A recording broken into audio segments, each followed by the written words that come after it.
Stephen King once wrote that nightmares exist outside of logic, and there's little fun to be had in explanations. They're antithetical to the poetry of fear. In a horror story, the victim keeps asking why, but there can be no explanation, and there shouldn't be one. The unanswered mystery is what stays with us the longest, and it's what we'll remember in the end. My name is Alan Wake. I'm a writer.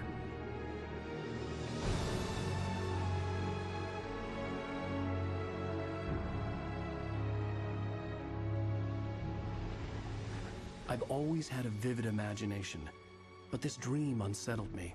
It was wild and dark and weird, even by my standards.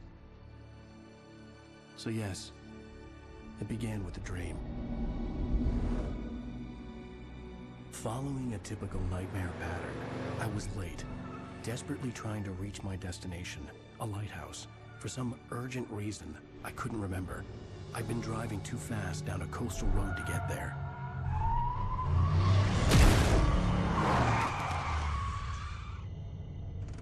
I'd seen the hitchhiker too late.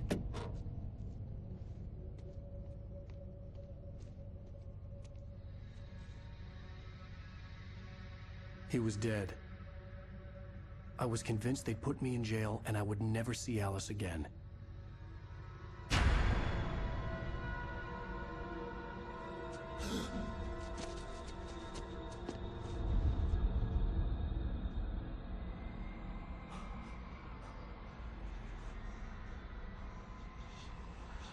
Suddenly, his body was gone. I was in shock from the crash. I could hardly stay on my feet.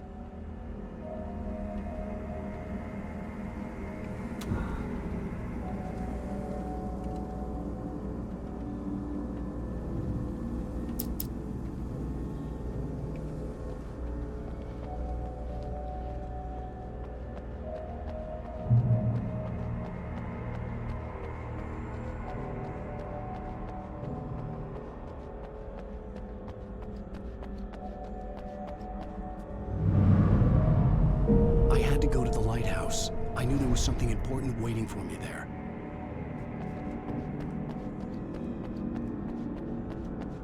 The bridge had collapsed. I'd have to find another way to the lighthouse.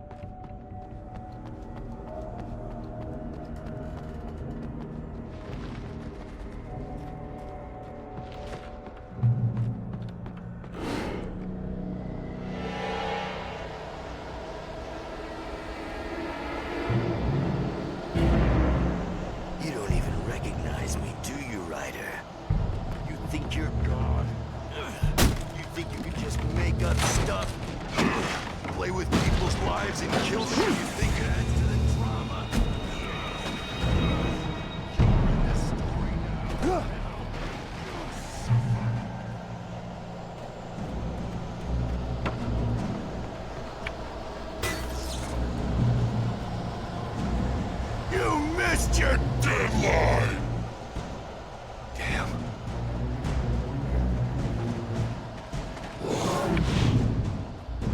You can't stop me!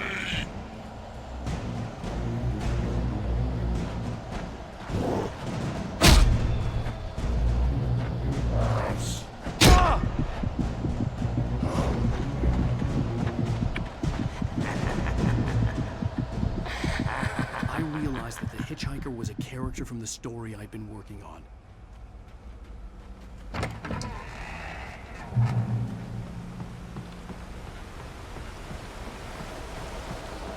How does it feel to die by the hands of your own creation?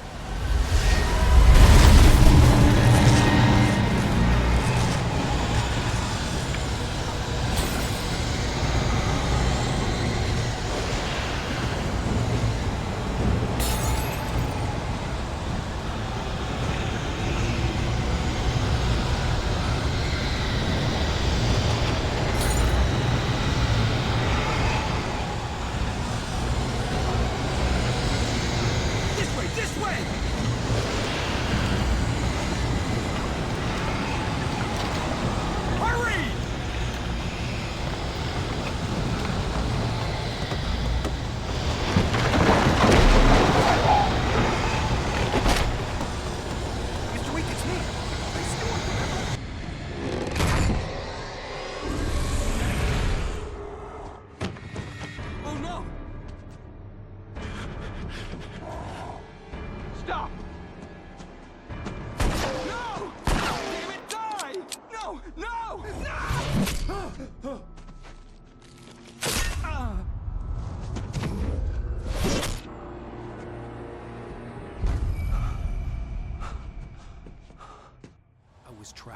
There was no way out.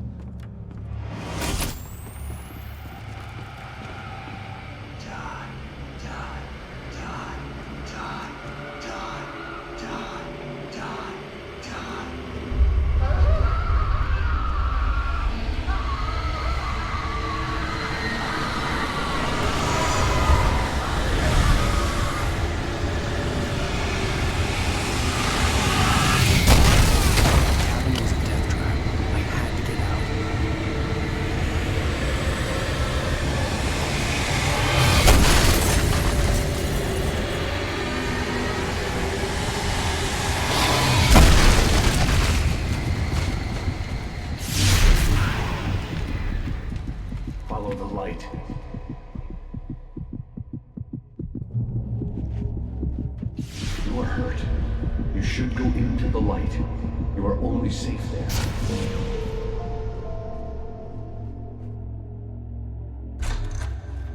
Well done.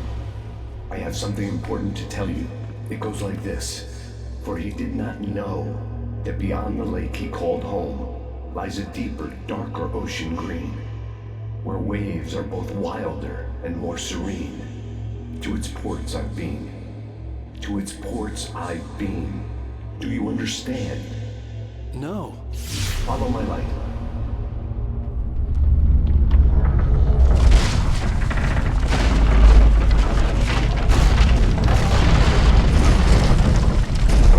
I entered your dream to teach you. The darkness is dangerous. It's sleeping now. When it feels you coming, it will wake up.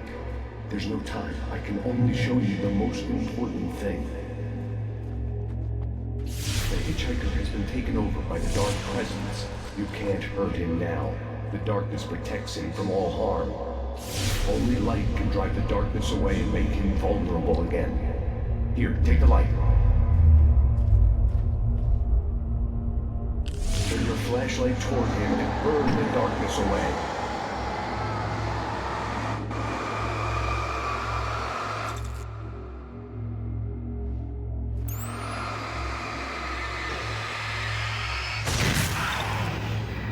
Did it. Now the darkness no longer protects him, but it's still inside, controlling him. He can't be saved. He's still a threat. He is still your enemy. Here, take the gun. Now you'll die.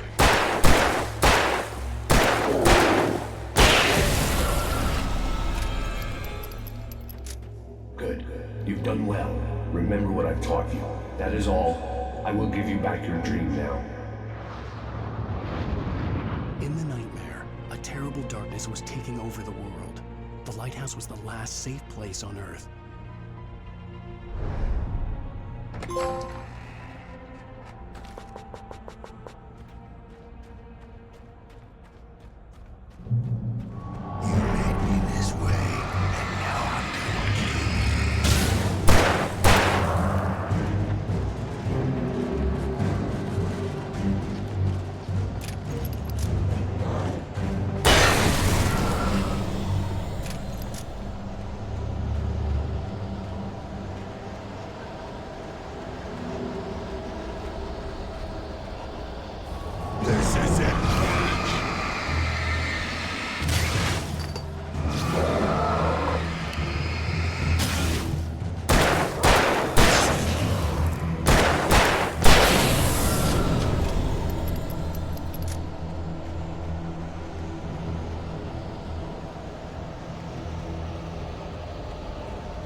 this up forever!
Shh, baby. Just another nightmare.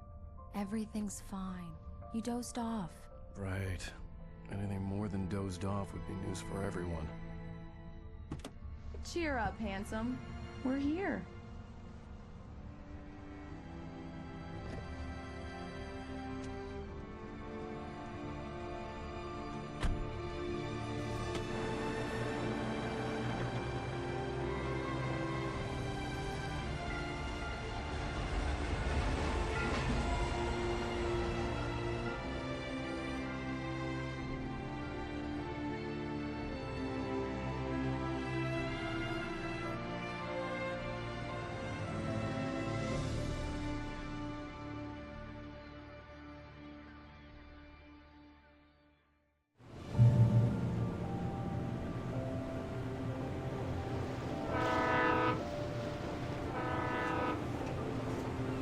Let's act like we're on vacation. Go stand next to that old gentleman there. I want a shot of you with the town in the background. Sure. I'll even give you a title for the shot. A city boy, moments before he got eaten by a bear.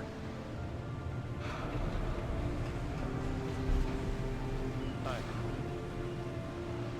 Hello there. You picked a good time to visit our town. Deerfest is just 2 weeks away. Deerfest, huh? Did you hear that, honey? You have a lovely wife. If you don't mind me saying. I'm Pat Maine, by the way. Nice to meet you. Yeah, I'm Alan Wake. I won't pretend I don't recognize a famous writer such as yourself, Mr. Wake. A pleasure. I'm an avid reader myself. I hope this isn't too presumptuous of me, but I'm the night host at the local radio station. Any chance I could get an interview? Look, Mr. Maine, I'm on vacation. In fact, I'd appreciate it if we could keep my being here just between the two of us. I'm sure you understand. Fair enough. You can trust me to be discreet. Not a hard man to track down if you change your mind, though. I hope you two have a lovely holiday. Very nice. I got a couple of really good ones. And I see you made a friend. That's cute. Right. Yeah? Hey, bestseller, how's my favorite writer? Are you there yet? Barry. Yeah. We just got it. Are the locals giving you trouble? Just say the word and I'll hop on a plane and come make sure that you're left alone, Al. No, Barry, we're fine. Great, great. Just want to make sure you can relax and recharge. So, how is the place? Has it gotten your creative juices flowing? Barry, we're just settling in. Okay, Al. I'll call back later to make sure you're doing okay. And you call me if there's a problem, okay? Okay. Just looking out for you, buddy. Talk to you later. I love you too, Barry. You know he's going to be calling you every 5 minutes. Barry is Barry. I can always turn off the phone. What did I tell you? Text message from Barry. He says hi to you too. Alan, we're here. Come on, let's get back to the car.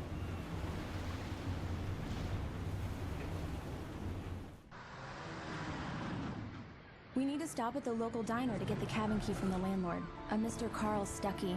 He's waiting for us. I'll go fill her up while you get the key. I'll pick you up here in, say, 15 minutes? Sure.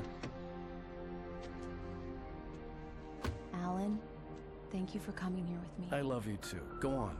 I'll promise to behave.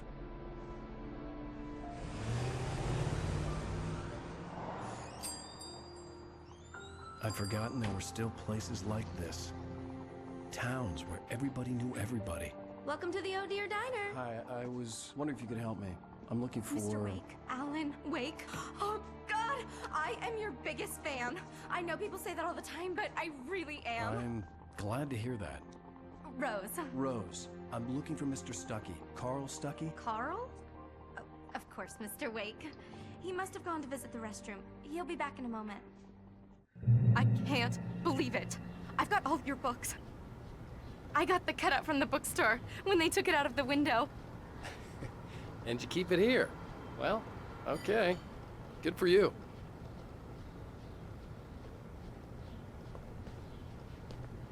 Try the coffee.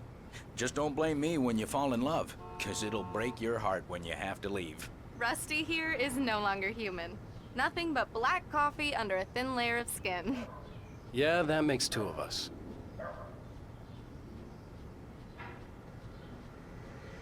Are you staying long, Mr. Wake? I can't believe it. I'm having a Right. conversation with So much for a Alan quiet Wake. vacation.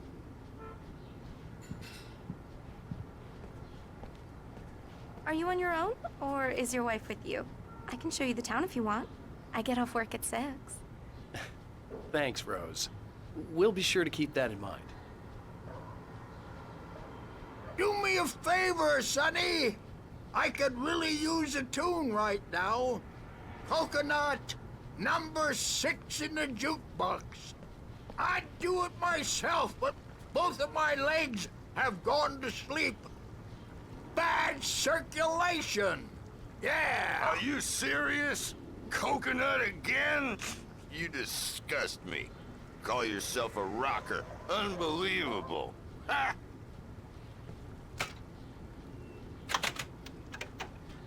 You put the lime in the coconut. Drink them both up. Just because we're It brothers, does that. don't think Get I stuck. won't murder Yeah, you in you your need sleep. to give it a good solid whack. Yes, that's my favorite tune. Coconut. Now that's what I'm talking about. Yes. This is it. I've died and gone to hell.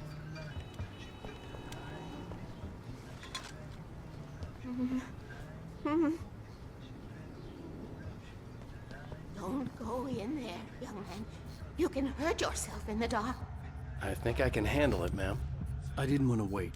I wanted to find Stuckey, to get the key and get out as soon as possible. The waitress was giving me a headache. Overeager fans always did. Hello? Mr. Stuckey? Carl couldn't make it. Unfortunately, he was taken ill. But I have the key for you and instructions on how to get to the lake. Okay. I wish you a good stay in my cabin. I'll come by later to check how you've settled in. And to meet your wife. I insist. Thanks.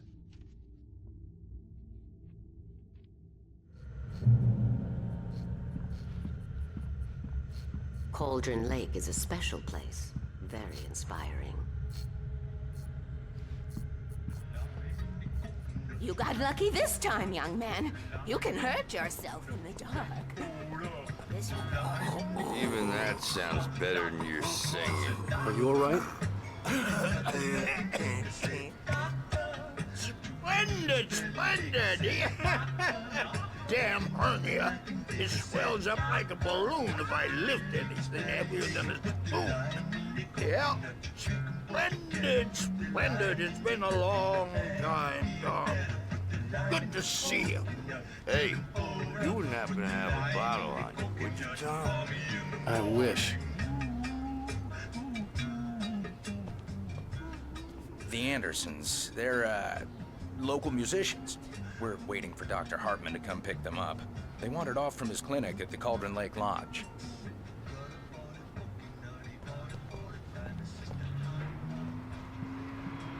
Bye, Mr. Wake. Mission accomplished. The key and the directions. My hero. I got some flashlights, just in case. Hey, wait! Mrs. Wake! Your keys!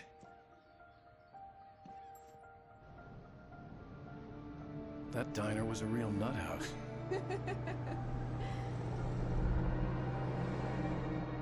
Can you believe this place? This would make a wonderful setting for a book. We're supposed to be on vacation, Alice. I'll figure it out when we get back home. Okay? Okay. We can talk about this later. Pat Main here on KBFF. I didn't want to talk about it. I wanted to bury my head in sand. Here's another one of my favorites to go with it. Once upon a time, I was a successful writer, but that was a long time ago. I hadn't been able to write a word in 2 years, not since my last book.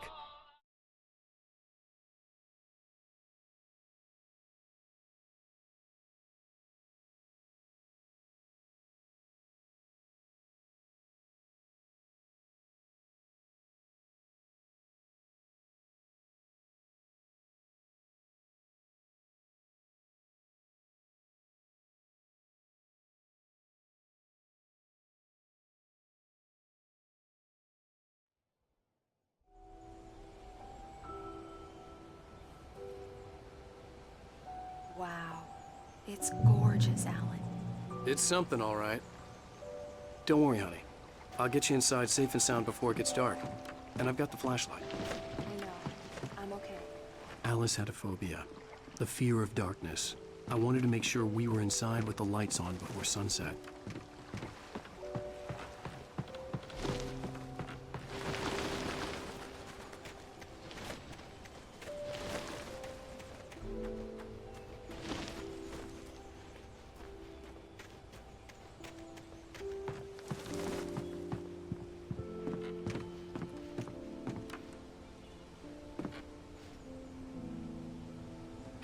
Here we go. Let's take a look inside.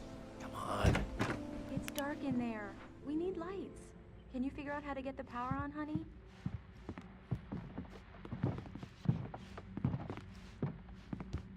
Hello? Anyone here?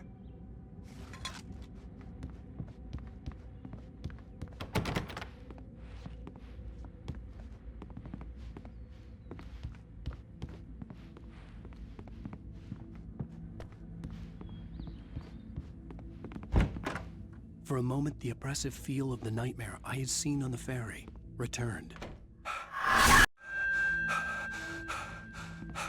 Damn.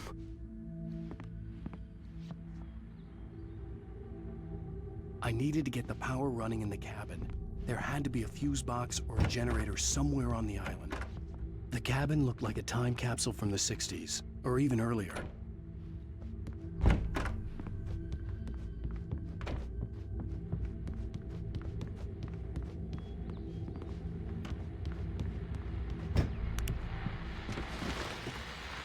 The Deerfest guests have already started to arrive. Just ran into one on the ferry. Famous artist, no less. We'll see if we can rope him into an interview later on. Now, let's go to the phones. Caller, you're on KBF-FM. Hi, Pat. It's Rose. Why, hello, Rose. What's on your mind? I know who that famous artist was. It was Alan Wake, wasn't it? He's my favorite writer. Well, Rose, I just saw him at the diner. Oh, I am so excited he's here. I'm sure he's glad to be here, too. Well, folks, I guess the secret's out. This is Pat Main on KBF-FM. And now, some music. Great. So much for keeping a low profile.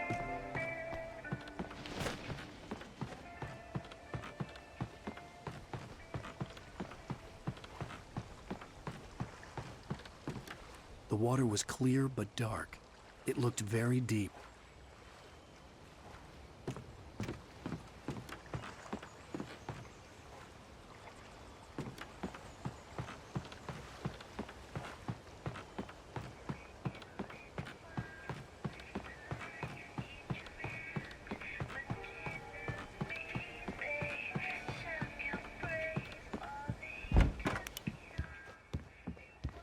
power cable goes to that shed over there.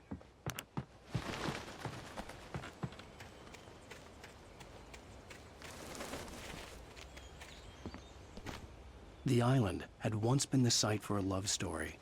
Maybe it would be that again.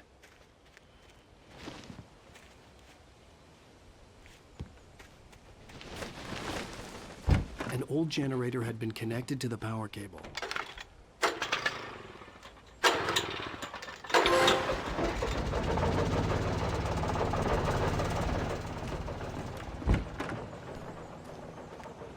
The lights are on!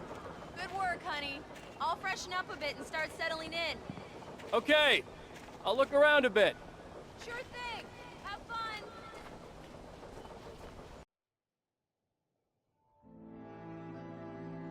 It was a beautiful place. I told myself I could rest here, sleep here, and forget about my work.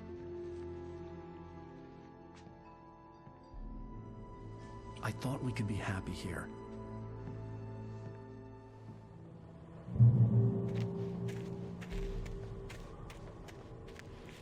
Alice had told me about Cauldron Lake Lodge. The old building used to be a hotel, but these days it was no longer open to the public.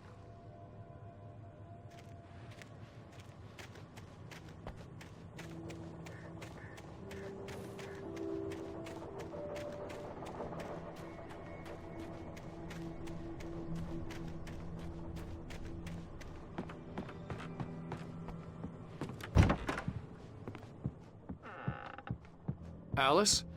Honey? Alan, I'm upstairs. I have a surprise for you.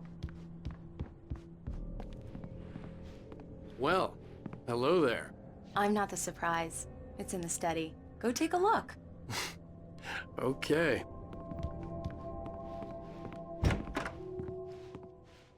Surprise! Alice? What is this? I guess I have a small confession to make. I thought maybe you could write here that a change of scenery would get you past... Damn it, Alice, everyone Hey, just hear me out. There's a local doctor, Dr. Hartman. I read a book of his. He has a private clinic here. He specializes in helping artists. Maybe... So now you want to get me committed? No, it's not like that. That's not... Alan? Alan? Just don't! I don't want to hear it! God damn it, Alice!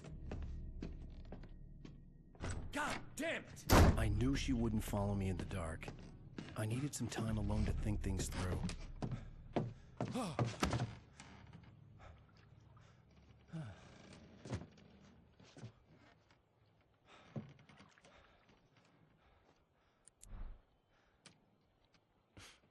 Damn it.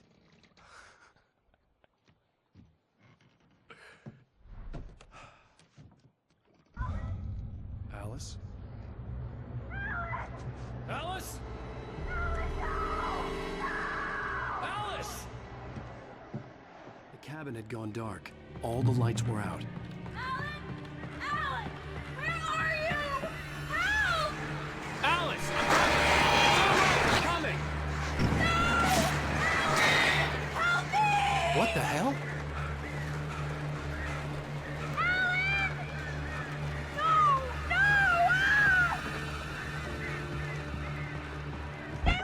Alice?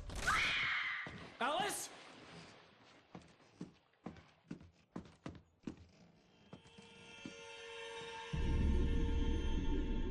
Oh no!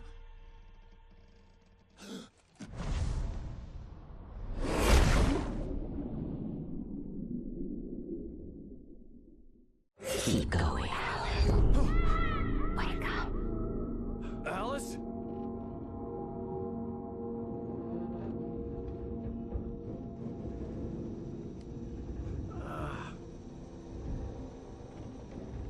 Waking up in the crashed car felt like I had woken from one nightmare and entered another. I couldn't remember how I got there. All I knew was that something terrible had happened to Alice. The phone was dead. I'd have to find help on foot.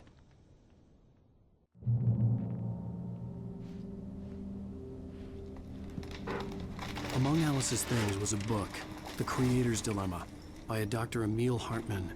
Seeing the book brought back my fight with Alice. I didn't like it, and I didn't like the guy's smug face on the cover either.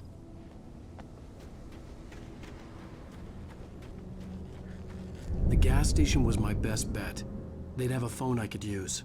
It looked like a long hike through the forest to get there.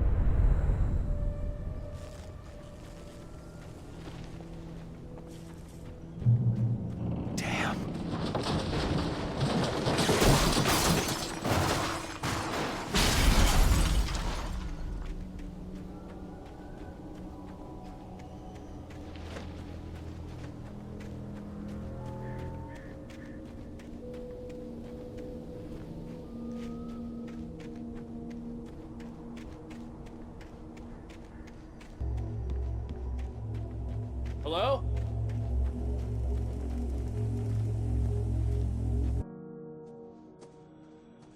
Hello?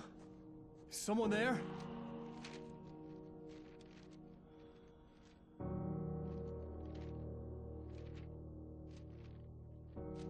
The loose sheets of paper were pages from a manuscript entitled Departure. That was the name I planned to use for the next novel I had never gotten started. I was named the author. I hadn't written it. I couldn't remember writing it. In the scene on the page, the hero was attacked by an axe murderer in the woods at night.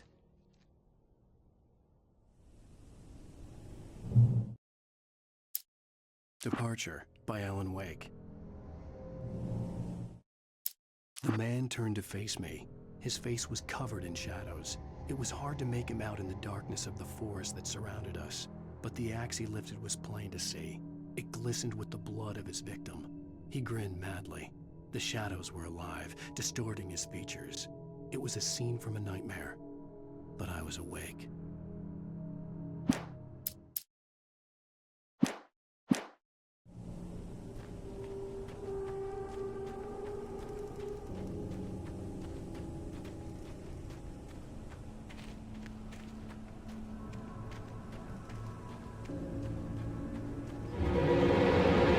Anybody there?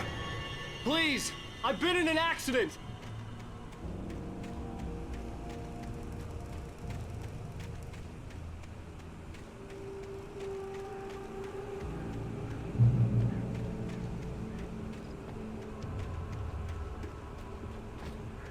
The lights up ahead were a good sign. Maybe I wouldn't have to hike all the way down to the gas station to find a phone.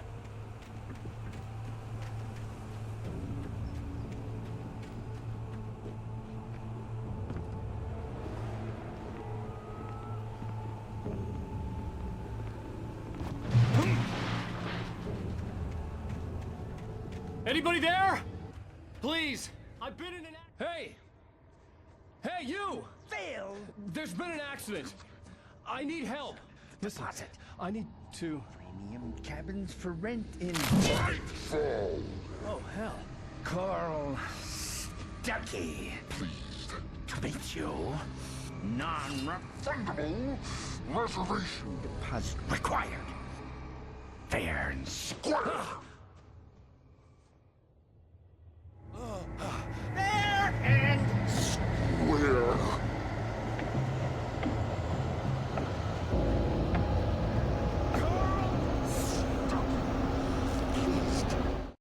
The Taken stood before me. It was impossible to focus on it, as if it stood in a blind spot caused by a brain tumor and eye disease. It was bleeding shadows like ink underwater, like a cloud of blood from a shark bite. I was terrified. I squeezed the flashlight like my life depended on it, willing it to stop coming any closer. Suddenly something gave, and the light seemed to shine brighter.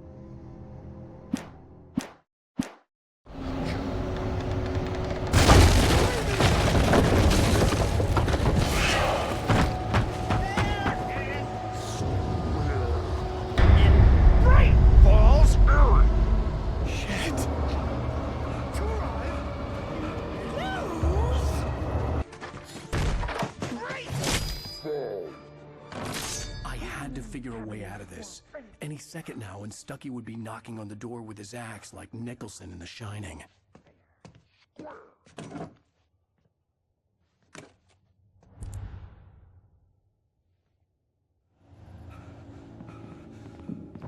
During your trying. It's the latest thing in Yes. testimony. Right, Proven. Sheriff Station. Only Let's Hello? one stone. We can see Despair.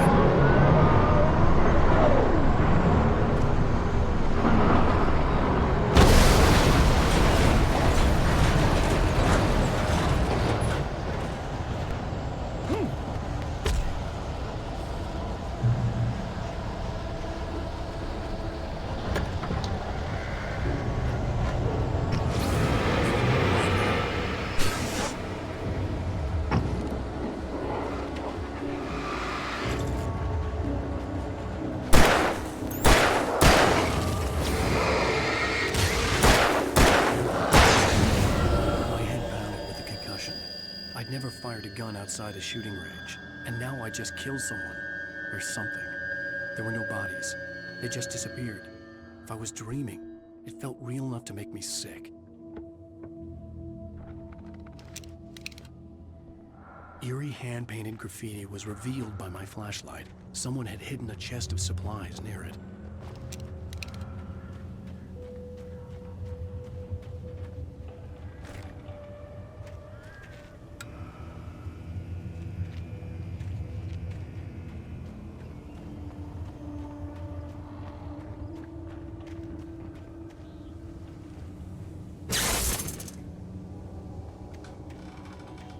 The dark forest was the last place I wanted to go, but I had no choice. I had to get to the gas station.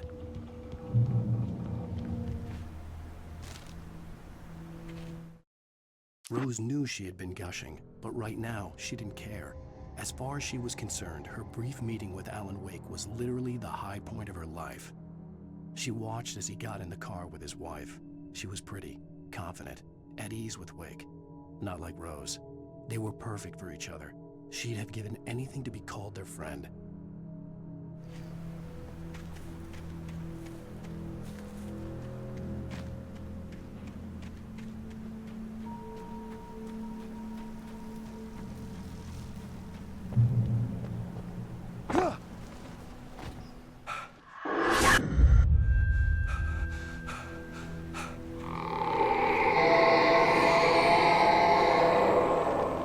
What the hell was that?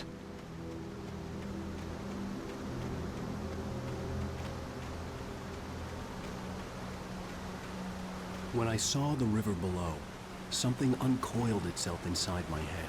I realized that I'd have to find a way across. I didn't even want to look at the water.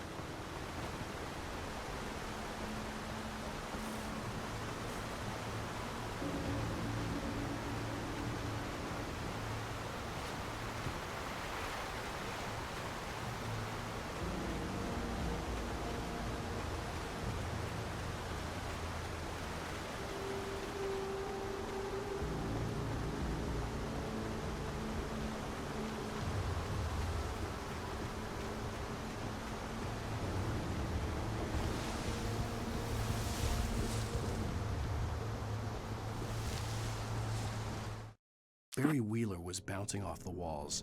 He jumped on a plane after his calls were ignored by both Al and Alice for several days. It could mean that they were both on a second honeymoon, but Barry didn't buy it. Al had been way too unstable for that, not sleeping, messed up. Barry had years of experience dealing with Alan Wake, and he couldn't ignore it. Something was wrong.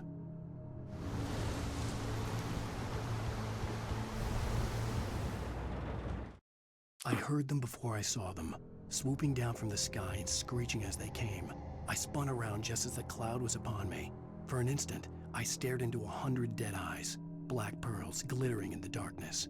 I raised the flashlight and the swarm exploded like fireworks. Feathers burned, turned into ash. I couldn't hear my scream above theirs.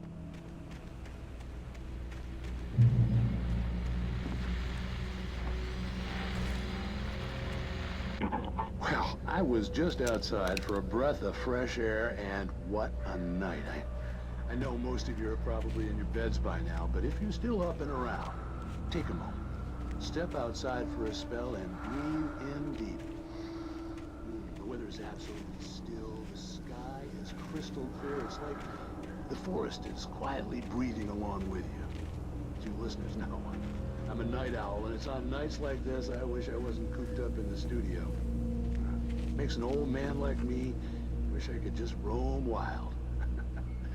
But here I am, and who'd keep you company all night long if I weren't?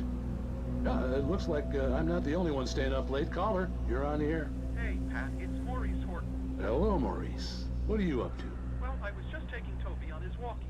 Oh, isn't it beautiful out there? Sure, but Pat, the reason I called is that Toby heard something rustling in the undergrowth and took off after it, and I couldn't find it. Probably a rabbit. Sure. Toby loves rabbits. Well, sure. Anyway, I figured that, if anyone runs into Toby, they could grab him. My number's on his collar. And Toby's a friendly dog? Toby loves people. Usually he comes back, but we were pretty far from home, and it sounds like he went pretty wild there. Great dog, but he's just too dumb for his own good. Well, Maurice, it's out there now. Hope Toby comes home soon. Yeah, thanks, Pat. You have a good night now.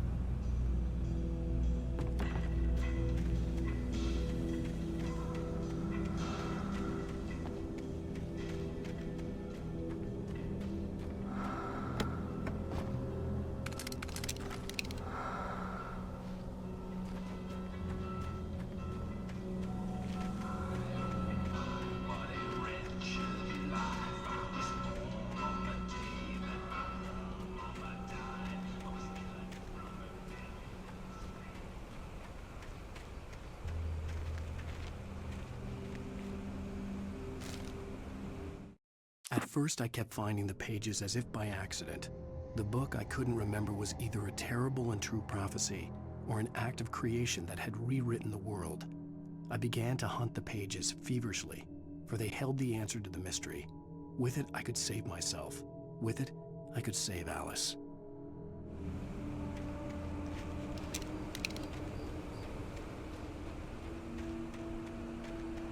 The gas station was closer now, its light welcoming in the darkness.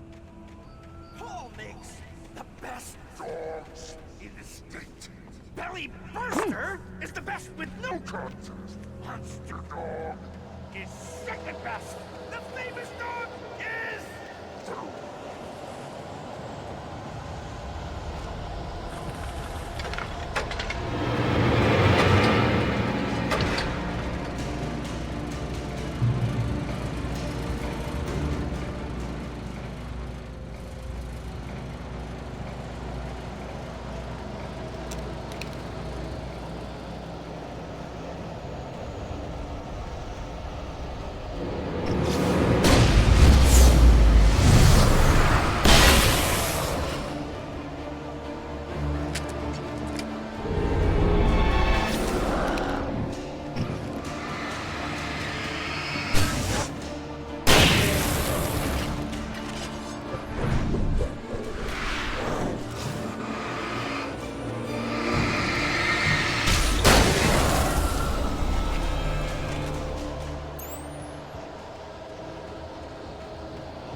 I stepped into the gas station's garage. It was dark and quiet.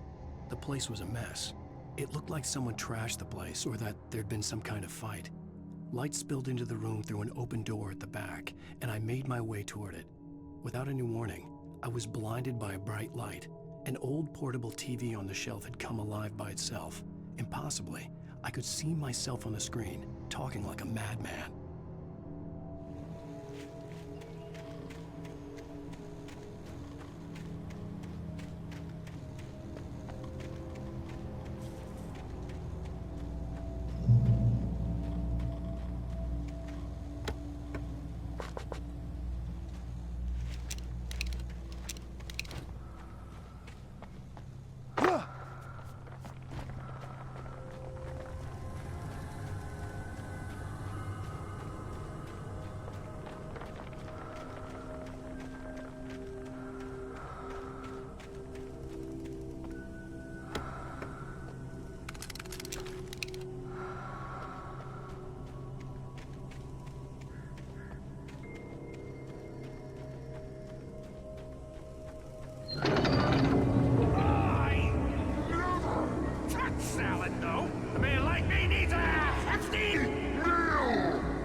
bestows immortality on those who advance it to elevate all of mankind.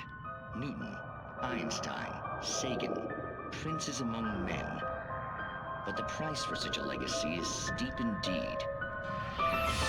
In Night Springs.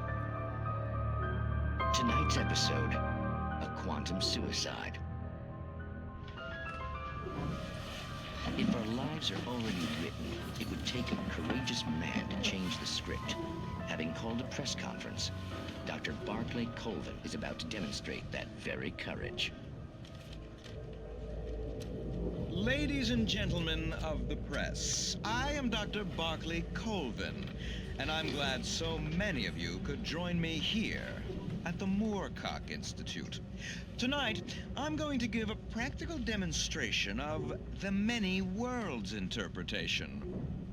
As you can see, this is a loaded 9mm pistol. It shall be part of a thought experiment. And now, a real experiment, known as a quantum suicide. Did he say suicide? Is that a real gun? He's kidding, right?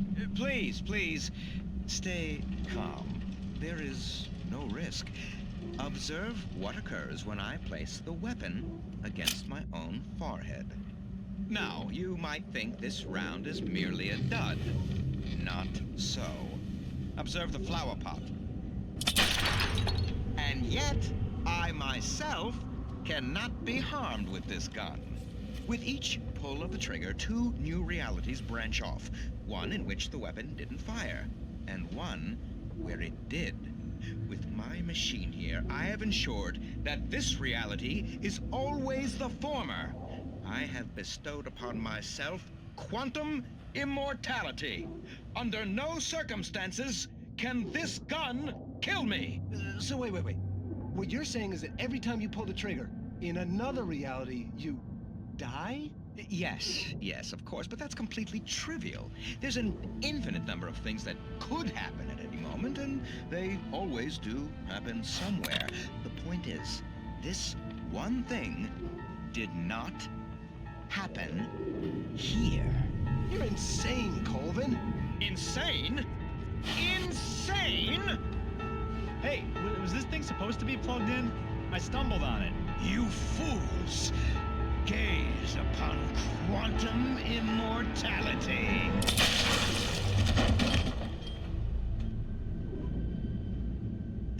Poor Dr. Colvin, felled by his own hubris or the ignorance of the masses. Perhaps he should have left the crate unopened, the decaying atom unobserved. Curiosity often kills the cat. In Night Springs.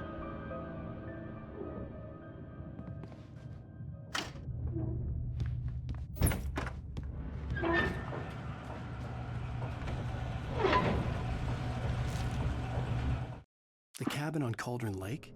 She asked. The sheriff looked at me suspiciously. The early morning light flooded through the office windows. I would probably never have gotten out of the woods alive without her help. But I couldn't tell her the truth of what I'd faced the previous night. She'd think I was lying or crazy. She'd lock me up, and she wouldn't help me find Alice.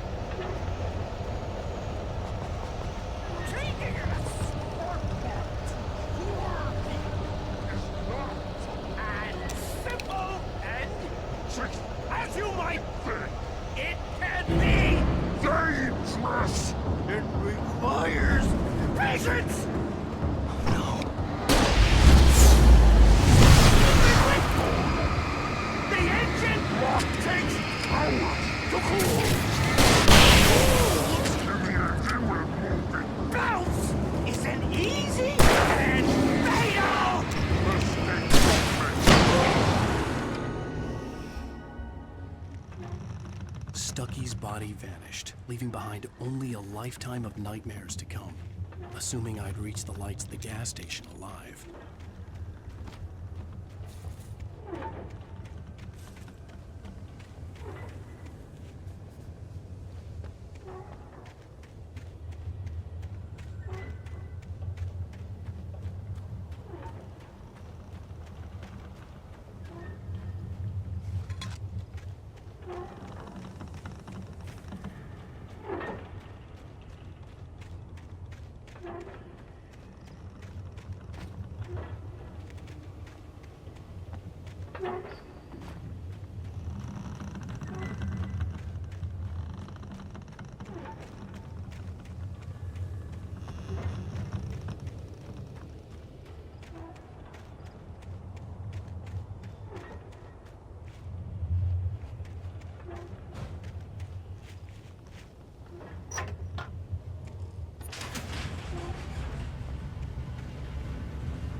I recognized the parade float I had seen in Bright Falls when I first arrived with Alice.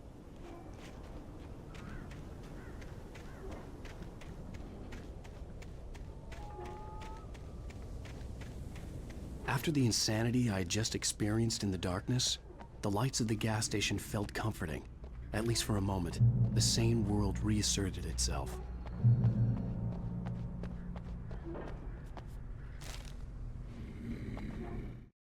Stucky spat on the garage floor and tried to shake the cobwebs from his head. Ever since the couple never showed to pick up the keys, things had been fuzzy. Something, a feeling caught his attention. Stucky looked up and stared as his brain tried in vain to process the horror before him.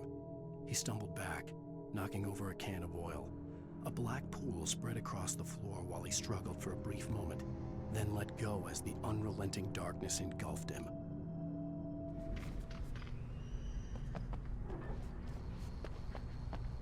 The garage was a mess. It looked like someone had trashed the place, or that there'd been some kind of fight. I'll write. I'll keep writing. Outside, there's only darkness. Outside the cabin, outside the story, there's only darkness. I can feel her presence in the dark. Just now, I could smell her perfume in the room. I'll reach her, I'll fix it up. I'll bring her back. The story will come true. If I stop, she's lost. I don't believe this. It'd been me on the TV, talking crazy. Was I losing my mind?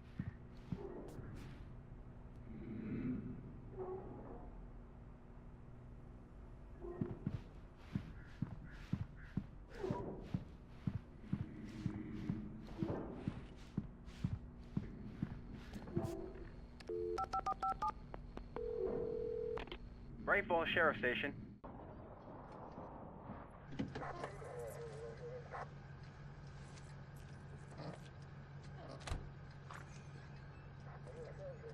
Oh, thank God, Sheriff. Sheriff Sarah Breaker, you are... I'm Alan Wake, but listen, I was in a car crash. My wife, Alice, she's missing. Calm down, Mr. Wake. We were staying in a cabin on the island, on Cauldron Lake. There's no island on Cauldron Lake, not since the big eruption in the 70s. Please, I can take you there, okay? You look like you've taken a pretty bad knock to the head. Are you okay? Listen. We'll figure this out. Please get in the car. We'll swing by the lake and then we'll go to the station, okay? Mr. Wake, have you seen Stucky, the guy who owns this place? I realized I couldn't tell her what had happened in the forest. She wouldn't have believed me. And then she wouldn't have helped me with Alice.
On Alan Wake. I came to Bright Falls with my wife, Alice. Thank you for coming here with me. I thought maybe you could write here. I don't want to hear it! God damn it, Alice! Now, she's missing. Alice? Alice? I woke up behind the wheel of a crashed car. I'm missing a week. I was attacked by shadowy men straight from a nightmare. The sheriff took me to the lake Alice and I had stayed at. But the cabin had disappeared.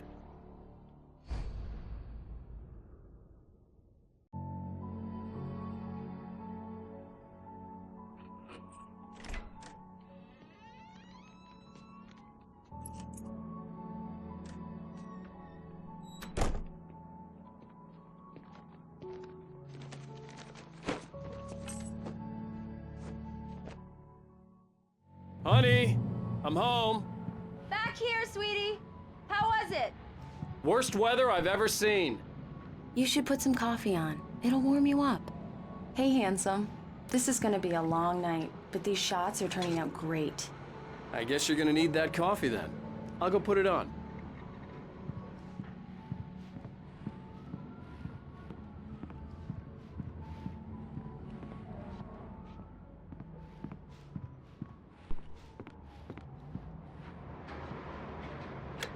Coffee's on. Great, thanks. I'll need it if I'm gonna finish this by tomorrow.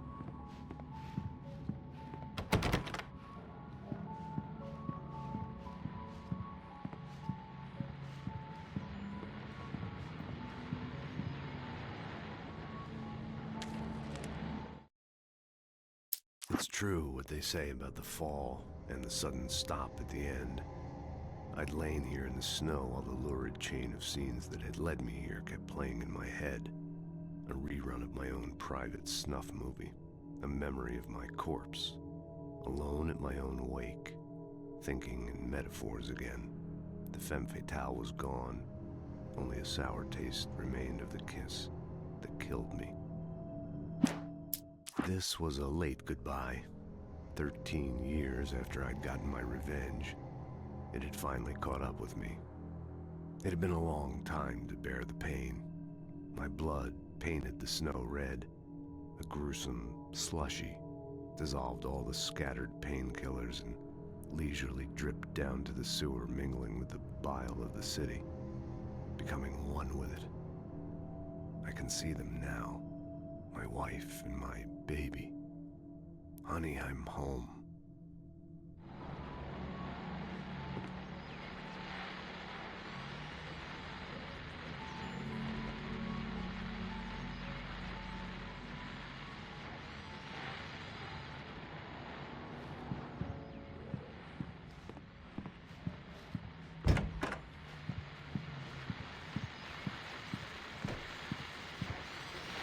The continuing freezing rain and heavy snowfall have necessitated a winter storm warning in the entire tri-state area. People are advised to stay indoors as many roadways are already closed, and city officials are not expecting snow crews to keep up with the weather. We're now on the third day of the blizzard, and the weather is not expected to clear up anytime soon.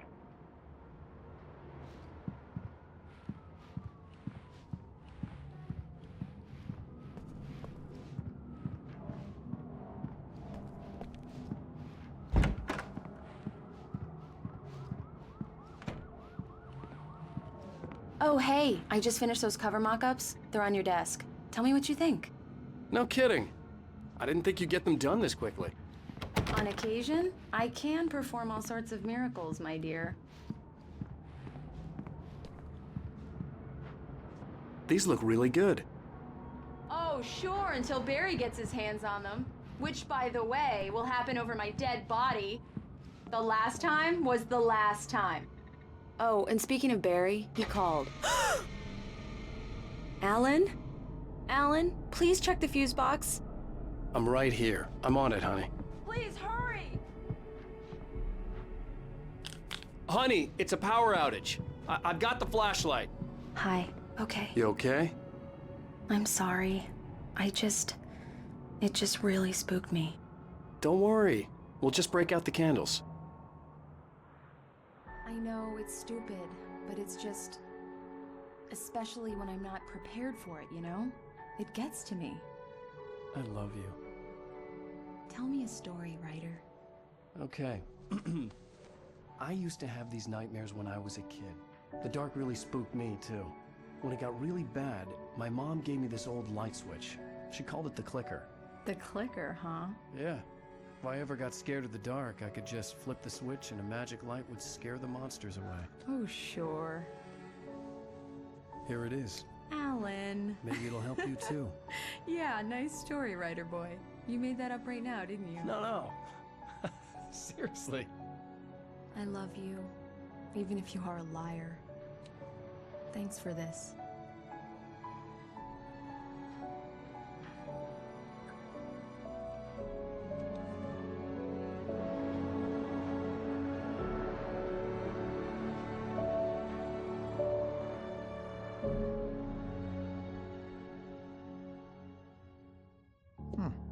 How do you feel, Mr. Wake? Any nausea, disorientation, anything like that? Mr. Wake, how are you feeling? I'm okay. My head's fine. I had to lie about my headache and memory loss. He'd send me to a hospital for tests. I couldn't leave without Alice. Very well. I don't think you have a concussion, but you've obviously been through quite a shock. You should take it easy for a couple of days. Thanks. Well then, Mr. Wake, we're done here. If the pain gets any worse or you experience any other symptoms, you should come see me. I'll let you get on with it then. Sarah, Sheriff Breaker, is waiting for you. She's very good at her job. I'm sure she can locate your wife in no time. Doc Nelson was the image of a small-town doctor. Sheriff Breaker had called him to the station to take a look at the cut in my head.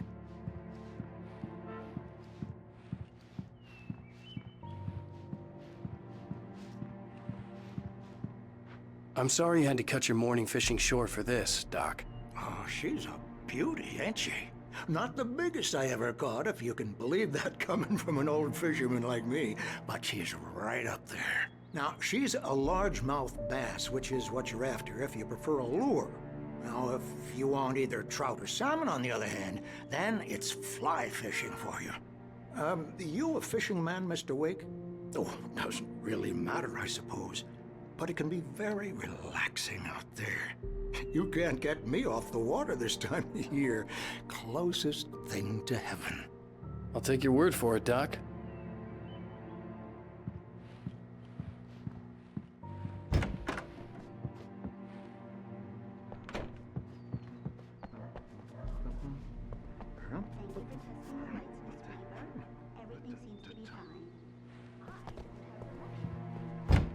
Come in, Mr. Wake. Your phone's on the desk. The battery was dead. It's charged now. Have you started looking for my wife yet? My men are already on it. Now, can you tell me what happened? I'm not sure. I can't remember. We were arguing. I walked out of the cabin. The cabin on Cauldron Lake? How did you end up at Stucky's gas station? I wanted to tell her what had happened last night, but I couldn't. She'd lock me up. Excuse me. I need to take this. Hello? Alan, please help me. Alice? Stop talking to the law. You'll do exactly what I say if you ever want to see your wife. Who is this? Go to the back lot. There's a hole in the fence on the left. Look inside the junker. I left a little something there to convince you we're all on the same page here. After you ditch the cops, you're gonna meet me in Elderwood National Park. There's a spot called Lover's Peak. Midnight. Mr. Wake, can I help you with anything? Stupid, pal. We're watching you. I need to get some air. The sheriff said I could go out back.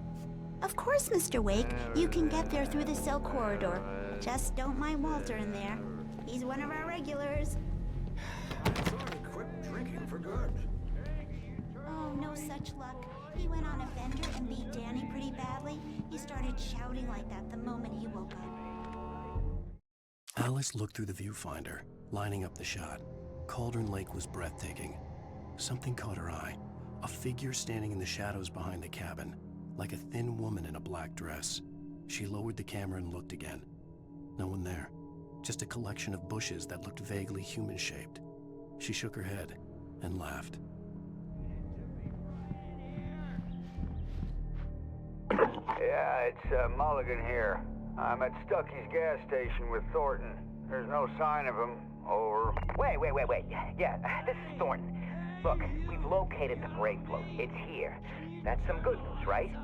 Stucky was supposed to be driving it at the rehearsals today. Over. Oh, give me that.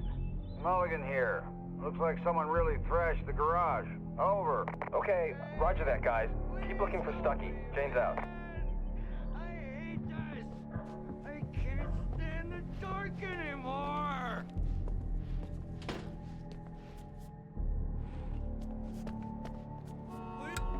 Thank you, man, thank you. Hey, you're alright. You're a good guy. Don't let anybody tell you different.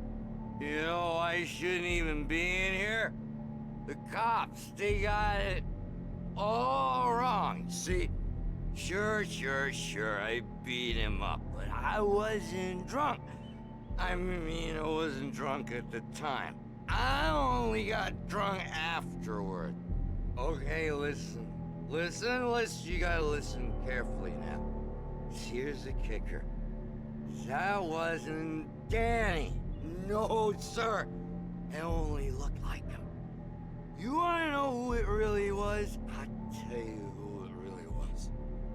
It was a goddamn space alien! I know it sounds like something a drunk would say, but believe me, I wasn't drunk then.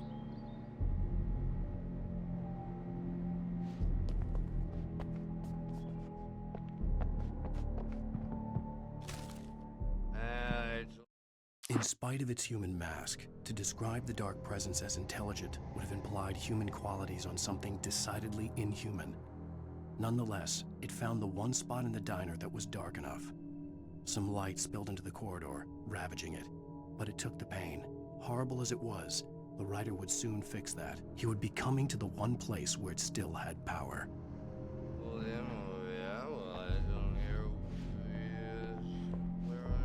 The early morning light hurt my eyes and made my head ache. The man on the phone had said, "Go through the fence on the left." Well, folks, it's been another long night, and it's about time for me to sign off for a while. God knows I need my beauty sleep. Just one more item before I go. It's been a busy night for the Sheriff's Department. We've had a few broken windows, even a report of shots fired on Main Street. Deputies Mulligan and Thornton had to deal with two intoxicated young men who were celebrating the completion of their Deerfest float. Now, folks, we get this every year. I know it's exciting, the big day's almost here, but let's save it for the party and leave the gunplay for the shooting competition, huh? There's no point in getting all worked up yet.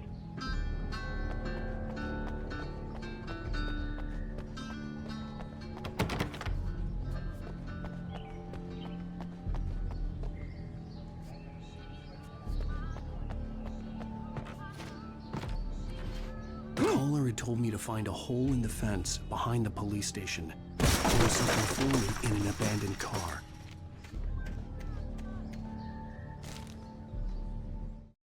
The kidnapper fired his gun one last time, and the shadow vanished into the darkness it had come from.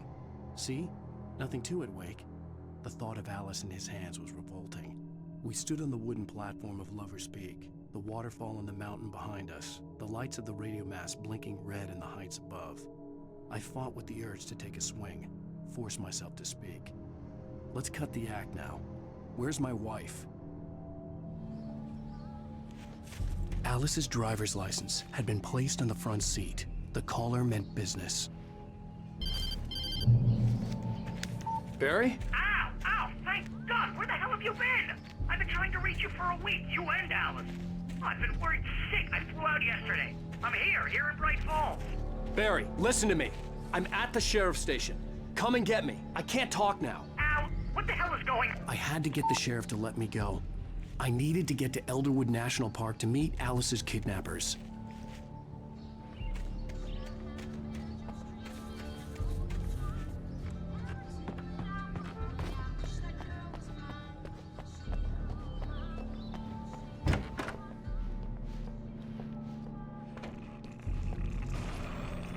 A writer is a light that reveals the world of his story from darkness, shapes it from nothingness.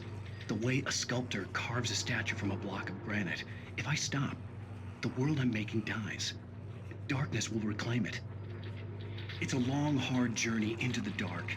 Alice's life is at stake, but I can't think about that, or I'll lose it. The dread lingers at the edge of perception. I'll push on. Anything is possible here. I'll write the story. I'll save her. Marvelous, Sarah. I just wanted to settle all the damage the Anderson brothers might have inadvertently caused on their recent and regrettable little outing. They are not accountable for their actions, of course. I can assure you that my staff has been reprimanded. Tor and Odin never caused any trouble to anyone when they were still living at their farm. Indeed. All we can do is to slow down the progress of their dementia. Are you feeling any better, Mr. Wake? I'd like to leave. Am I free to go? Well, we still need to talk about... Am I under arrest? No, of course not. But I need to know where you'll be staying so I can get in touch with you. I'd avoid the motel. The Majestic is known for its roaches. The cabins at Elderwood are pretty nice, though. That sounds perfect. I'm Dr. Emil Hartman. I'd like to invite you to stay at Cauldron Lake Lodge. Did you talk to my wife? I had the pleasure of discussing your situation with her on several occasions. Did you set something up with her? I invited her here. My clinic is a place where... Oh! Hey! Oh my! Take it easy. Hey, nobody move! Get your hands off of my client! Who are you? I'm Barry Wheeler, his agent. If you have business with Mr. Wake, you talk to me. You yokels won't know what hit you once I sick my lawyers on your asses. No harm done, Sarah. I'm all right. I don't want to press charges. Mr. Wake, my offer still stands. Get me out of here. What the hell was that about, Al? We don't need a replay of that thing with the paparazzi. I thought they were gonna lock you up. I had to talk to someone. I told Barry everything. He thought I was certifiable, but when he heard about the manuscript, I had him. The fact that I'd written something, even if I couldn't remember it, was enough for him. He smelled money. And he believed that Alice had been kidnapped. Anything beyond that was another story. I had a midnight appointment with the kidnapper in a place called Lover's Peak, somewhere in Elderwood National Park. The plan was to rent a cabin. I don't like it, Al. I don't like any of it. It's not good. In fact, it's the absolute opposite of good. Mr. Wake! Barry, you found him! Hi, Rose. Oh, wow. I was just thinking about you, too. Great. I was just bringing Rusty some coffee. He's on the balcony, looking after Max. Poor thing. I really need to go. Great to see you again, Mr. Wake. Later! Who's Max?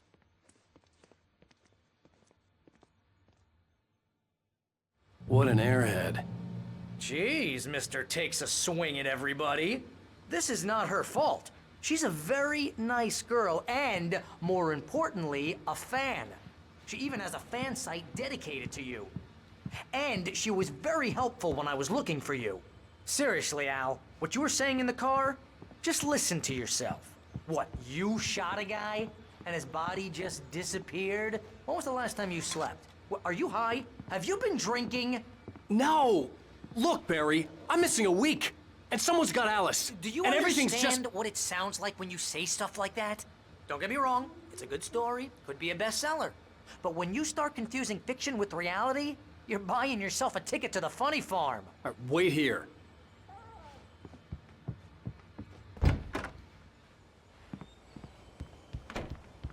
Easy there, boy. I'm almost done. Hey, Rusty, right? You rent cabins. Oh, Mr. Wake. I'd shake your hand, but mine are kind of full here. Actually, I'm sorry about this. Would you mind grabbing the registration form from the desk? It's just across from Bucktooth Charlie. Okay, sure. What happened? Seriously, Al, you can't just go and meet a kidnapper. Those situations always end up in disaster. You gotta talk to the cops. She's my wife, and it's my call. Can we talk about this later? No, this whole thing... Listen, you hit your head. I mean, geez, Al, come on. You gotta understand how crazy all this sounds. If you're trying to pull a joke on me, freak me out, it's working. Ha ha, let's have a laugh on Barry. Well, you had me going there real funny, Al. You can quit it now.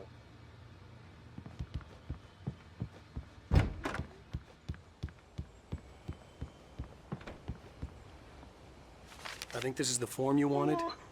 And here are the keys. Okay, you're all set, Mr. Wake. Glad to have you staying here. Thanks. Can you tell me how to get to Lover's Peak?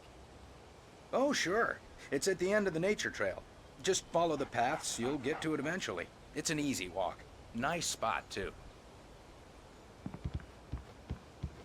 If you have any trouble finding it, just keep your eyes on the radio mast. It's right below that. Oh, and hey, if you take a walk in the woods, watch your steps so you don't end up like Max. I guess I'm a little worried. We got a bunch of campers out there we haven't heard from. It's not like these people are on a schedule, but with the traps, well, you know. I just don't want any trouble. Right. Thanks.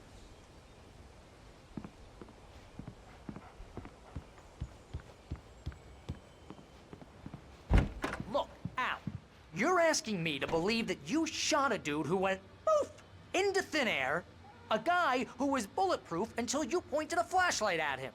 You hear that from people who end up spending time in padded rooms, strapped to their beds, wearing white shirts with too long tangled up sleeves, and eating a healthy diet of pills. Al, you make cruel jokes about people who believe that kind of stuff. You're the skeptic. You gave me an hour-long lecture on homeopathy last month. What was it? If there's no proof, it's pure bullshit. Period. Guess the laugh's on me then. Al, come on! I mean, okay, maybe something weird happened to you, okay? Well, thanks for the heartfelt vote of confidence. All I'm saying is you gotta throw me a bone here, bestseller. What would you think if it was me? There's no way you should be going out at midnight with a gun. No one asked you to come here, Barry. Either work with me on this or go straight back to New York. Your choice.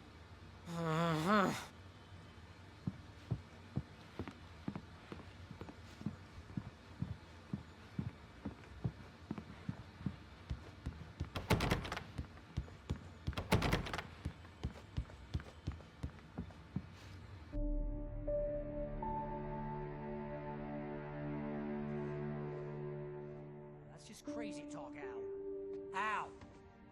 Al? We should go to the sheriff or call the FBI. Damn it, Barry, they'll kill her!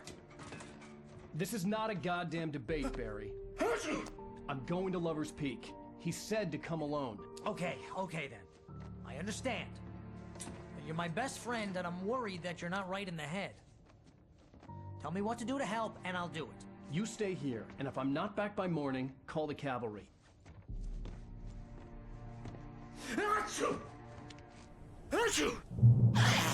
Just be careful with the natives, Al. These yokels are dangerous. Everybody hates a tourist, or it'll be Deliverance all over again. Bless you. Oh, this place is trying to kill me. I'll bet there's mold in here, spores, poison ivy, God knows what. This is so not worth a 15% commission.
Down the fort.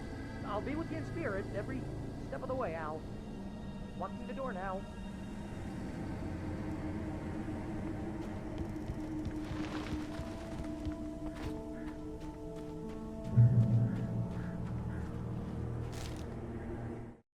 Barry had never gotten along with Alice, but he knew Alan loved her with an almost frightening intensity.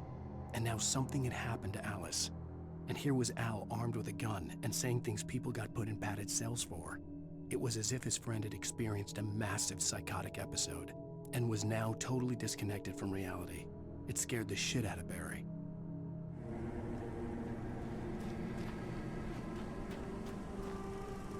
Barry had the keys to the car he rented. It wasn't a long walk to the visitor center, and it wouldn't be any use to me in the forest.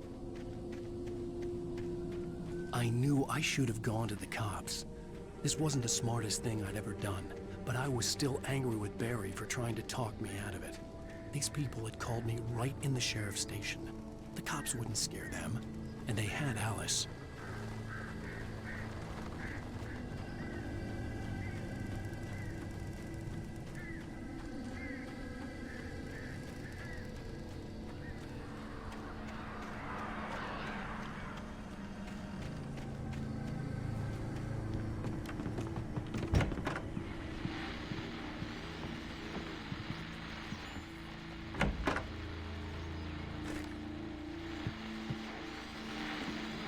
Welcome back to the show, folks. As promised, our very own Dr. Nelson has just parked his rear end in the studio. Doc, what's your Deerfest plan like? My plan? You make it sound a lot more organized than I ever seem to manage.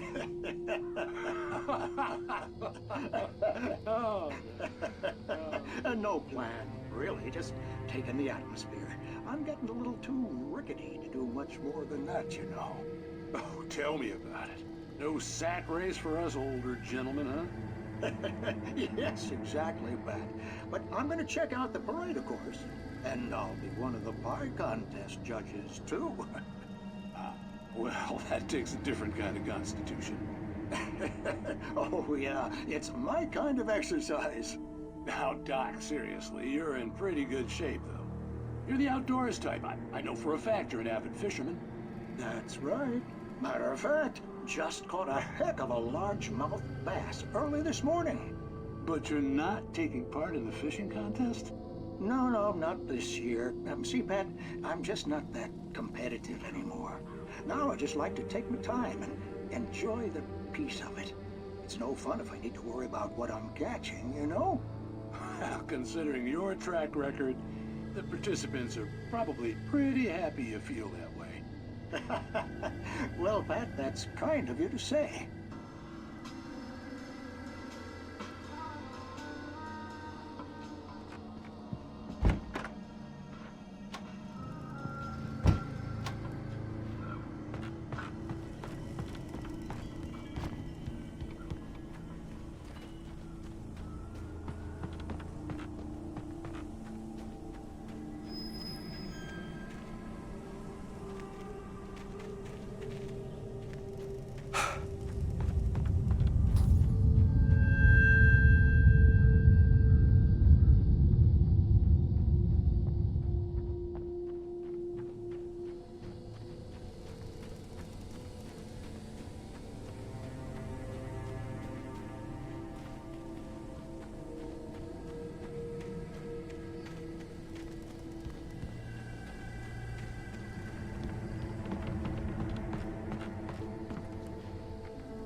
Crime and punishment. The cancer and cure of civilization. But some crimes are impossible to punish, especially in Night Springs. Tonight's episode, The Man in the Mirror.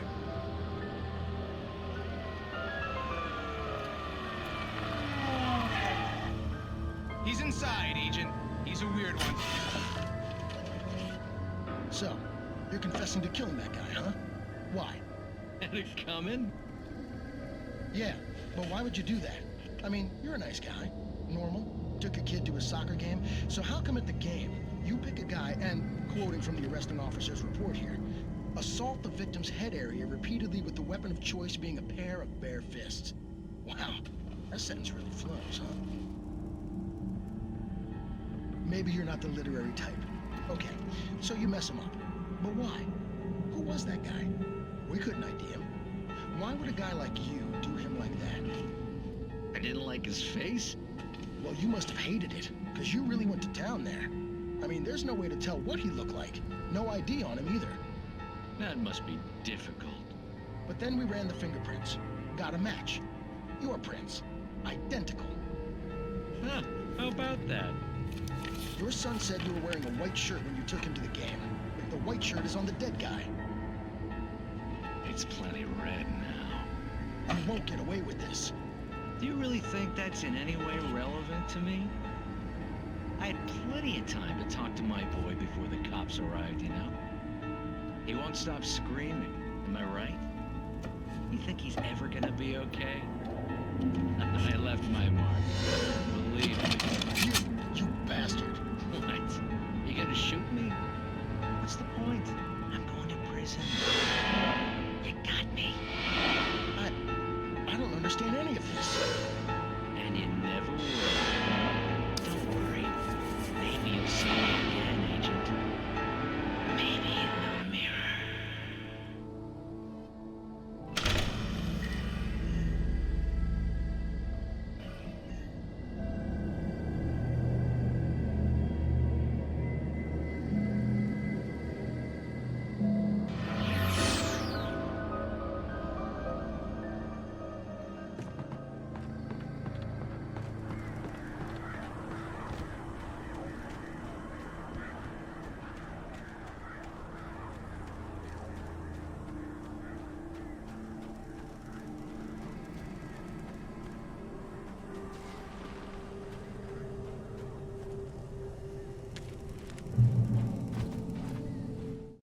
The air in the visitor center was heavy with an awful smell, as if some rotten drowned thing had crawled up from its grave.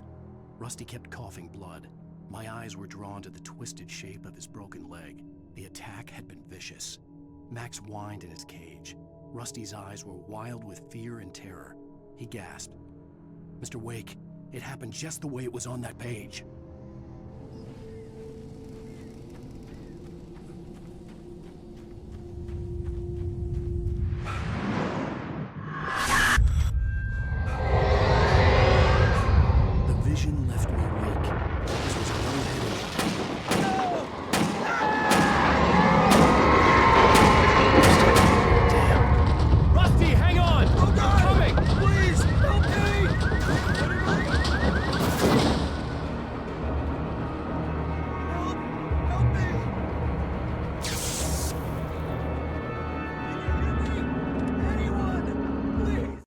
The visitor center was sturdy, but the impact turned the front of the building into splinters.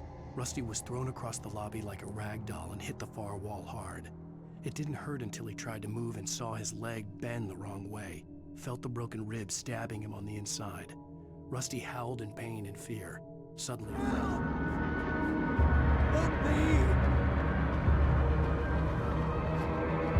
Hello?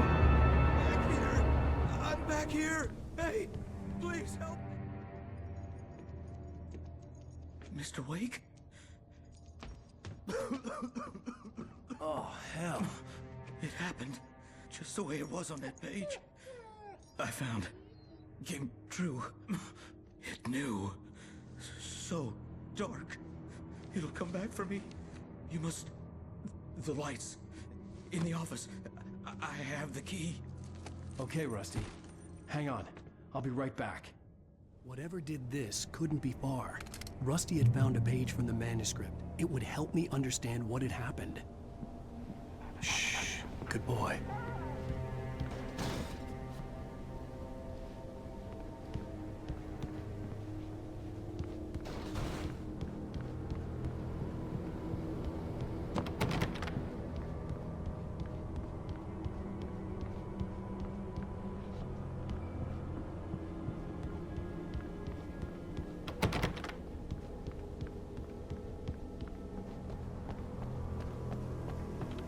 The only way to make sure that Rusty was safe was to get the power running and the lights back on.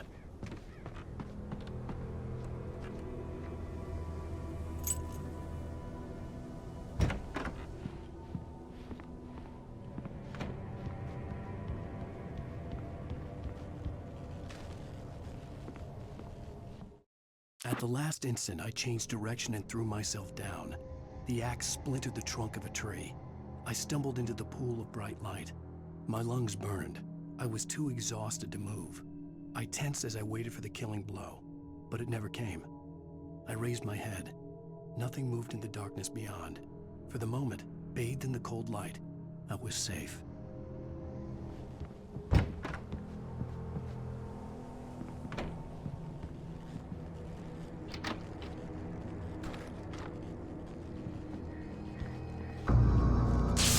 Too late.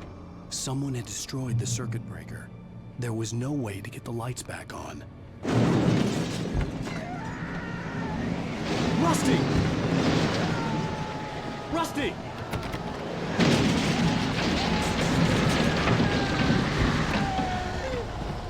The ground was covered with oily patches that looked like liquid darkness. I just need hunting licenses.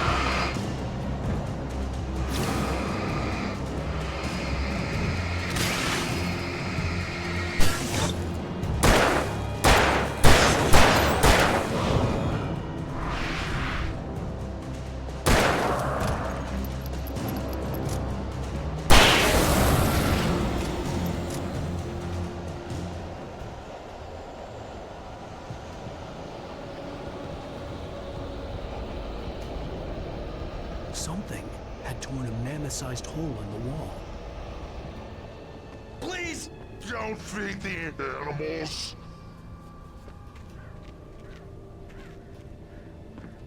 Fishing!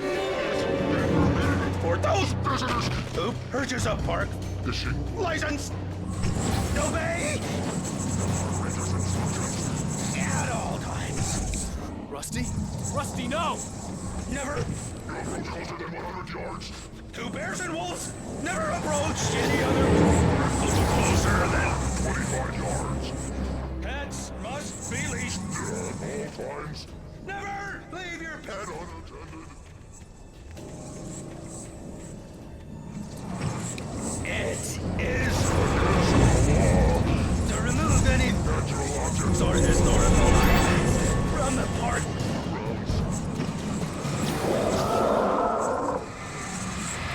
This includes even you may.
Forget about it, Barry. It's just me going crazy.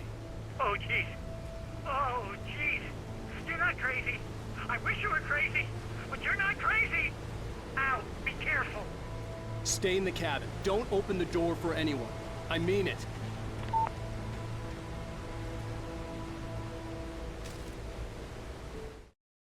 In that last instant of consciousness, Rusty thought about Rose. He was older than she was. Rose was barely out of her teens. But she made him feel young and forget what a train wreck his long-dead marriage had been. He still wore the ring. He'd been waiting for her to tell him to take it off. Now she never would.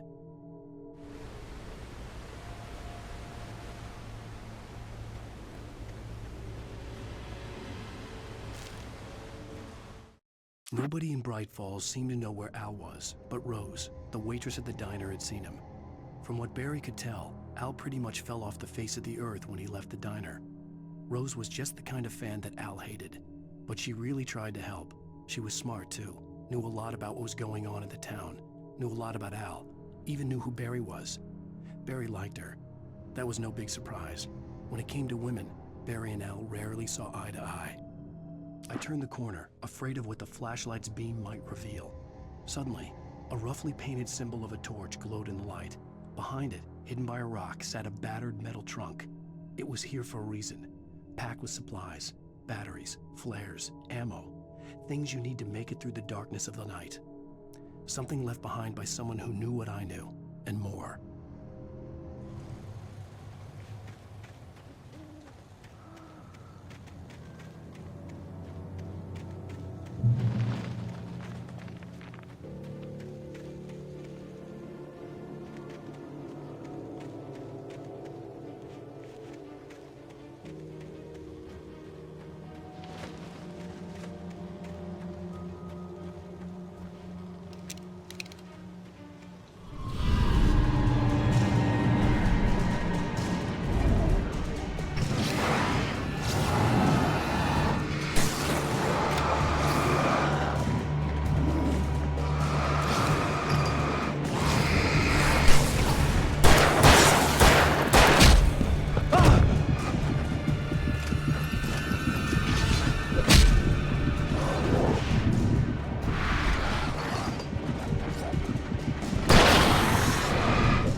Agent Nightingale didn't want to be in Bright Falls.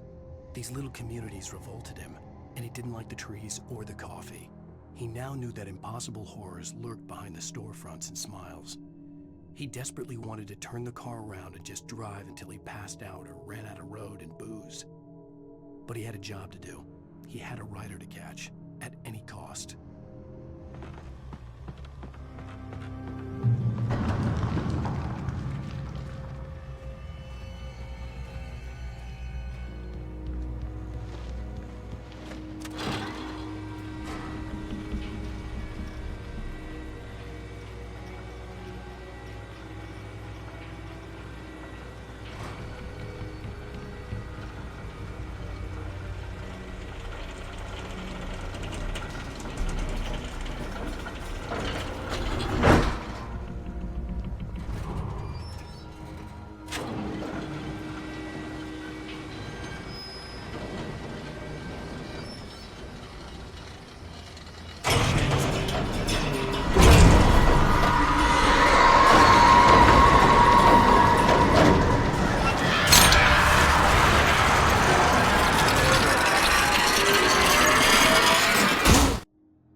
We gotta get moving. More of them coming.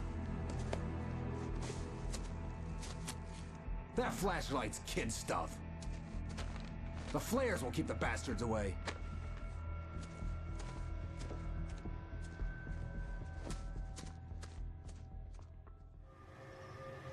You can see them too? Hell, of course I see him. Come on, we gotta move. Why? Because that's the way the story goes. Yeah, but... Let's move! I lost my gun back there. Oh, I've got a gun. Just keep that light steady on him. It took a moment, but then I recognized him. He'd been on the ferry when I first arrived here with Alice. He knew my name. We were headed in the direction of Lover's Peak. There was no way this was a coincidence. He was the kidnapper. Come on, Wake! You better keep up.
These stairs, Wake. Use the flares from the emergency box to hold them off while I get these boards off. Give me the gun. Yeah, no can do, Wake. Are you kidding? Give me the gun! No time for back talk.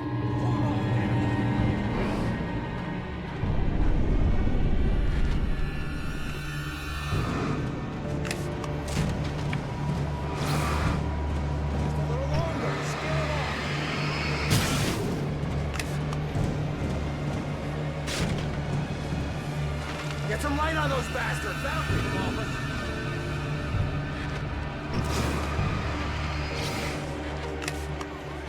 Just a little longer, I almost got it! Okay, it's open. Move it or lose it!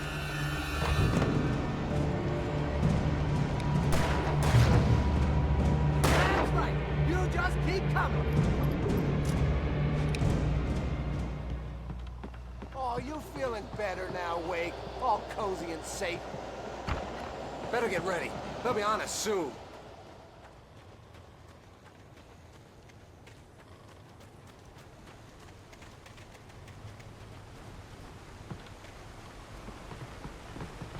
This is it, Wake.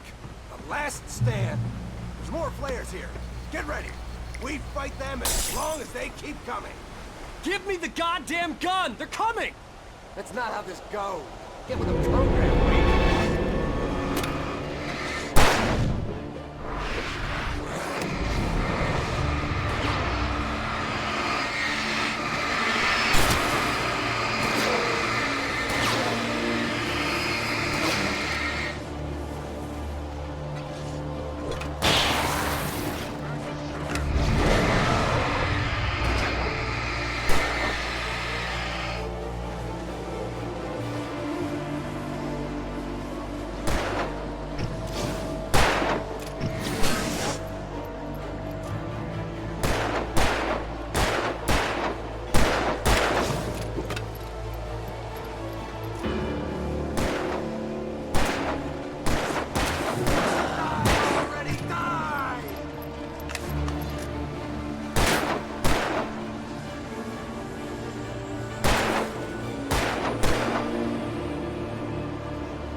let's cut the act now.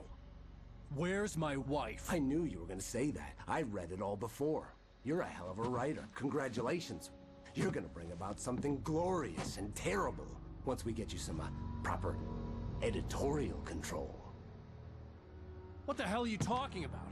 Where's Alice? I want the entire manuscript, or she's gonna suffer bad. You touch her off.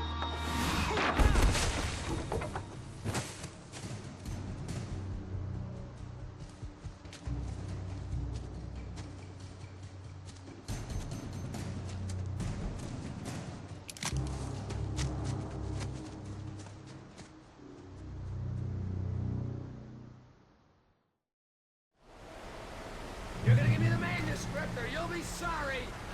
No! Come back here! I swear I'll kill you if you hurt Alice! Do you hear me? Come back here! He had Alice, and he wanted the manuscript because he thought it held some magical power. But I had no manuscript to give him. I had... On more than one occasion, Alice had tried to explain to me how it felt to be afraid of the dark. To her, darkness wasn't simply the absence of light, but something more tangible than that. It was something you could touch and feel. Worse than that, it was something with a mind of its own, something malicious and malign.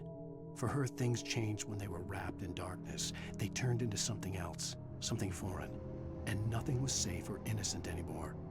I'd never really understood what she meant, until now. Get back to Barry and figure out my next move. The night had been one desperate situation after another. I was exhausted, and my body felt as though it had been chewed up and spat out. The flashlight was heavy in my hand, and each pull of the trigger sent a painful shock up my arm. But I was finally out of the woods, and things were looking up. That's when I heard the chainsaw.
The logging site was a mess. The modular office had been pushed off the cliff. Deputy Thornton climbed up from the wreckage excited, breathing hard from the exertion. Nobody there. It's weird. Don't you think that's weird? Bored, Mulligan let out a mighty snort. Hell, it's always weird, Thornton. Just a question of sorting out what kind of weird it is this time around.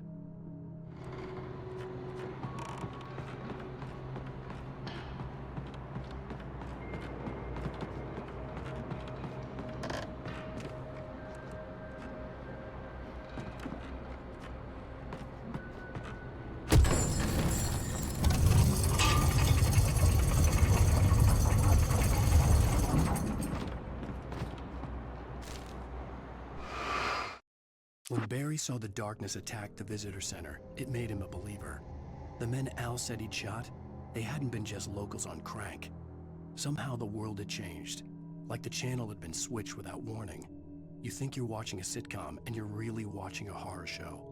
When the birds started attacking the cabin, Barry wasn't surprised, just terrified.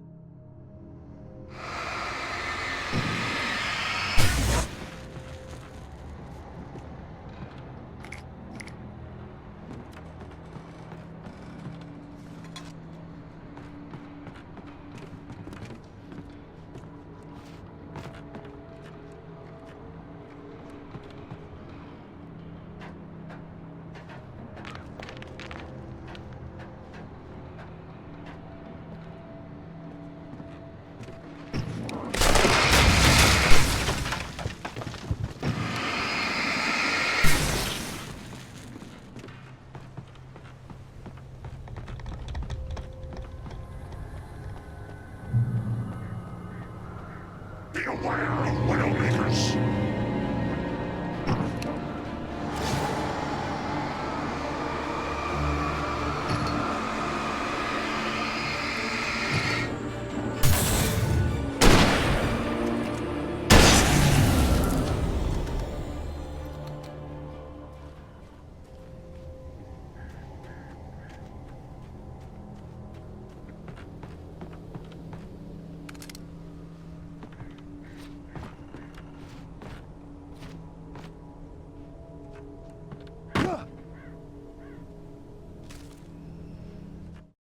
Shadows stirred and the wind picked up as I ran through the forest. I felt the dark presence turning its gaze toward me. Then the moonlight was blotted out by dark shadows that raced violently across the ground, moving too swiftly to be natural. Darkness gathered between the trees and melted again to reveal the Taken. No natural path had brought them here.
Is a hazardous occupation.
Barry? Ow! The porch is covered with birds. They've got all Hitchcock on me. Stay out of sight. I'm on my way. Don't open the door. What, am I crazy? Stay hidden. I'll be there soon. Just make sure you keep the lights on.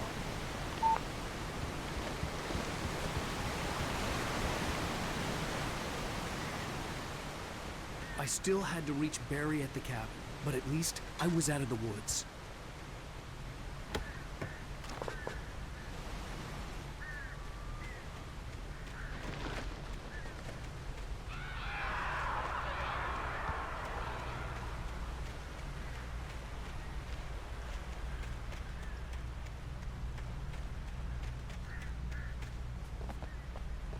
I'd have to get the car from the locked garage.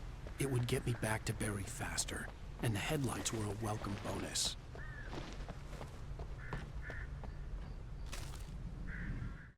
The FBI agent's command froze me in place. I considered surrender. It was all falling apart anyway. I could give in, let someone else deal with it, but it felt all wrong. Call it instinct, his posture, the way he held the gun. He was no friend. Shots ringing in my ears, I leaped for the hole in the fence and stumbled into the darkness beyond.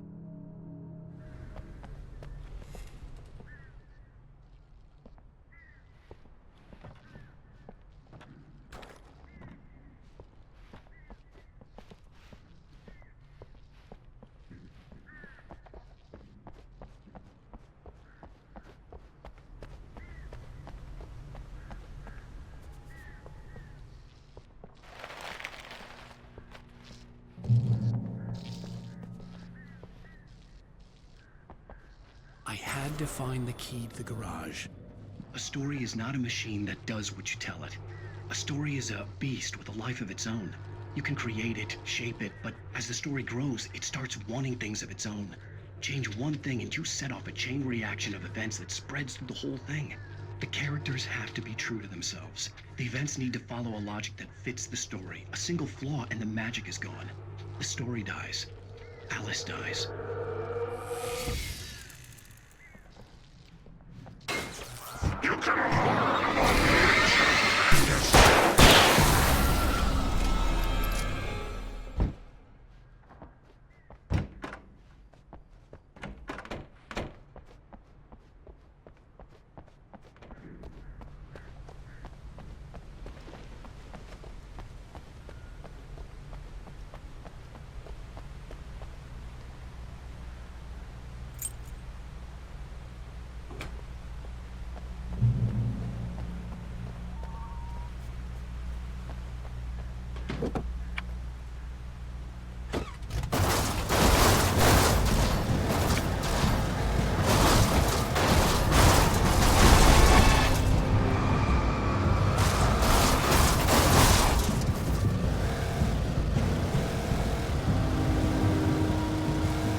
The flare gun was probably the best weapon I could imagine against the dark things I was facing.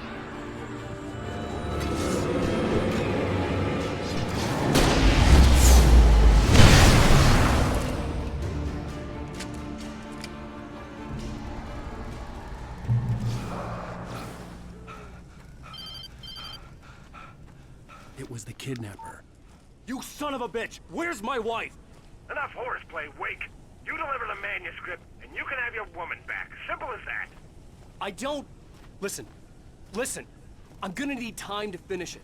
I still need to write the ending. I need a week. Not done? I need a week. 2 days. The old Bright Falls coal mine is nearby. You can find it easy, city boy. The main building, there at noon. You bring the manuscript, you'll get your wife. Not, well, get me? Yes, I get you.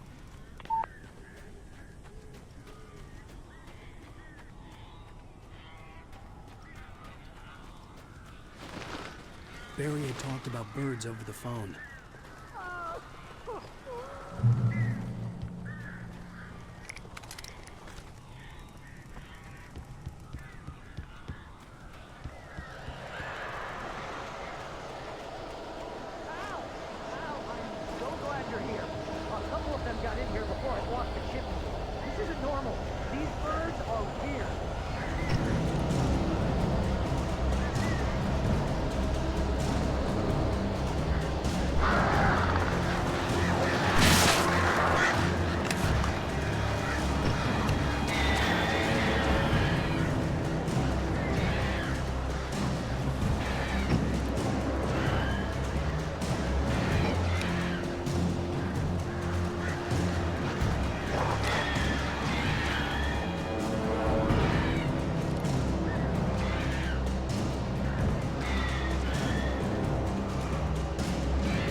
Al. I'm sorry for thinking you were having a psychotic episode, man. I sent Barry to the town to ask around about a man fitting the kidnapper's description. He'd go through the archives of the local paper. Perhaps he could learn something. Anything about the island and the cabin that had disappeared. The man wanted a manuscript. I had to try to write him one to get Alice back.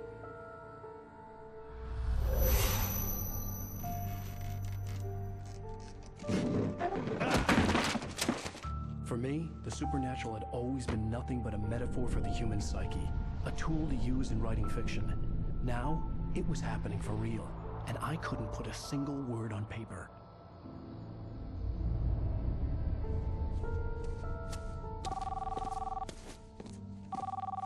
Barry Wheeler speaking. This is Rose. Rose? I found Mr. Wake's pages. Oh, you sweet, brilliant girl. Could you and Mr. Wake come get them? I live in the trailer park outside the town. We'll be there in less than an hour. I know. See you soon. Have a great day. Hope you come back soon. Welcome to the old dear diner. Good girl.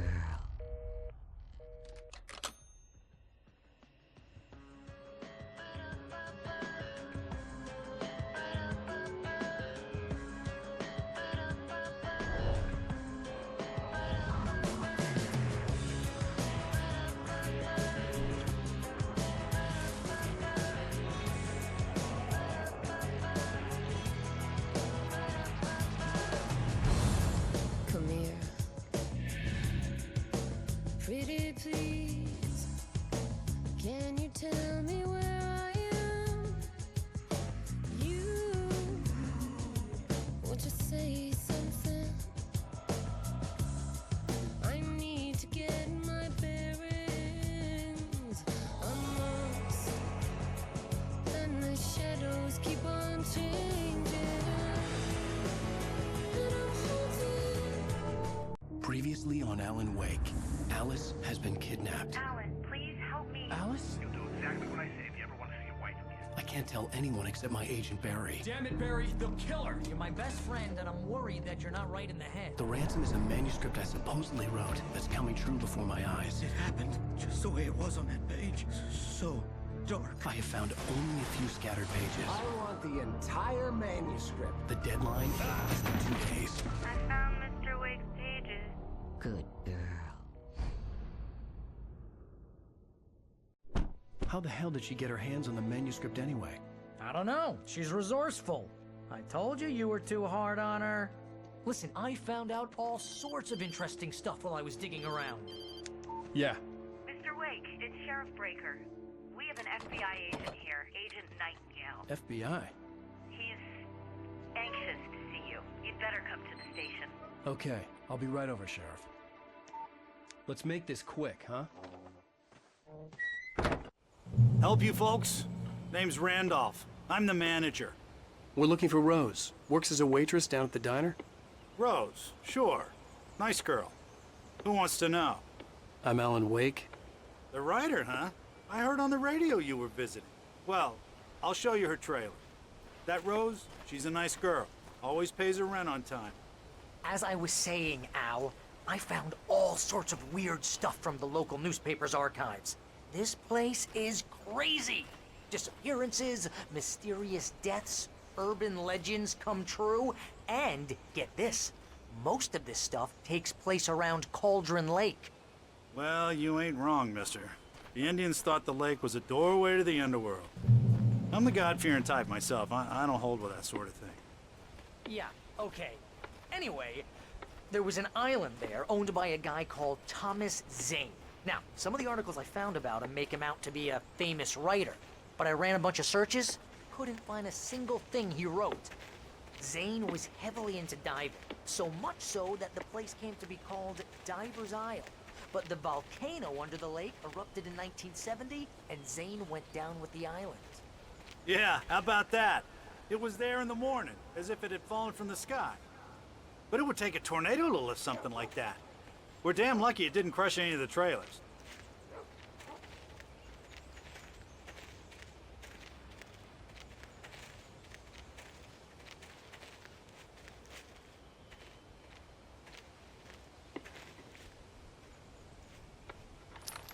better.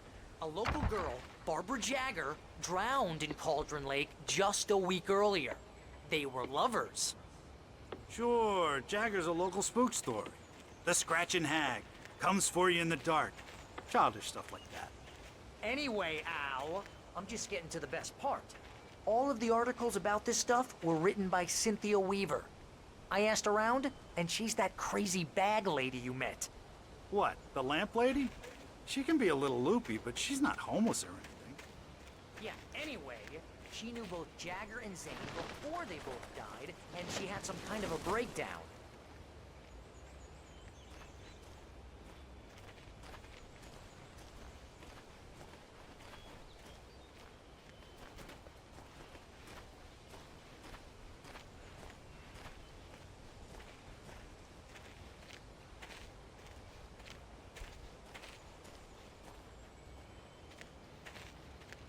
Well, mister, this here's Rose's trailer. You mind me asking what you want with her? We're just here to talk to her, pal.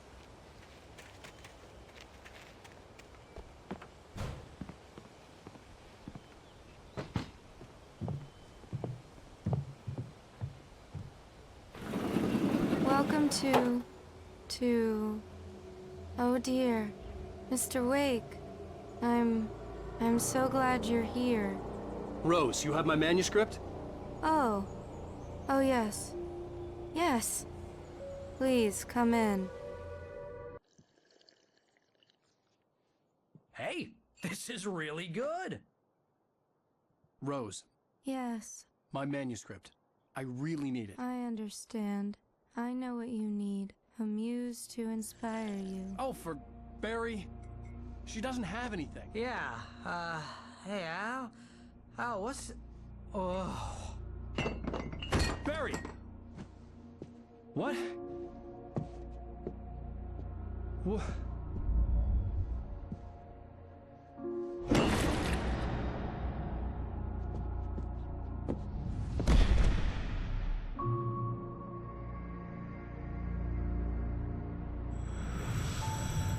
It's coming for you, hiding in my barber's skin. I'm too weak to stop it. You must turn the lights on. I promised I'd come visit you and your lovely wife. You must finish what you started. I insist. You must turn the lights on. Turn the light on. Back to work, boy.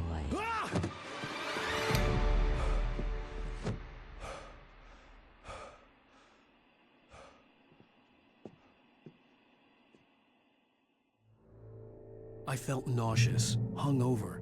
Only anger kept me going. I can't tell reality from dream anymore, but it seems I have an imaginary editor to help me. She's an old woman in a funeral dress. I call her Barbara Jagger. She's very strict. I'm writing faster and faster. My manuscript is being heavily revised. The edits are getting very aggressive, and each day there's less of me and more of her. I hate it, but I know she's right. She promises me I can save Alice this way. She knows more of this than I do. About the complex incantation I'm attempting. About this place. She's worked with another writer under similar circumstances, Thomas Zane. The genre of the story seems to be shifting. It's turning into a horror story. I'm getting close. I can feel it.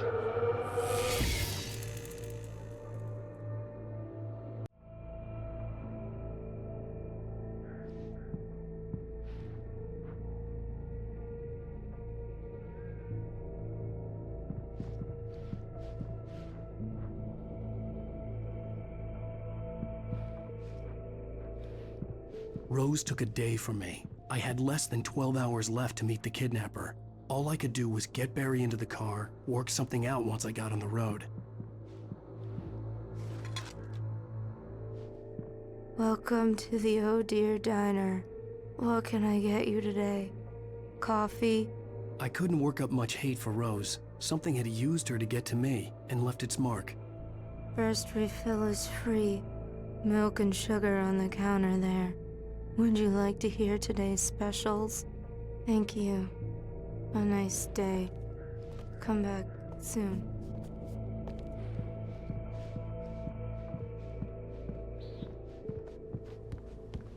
My gun and flashlight were gone. I'd have to find a way to get Barry into the car as quickly as possible. There was no time to waste. Mr. Randolph liked Rose. That little smile she had. How she was still sweet when life had tried so hard to make her bitter. It wasn't any of his business what she did in her trailer. But those strangers, the writer and his smart-ass sidekick, looked like trouble. And they'd been in there for hours, way past her normal bedtime. He reached for the phone and called the sheriff's station.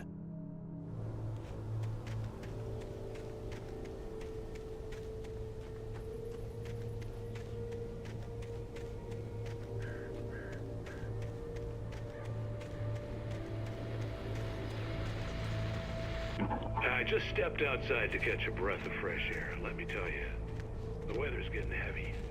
Nights like this make me especially glad I'm here talking to you and not home in bed. Once the weather takes a turn like this, I can't sleep at all. It's all tangled bed sheets and dark thoughts, punctuated by the occasional plunge into nightmare. Is it just me? Well, perhaps it is. But I hope I can make the night a little bit easier to get through. Caller, you're on KBF FM. Hey, Pat, it's Walt Snyder. What's on your mind, Walt? Well, I ain't the way you are, but, well, I can't sleep either, you know? I just been staring out the window here, trying to make sense of it all, but, I ain't been drinking either, you know? I just... Well, you sound like a man with a problem, Walt. I had a, argument with Danny. You know Danny, and, then I got in trouble with the law, and, I'm just, well... I heard something like that, Walt. Yeah, well, Danny's my best friend, and, they let me on bail today. And now I'm just alone here at the window, waiting. Man, and there's something in the air tonight, man. I was just outside looking up at the sky above our broadcast tower thinking the same thing. What are you waiting for, Walt? I don't know. Something's gonna happen. I think I better go. Well, Walt, maybe... No, thanks, Pat. Well, good luck to you, Walt. Hang in there. Let's take a little break, folks. This weather's really something else, huh? How can I be sure?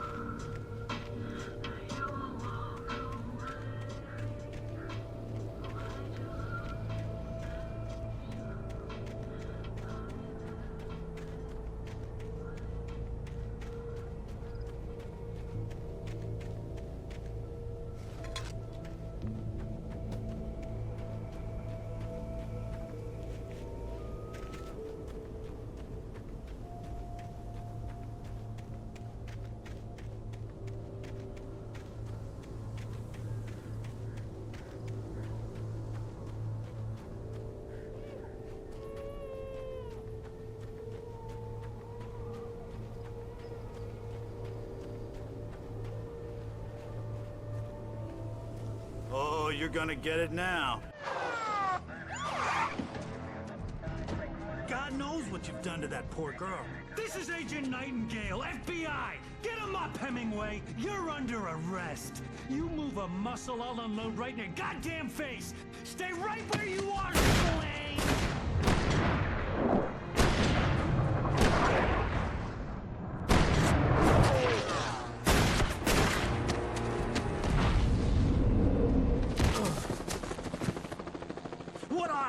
I'm standing right here, you goddamn maniac!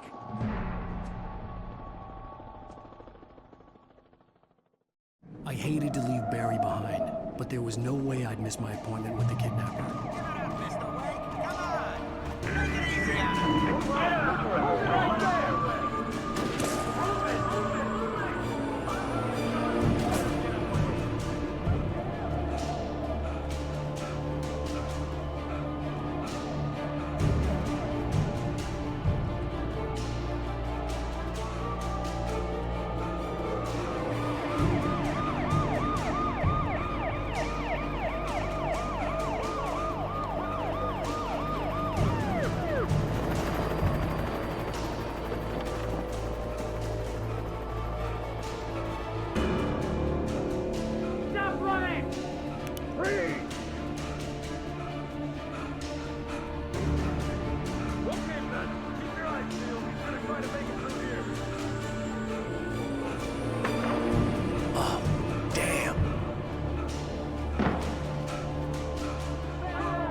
For decades, the darkness that wore Barbara Jagger's skin slept fitfully in the dark place that was its home and prison.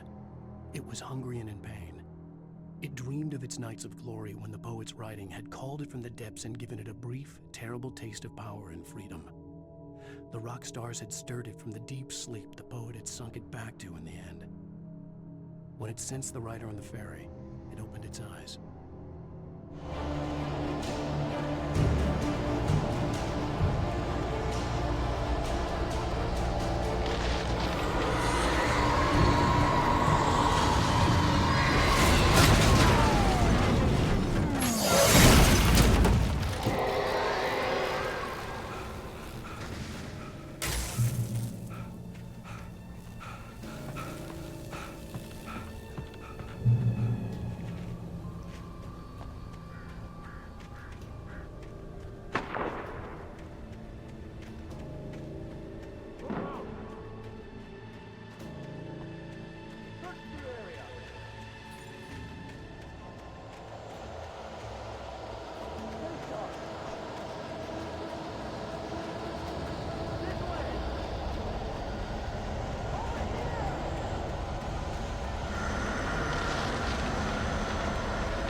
This horror was everywhere I went, circling me. The cops didn't stand a chance. They were after a writer, not a monster. He's the guy we're chasing. If it's not him, who then? Bigfoot? Over. I don't know yet, but I'm not in the habit of jumping to conclusions. That tends to come back and bite you in the ass. Out.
This is James. Mulligan, Thornton, come in. Over. Thornton here. James, we got both Wheeler and Rose in custody. They didn't put up a fight or anything. Why, they were... Hey, what are you doing? Come on. Sit down and give me that. James, Mulligan here. Over. Go ahead, Mulligan. Over. We got Wheeler and Rose here. Wheeler's drunk or hopped up on something. Speaking of which, that Fed had a pretty distinctive whiff of Otis Scotch about him, if you know what I mean. Over. I don't have anything on that, Deputy Mulligan. Over. Well, whatever. Anyway, Rose is just being plain weird here. You better get Doc in to take a look at both. Over. Gotcha. You better get them here quickly. The, Fed's gonna want to interview Wheeler. Over. Oh, yeah, I bet he does. Looks like they have a lot in common. Mulligan out.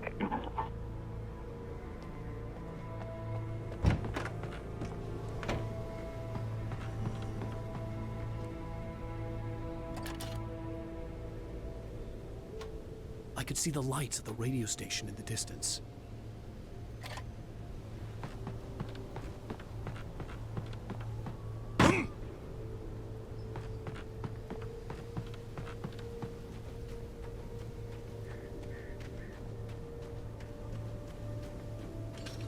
I imagined that the broadcast tower in the distance was part of the local radio station.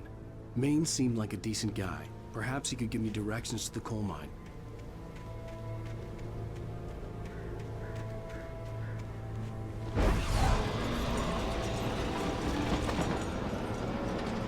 Unnatural shadows clung to the gate. The darkness that was after me was trying to stop me. I wouldn't get through without a light.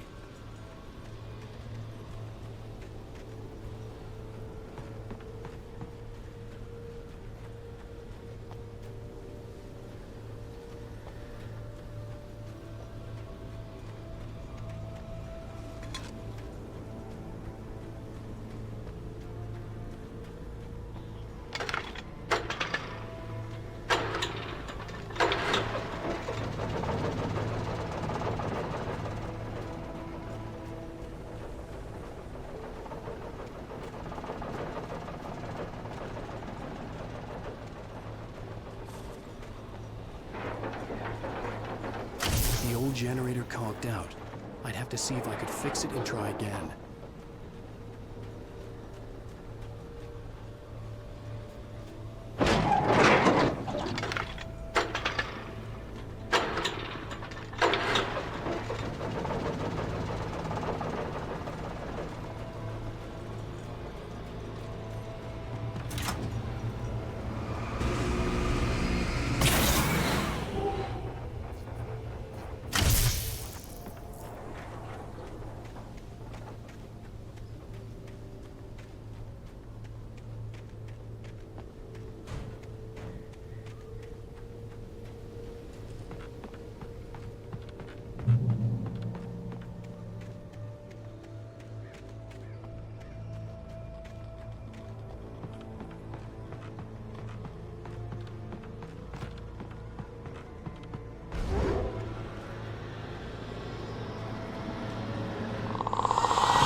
It took me a moment to recognize the French grenades. They were an ideal weapon for my situation. Team 1, come in. Over.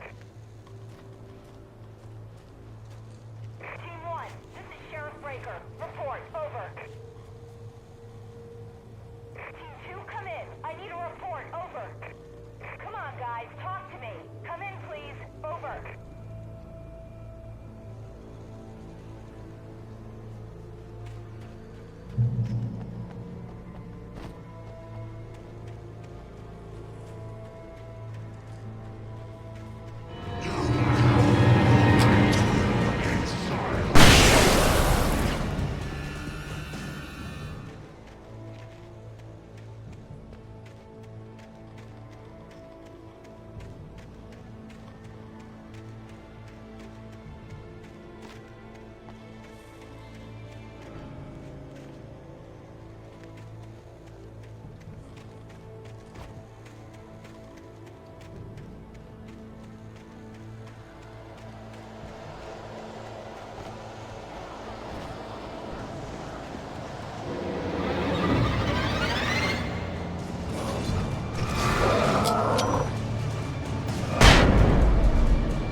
And here's another call. You're on KBF-FM with Pat Maine. It's Bill Peabody, Pat.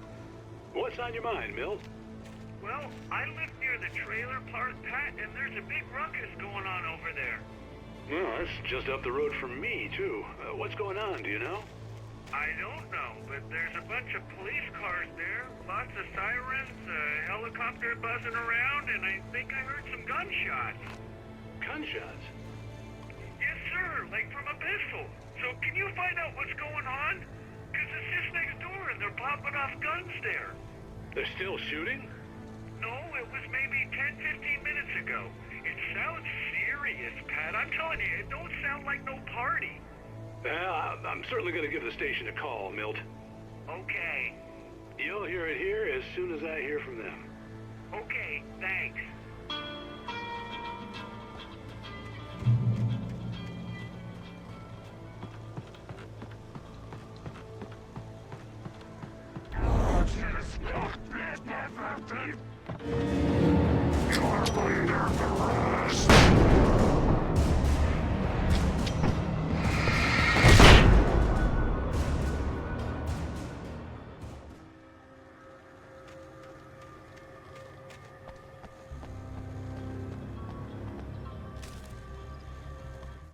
Touched by the dark presence, Rose was lost in a dreamland where everything was drawn in black and gray crayons. The old lady had promised her that all her wishes would come true. She would be Alan Wake's muse. She was smiling so hard it hurt her face. She crushed a bottle full of sleeping pills into the coffee. Deep down inside, she was screaming in terror.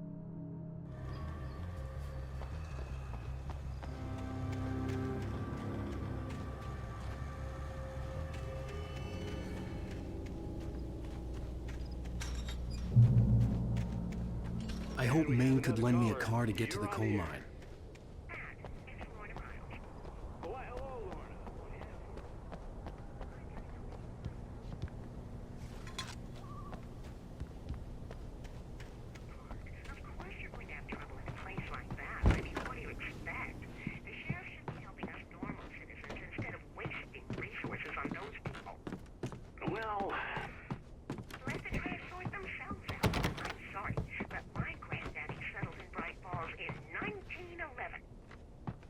Thank you very much for that compassionate viewpoint, Lorna. Oh, here's a little surprise. The famous writer Alan Wake just walked in. Folks, I'm going to see if I can talk him into an interview. Come on in, Mr. Wake. Oh, I'm so glad you could find the time to do this, Mr. Wake. Nowhere to run now, Dan Brown. You back away from me. Don't hurt. Whoa. Everyone calm down. Put the gun down. We're all friends here, right? Cool your jets, Nightingale. We got him. What the hell's the matter with you? There's a civilian in there.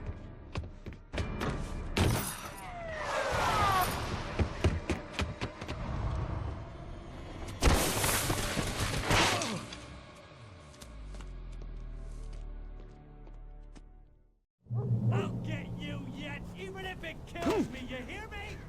You hear me, H.P. Lovecraft? I had fallen off so many cliffs it was ridiculous. That's what you get for naming a book The Sudden Stop. It was probably good I hadn't had the chance to tell Maine where I was going. I'd have to lose the cops and find my own way to the mine.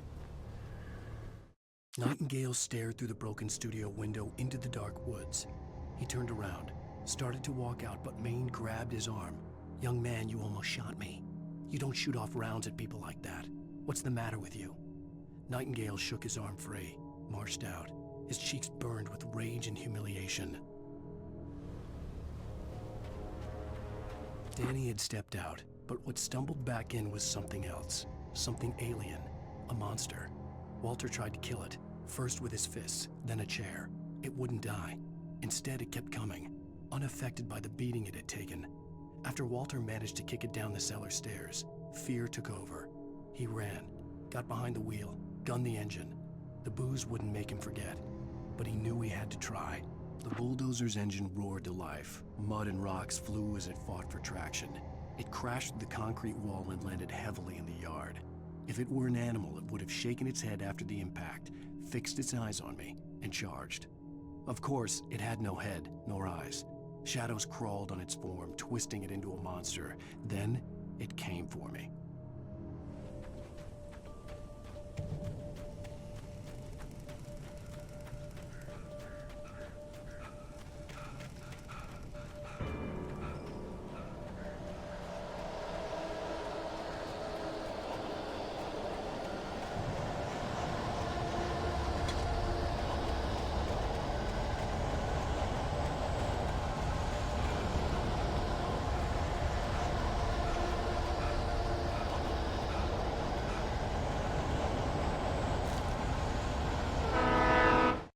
Sarah trusted her gut, and her gut said Agent Nightingale was an asshole. He felt wrong, and it wasn't just the smell of stale booze. It was in the way he flashed his badge, pulled rank, the look in his eyes when he wanted answers. Where was Alan Wake? What was this about an accident? Where was his wife? And most importantly, why did she let Wake go? He wouldn't answer her questions. Federal business was all he'd say.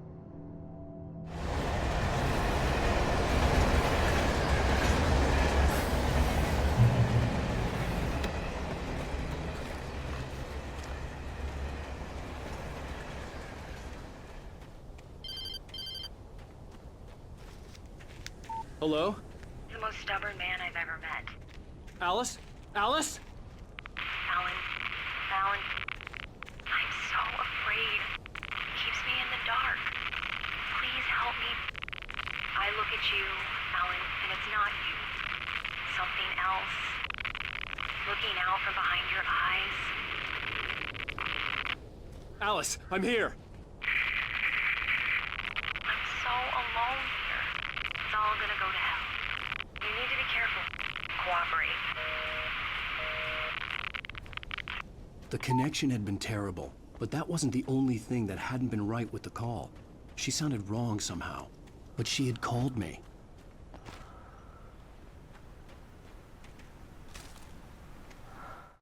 The pipe wrenched itself loose from the bridge's steel framework. Wrapped in darkness, it floated in midair, twitching.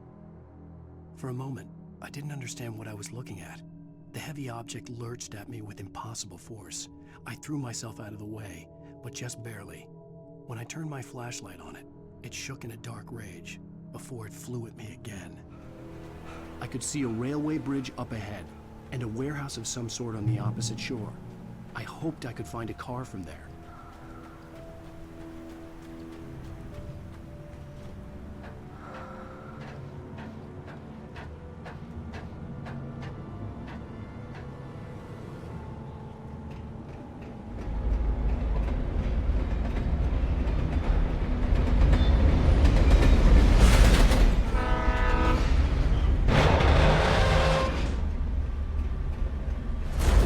That was pursuing me was growing stronger, and it was taking over everything in its path.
I slammed the door shut right in his smug face.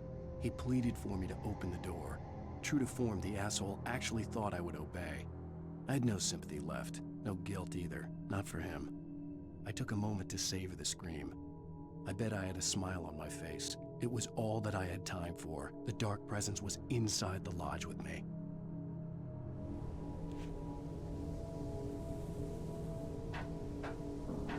As a teenager, just starting to get interested in writing, Stephen King had been a source of inspiration to me.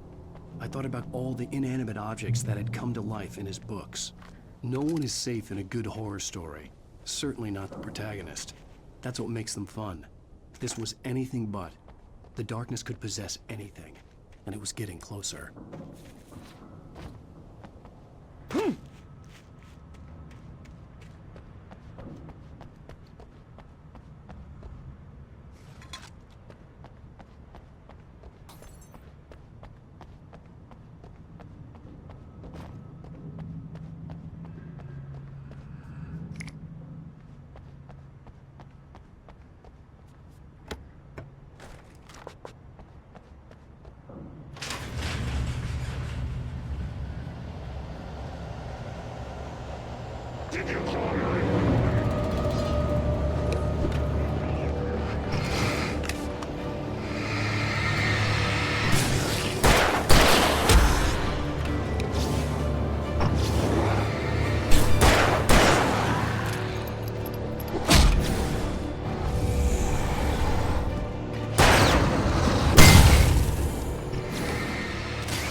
Take the facts of our existence for granted, unaware that they are merely a thin veneer of desperate self-delusion covering a vast cosmos of madness and horror.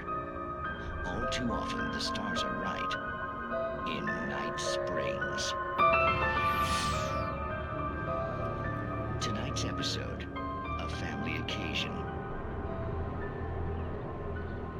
Journalist Alvin Derleth's trip to study the local customs of an insular community in Night Springs has been less than successful. Until tonight. Well, I'm glad you changed your minds about this. Ancient customs, local mythology. My editor loves this kind of stuff. Well, Mr. Derleth, we don't want to feel like we're on exhibition. But you have demonstrated the seriousness of your intent. Oh, I am serious. Really, just do your thing. I'll stay out of your way and observe. Actually, I thought you could assist us. I'm afraid we are a man short. It would provide you with an intimate perspective. Could I really? Of course, Mr. Derleth. Well, I guess that's the least I... What would I have to do? Oh, here. Let me show you with a kiss.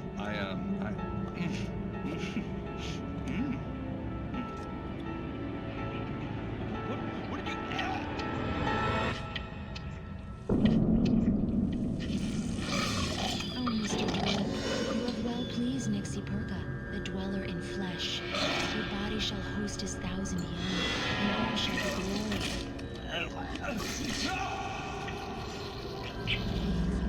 Shh, darling, be calm. Shh.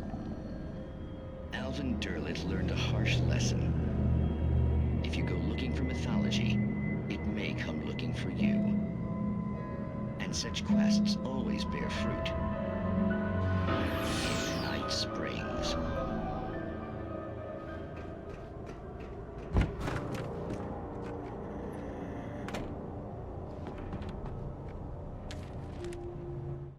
The darkness surged towards me, sucking everything loose from the ground into its depths, tugging at my clothes.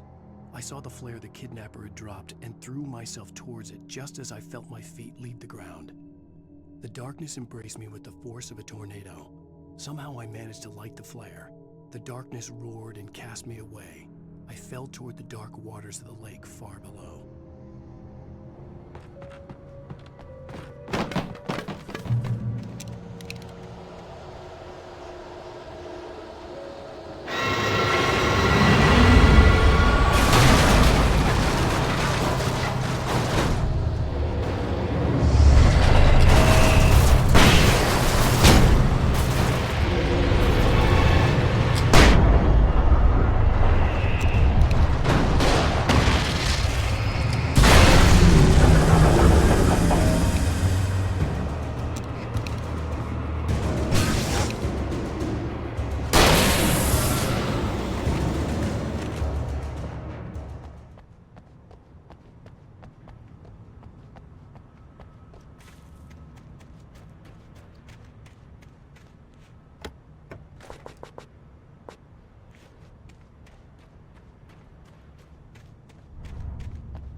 I had never been this glad to see the sunrise.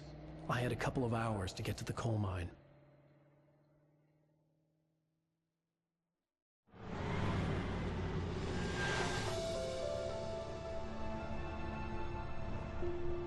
The coal mine wasn't far now.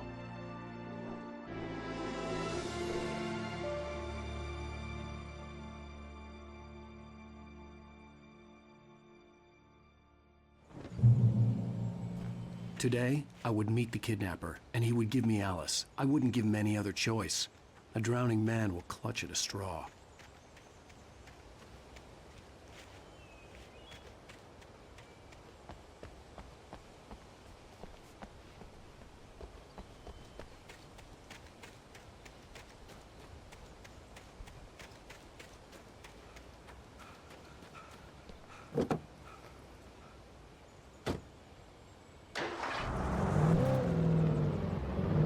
Little by little, without realizing it, I'd come to believe that the story in the manuscript was coming true. The current of its narrative had taken me deeper and deeper into dark waters. Alice had been taken from me. Barry was probably in jail. I was a fugitive from the FBI. The whole world taken over by the dark presence was trying to destroy me. It all felt real, but it matched a textbook case of insanity. Even during daytime, I was being stalked. The bridge must have collapsed only moments after I'd crossed it.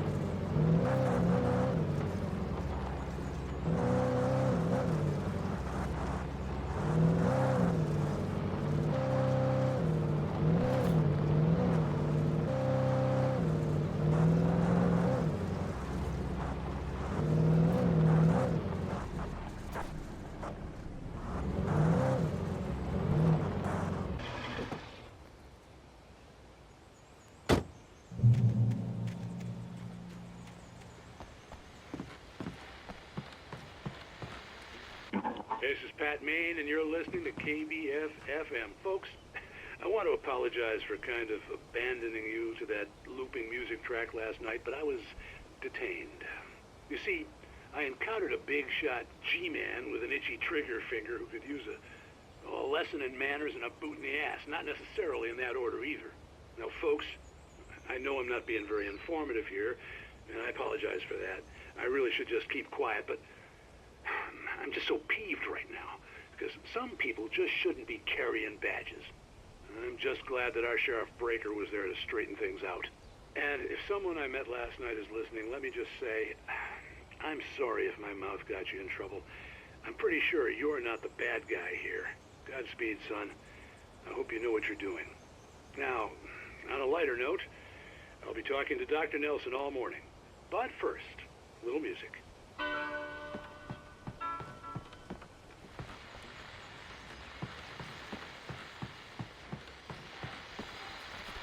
Welcome back to KBF FM. Hope you enjoyed that tune. Now, Doc, you were talking about life and finding that special someone, that soulmate. Well, you were talking about that. I was saying I don't buy it. Well, see, to me, that's strange, because I always pegged you as a hopeless romantic. You got me there, Pat. But I think love's where you look for it. And you need to do a lot of looking, sure. But the idea that there's that one special person out there for you, and if you miss that chance, it's gone forever, and you're forever incomplete. I mean, isn't that depressing? Or, heck, childish even?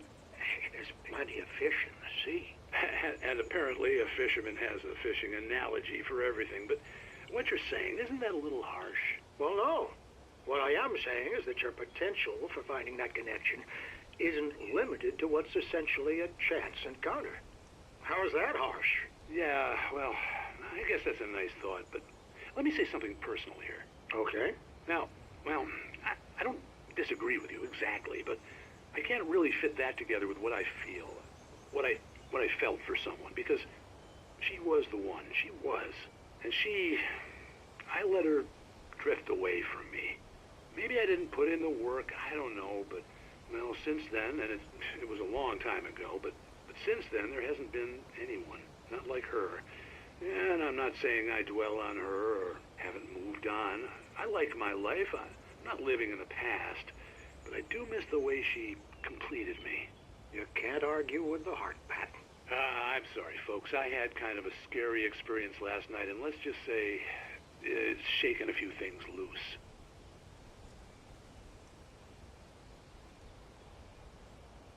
For Mott, spying on the writer on the ferry had been a disappointment.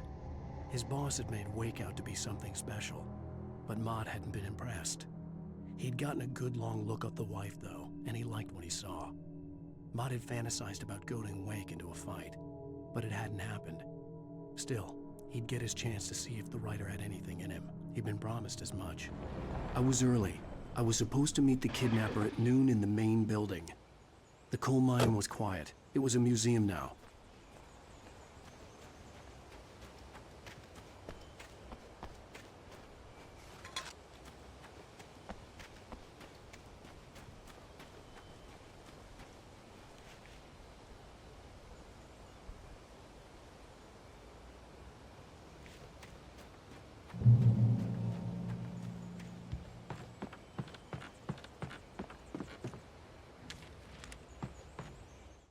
With Nightingale gone and the night wind blowing in through the broken studio window, Maine stared at Sarah.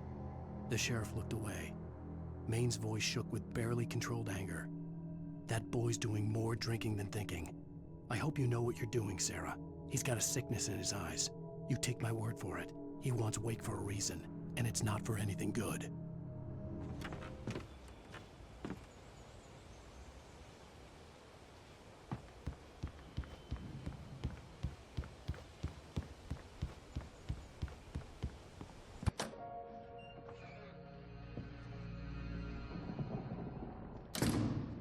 I didn't want to go outside. Cops had to be looking for me. The noon sun turned the place into a sauna. The day dragged on. Different scenarios ran through my mind. Ways of how I'd torture the kidnapper to get Alice back. Or the different horrible things he could have done to her. I imagined her dead. I had no way of knowing she was still alive. It was killing me. I was running on blind hope. It was all a waste of time. The bastard never showed up.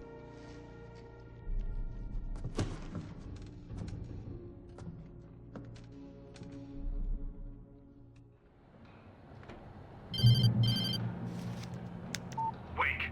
Where the hell are you? Change of plans. You know where Mirror Peak is? It's a big mountain north of where you are. You follow the path from the mine, you can't miss it. There's a lookout point there. I'll be waiting. I'm through being jerked around by you. You want to see your wife alive? Because if you do, you better watch what you say to me. Do we understand each other? I want to talk to Alice. Yeah, and I want the manuscript. Don't keep me waiting, Wake. Hello? Hello! Ah! I'm gonna kill him! I had to get to Mirror Peak.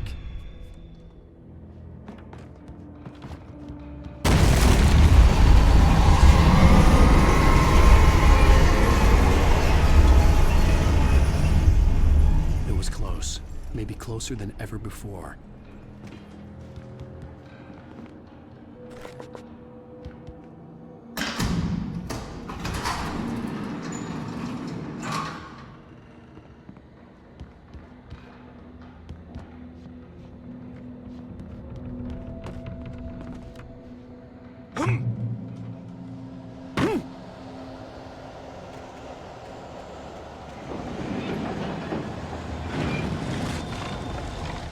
When Thomas Zane fell for Barbara Jagger, it happened fast. She was young, vibrant, and beautiful, full of life. He had never been a very happy man, and without any seeming effort, she had changed all that. Zane felt good for the first time in his life. Everything she did was another piece of a jigsaw puzzle he hadn't even known he'd been missing. And best of all, she made the words flow, strong and sharp. She was his muse.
The only way to reach the hillside ahead was to go through the building. I had to find a way to avoid electrocution.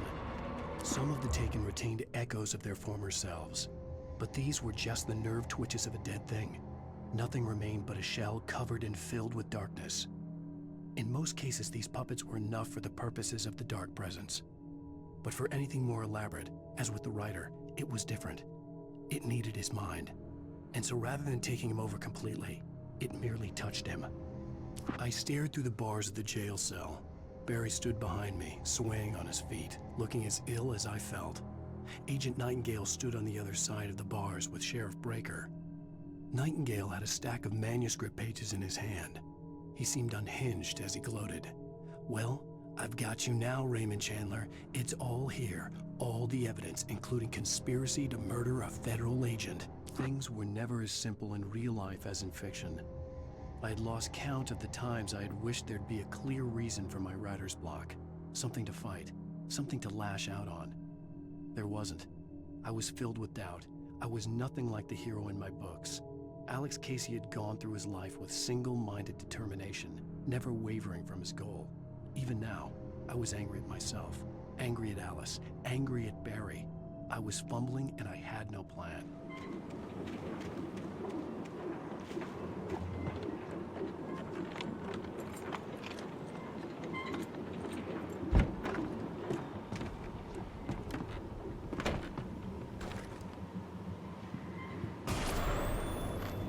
Anything outside of writing is a struggle. I feel ill. I managed to make my way downstairs. There's a shoebox filled with books and papers by Thomas Zane. It's very hard to focus, but I managed to read some of it. He's a poet, and a good one. He writes of muses and creators summoning fabulous things from a magic lake, using his powers to shape the world of a realm of gods and dreams and demons, dark things that wait for a chance to slip through, wearing the flesh of men as disguise. Zane writes about himself, his girlfriend being taken over by a dark presence, about growing scared of the lake. Zane believes it's a mirror to the gaping void of darkness above, where some Lovecraftian presence lurks. I crawl back upstairs. I'll borrow these things for my story. They ring true. They fit.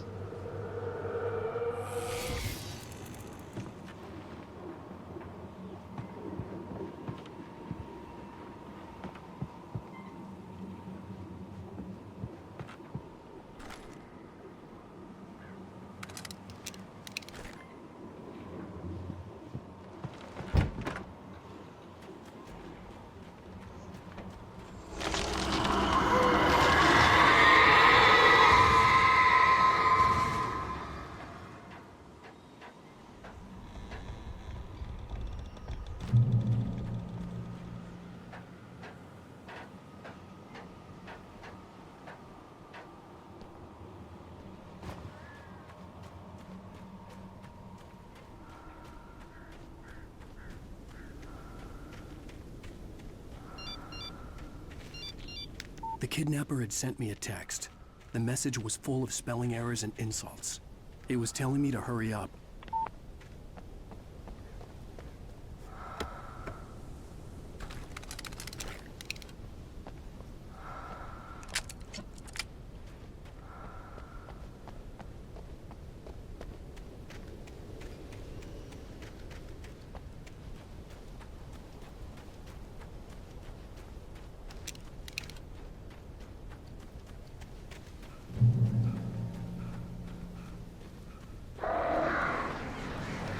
Birds.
headache stabbed at my brain.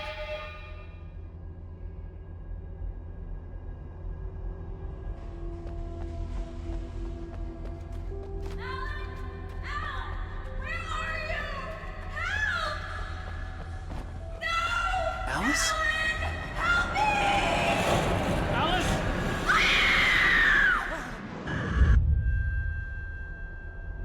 I'm losing it. I gotta get out of here. The hunters were big, thick-set men, confident and at home in the woods. They were feeling good, running on beer, ghost stories, and camaraderie late into the night.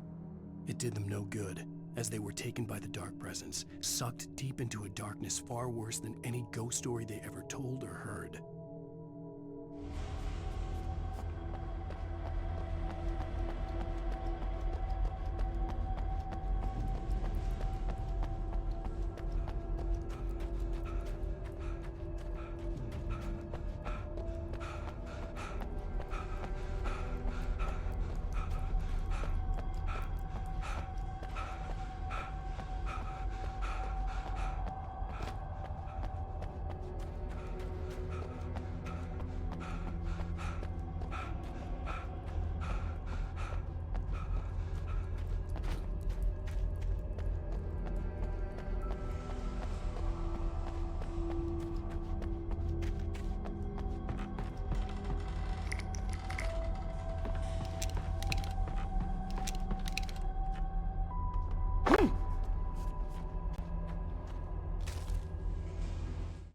Even behind the closed doors and curtains of his grimy room at the Majestic, the local motel, Nightingale could feel the locals' eyes on him, the unrelenting pressure of their judgment. He forced it out of his mind. For all he knew, they could all be under Wake's spell already. You do what you have to do to get the job done. He took comfort from the bottle in his hand. Please, he thought, just let me get through this.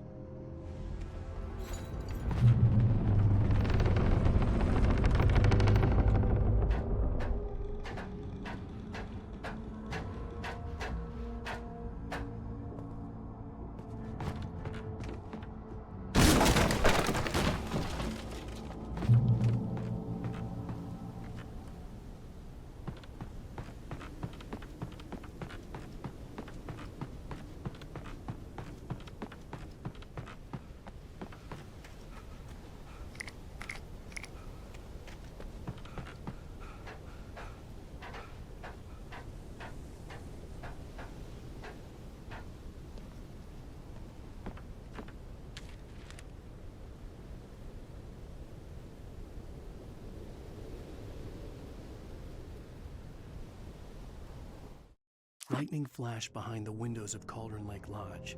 Tor Anderson laughed and held the steel hammer above his head. Nurse Sinclair was trying to calm him down without success. Tor grinned madly and shouted, "My hammer's up. Here's a friendly poke from Molnir, wench." He brought the hammer down with all his might on Sinclair's head. "We're on a comeback tour, baby."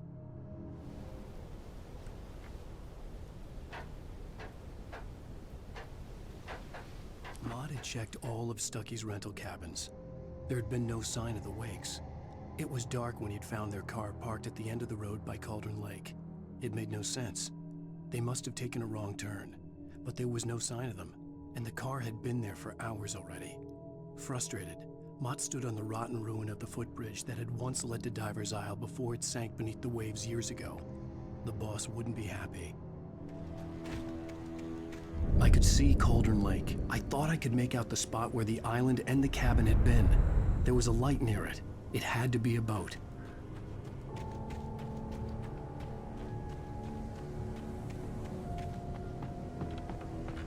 I was close now.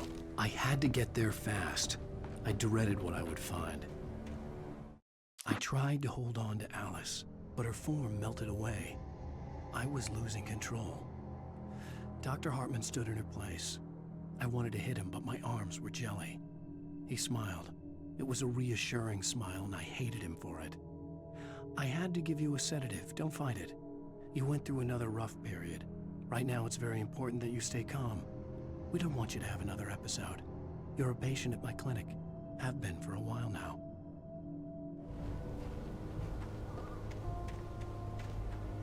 Wait, I'm here! I'm coming! No! Get away! Sorry. Please, late. The boss didn't know who he was messing with. I didn't know. I swear, I didn't know. We don't have...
Previously on Alan Wake, I'm hunted by the law. Sheriff, Wake's running. I'm giving chase. Are you seriously telling me that writer just took out my deputies? A thriller I supposedly wrote is coming true. The genre of the story seems to be shifting. It's turning into a horror story. I was told that Alice had been kidnapped, but that was a lie. We don't have his wife. We don't know where she is. Her purported kidnapper was eaten up by the dark presence before it attacked me.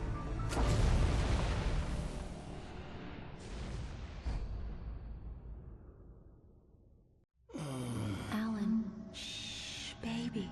It was just a nightmare. Alice. There you go, Alan. Hartman, I fell. I had to give you a sedative. Don't fight it. You went through another rough period. What? Right now, it's very important that you stay calm. We don't want you to have another episode. You're a patient at my clinic. Have been for a while now.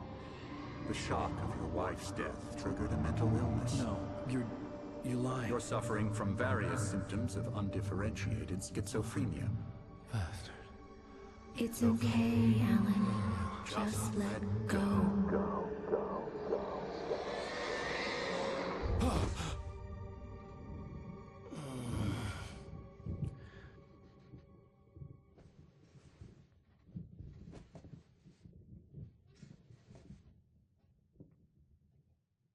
I felt groggy. Whatever Hartman had bumped in me was making me numb. I felt like this was happening to someone else. Someone I was watching on television. I couldn't think. Couldn't focus. The door was locked. I was a prisoner here.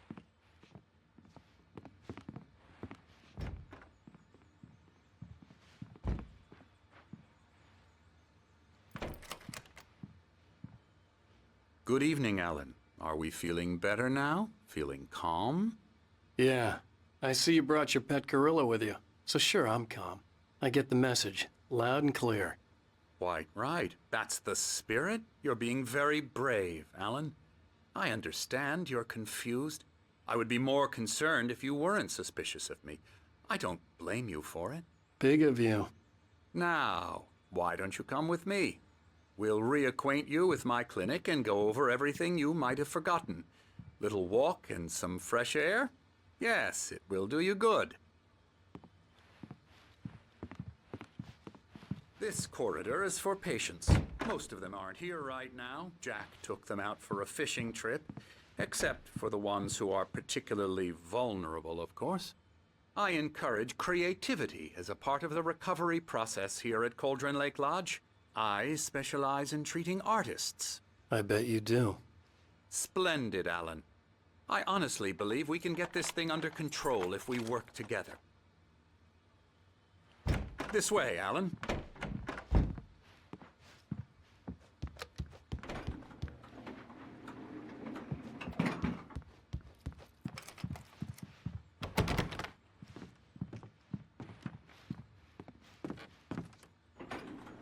Now, Alan, from past experience with you, I know I need to get right into the heart of the matter as quickly as I can after an episode. So I'm just going to say this. Alice is dead. No. You're in a very vulnerable state until you understand and accept this. Alice drowned, and you couldn't face that. You're suffering from hallucinations, paranoid delusions, unusual thinking, an obsession about light and darkness, a feeling that everything revolves around you, your thoughts and dreams. Your mind has constructed an elaborate fantasy scenario in which your writings are affecting reality. She has been kidnapped and supernatural forces of darkness are trying to stop you.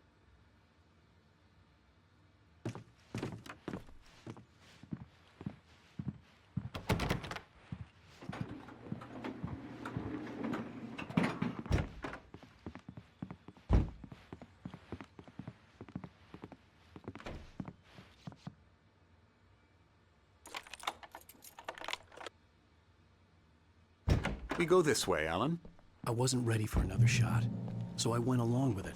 He had to be lying. But under the influence of the drug he had given me, I had to fight not to believe his words. It's all in your head.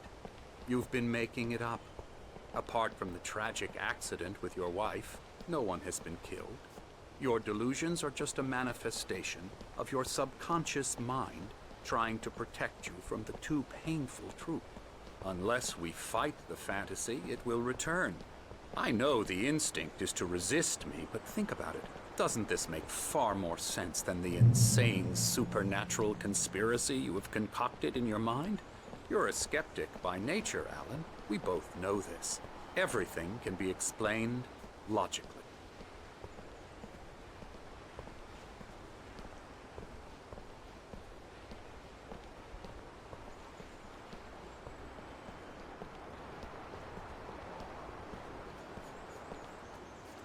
I never get tired of this view.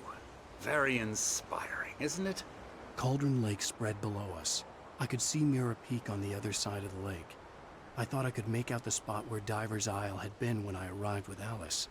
Now there was nothing but waves. It seems there's a storm coming. Funny, I don't recall there being a mention of that in the weather forecast. Well, no matter. This way. Follow me. Alan, what I'm telling you is good news. Right now we're in control. Every time you have a relapse, it gets more and more difficult to resurface from the dark depths of your imagination. Not surprising, considering your profession. Imagination is what you work with. After all your nightmares, this should come as an immense relief to you. If it doesn't, why is that? Because I'm lying? Or because you don't want to admit that you're not well? It's very natural for you to think of me as your enemy. It's part of the illness. I let him talk. After all, Hartman I'm the obviously one loved trying his to own bring you voice. out of the His world words you've echoed constructed madly for inside yourself. my head. But I dug my do nails it into by the palms of myself. my hands to stay focused. You need to work with me. Once you accept that, we can begin the journey towards your recovery. Come along. Let's go inside.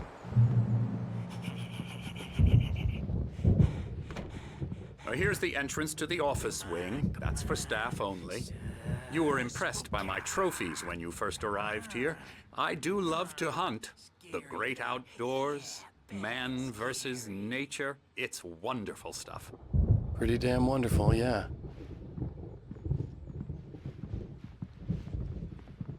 Scary, scary, scary.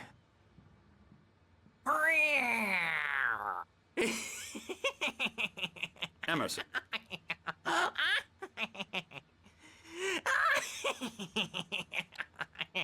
I'm a real bad dream, mister. You should be afraid of me. Don't want to run into me in the night, that's for sure. Please, Emerson. Mr. Wake is confused enough as it is. Yeah, you'd like me to go away so you won't be scared. But you can't just decide what kind of dream you have or when you have it. Emerson. Okay. Sorry. Boo. That's Emerson. We're actually making some progress with him, I'm happy to say. He works on video games. It's trash, of course, but it does involve some small creative effort, which makes him receptive to my therapeutic methods. No kidding.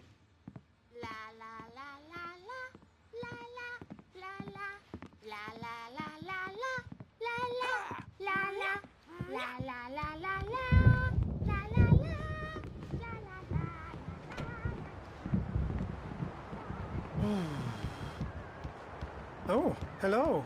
I've painted you. Okay. I was just struck by inspiration a couple of days ago. Dr. Hartman wanted me to paint landscapes, and that's what I was doing. But now I've been doing these things, a lot of them. The images just keep coming. Dr. Hartman likes them. He has them in his office. Yeah? He's very proud of me. He says I'm getting much better. I think I'm getting better. Well, I guess I better start wrapping this up. The storm is almost... Look at that. I'd hate to be out there tonight.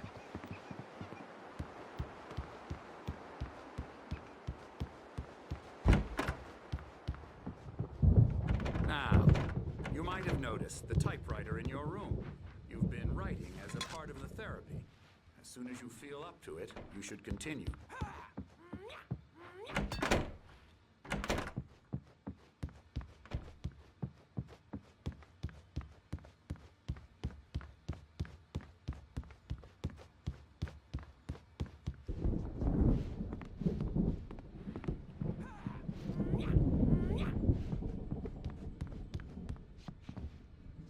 Hartman had mentioned that the power had been acting up. Maybe that was the reason for the generator and the work light on the balcony. The generator hadn't been activated, and there was no key.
My rheumatism's killing me.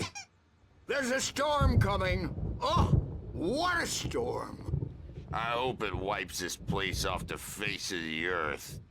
And these two are the Anderson brothers, Odin and Thor. They had how should I put this? A heavy metal band in the 70s and 80s called Old Gods of Asgard. They even adopted new first names to complete the image of Viking gods. After the band broke up, they lived on a farm nearby. They are, well, in advanced stages of dementia. They're well cared for, TLC and all that. There's nothing more that can be done. I'm afraid that the rock and roll lifestyle has left its mark. Oh, that won't do. I'm so sorry to cut this short for now, Alan. The power has been acting up. I'd better go check on it. We'll continue this soon. Meanwhile, when you feel up to it, return to your room and try to write. It really is for the best. Don't you think? I'd like to bash his head in with a hammer. Oh, he'd love to fish out our secrets, but he has no clue. He's not crazy enough. Not crazy like us, Sonny. Yeah! Being crazy's a requirement, Sonny. Who else could understand the world when it's like this? It takes crazy to know crazy. That's the sanest thing I've heard in a while. Zane! You're all right, Tom. Hey, we like him, don't we, bro? He's got to go to the farm. The Anderson farm. Valhalla! We wrote it all down, lest we'd forget. A crash course. All you need to know to get your head right. You need to find the message. Here, Sonny, here's something for you. Gave me a rash, but I kept it safe from these bastards. My head was clearing up, or according to Hartman, I was sinking back into the fantasy. I was convinced he was lying to me about everything. Crazy or not, the Andersons made more sense. Zane could feel the poems, taking form, shaping things. As he experimented, he imagined he could almost feel the power surging through the keys of the typewriter. It exhilarated him. But there was fear, too. If not for his young assistant Emil, he would have given it up.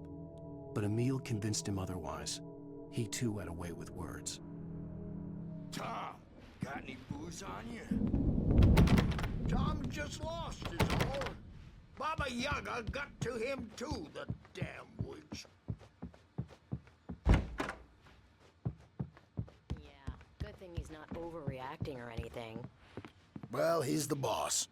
I may need a hand here later on, Birch. The storm's bound to make you-know-who jumpy. You know how they get. Gotcha. The doc's got me looking after Wake here, but holler if they get too rowdy. I'll do that, Birch. Hey, Wake, why don't you humor Dr. Hartman and give the writing a shot, huh? The typewriter's in your room. You can get to your room by those stairs, Wake.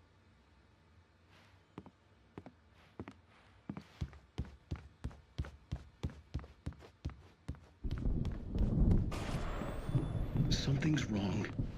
I'm not myself. It's hard to think. There's a shadow inside my head. I can only focus on writing. Everything else is a blur. I'm trapped in this cabin. Have been for days, but it's always dark outside. My editor is real. I saw her again. She's not human. It's not human. A dark presence is wearing the old woman's face. She was covered in clinging shadows. There's a hole in her chest where her heart should be. I think I've made a horrible mistake. I don't think I'm any closer to saving Alice. It's been lying to me, using me to get the story it wants, and the story will come true.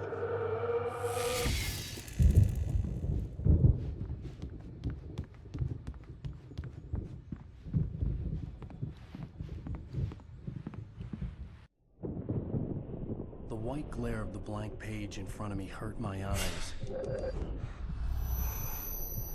My hands began to shake uncontrollably. Everybody calm down. Put that down. Bert, I need help. Hey, Wake, you stay here. I'm gonna go see what's up. You just keep doing what you're doing. Be cool, okay?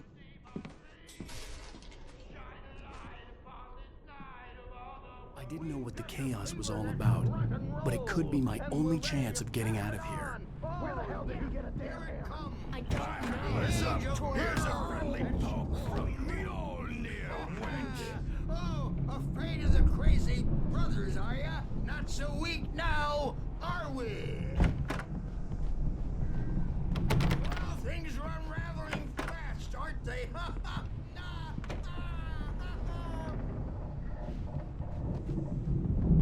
It's my storm. I'm taking it. We're on a comeback tour!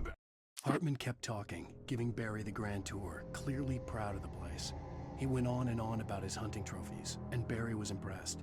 But he was here on business.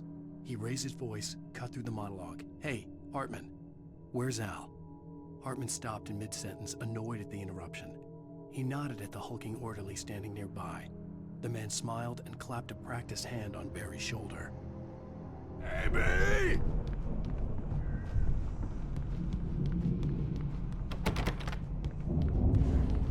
Hammer's Way will have its say rise up in their name. Sinclair looked bad. That wasn't a love tap. The crazy old fart hit her hard. And if she was one of Hartman's goons, she had it coming. Tom. I could get the key Seize your to the office destiny. from Sinclair. I had to get to Hartman's office. He had taken all my manuscript pages. That's where he'd been keeping them.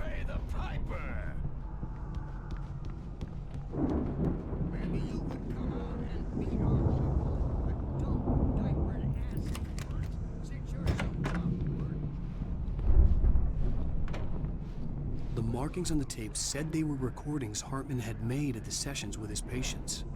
I saw Alice's name on one of them. For a moment, I couldn't breathe right. Now, Mrs. Wake, can you tell me about Alan's problems? He's more and more out of control all the time. The parties, he's so angry all the time. He's getting violent. Do you mean with you? No, not with me. No, never.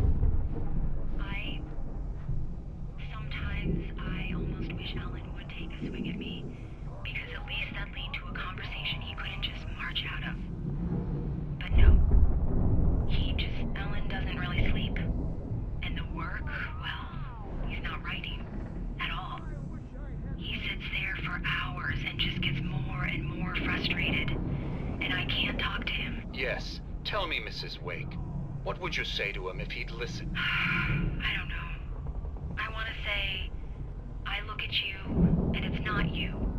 Just some stranger who resembles you. Looking out from behind your eyes. And I don't like that guy much. And now it's all gonna go to hell. But you don't ever say this. No. I've tried, but he's not listening.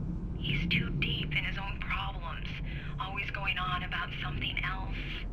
I'm so afraid I'm gonna lose him. And we're not even talking anymore. He doesn't let me in anymore. He just keeps me in the dark. I'm so alone here, even when he's home. Please help me, Doctor, because I'm at my wit's end. Well, if you can just get him here, I'll absolutely do my very best. Yeah, but Doctor, you need to be careful with him. He's not just going to listen to you and cooperate. He's the most stubborn man I've ever met. Well, I'll be sure to bear that in mind. Hearing her voice, what she was saying made me happy and sick and guilty all at once. Worst of all, I recognized the words. The phone call from her. It had been a cut-up of this, just a recording. Hartman wasn't happy. Maud could see it in his eyes. He quickly lowered his own. He had made a mess of it, and he knew it. The shame of failure was hard to bear. He hadn't expected Wake to say he needed more time, and he blurted out 2 days, less than Wake had asked for to show him who was in charge. But that wasn't part of Hartman's plan. The photo on the wall caught my attention. In it, the clinic staff was standing outside the lodge. I knew the man next to Hartman. He was the kidnapper. Hartman had been playing me all along. Let me out of here! Hartman, do you hear me? I'm gonna chew your crazy quack ass to shreds! Barry? Ow! About time! Barry, man, am I glad to see you. We need to get to Hartman's office. It's right next door. You okay? Yeah. I mean, no! The cops found me a...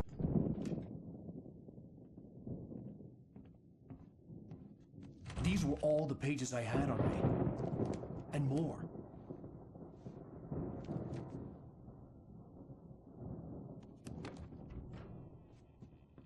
Alan, please. You're sliding back into the... Tell me one more lie and I'll shoot you in the face. Ah, well, it was worth a shot. Really, Wake, come on. Let's work together on this. You have no idea... Hartman, shut up! Barry, get out of here. I'll catch up with you. Get a car. Oh, Al, let's just... Go! Wake, listen to me. This is a mistake. Don't you see? Together we can create something absolutely wonderful. With your ability and mine.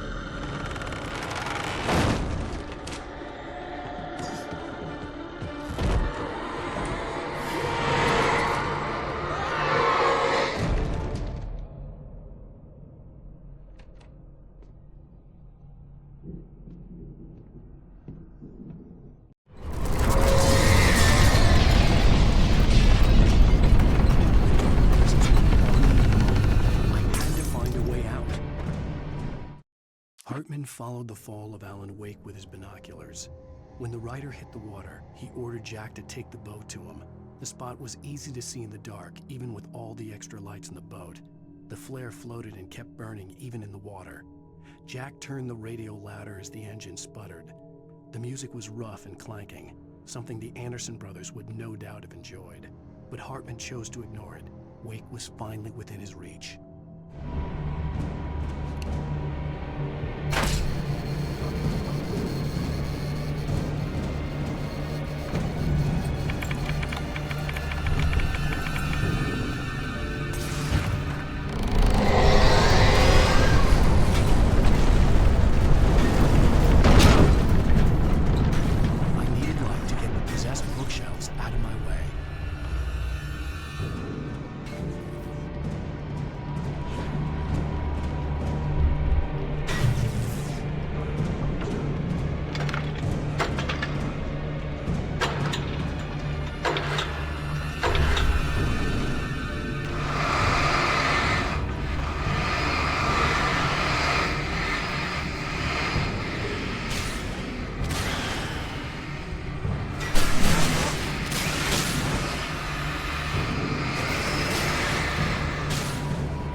No creator.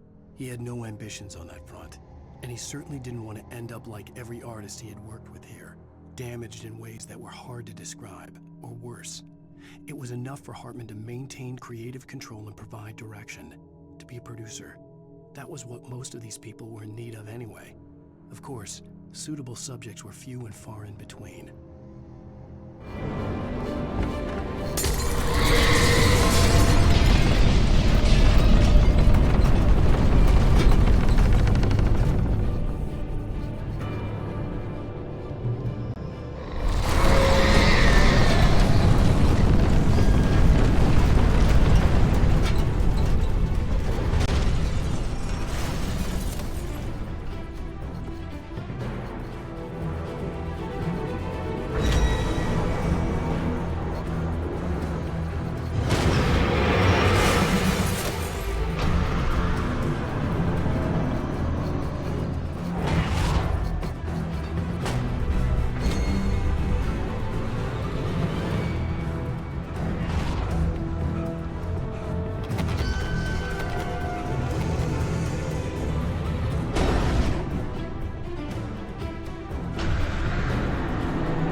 But the gate's locked.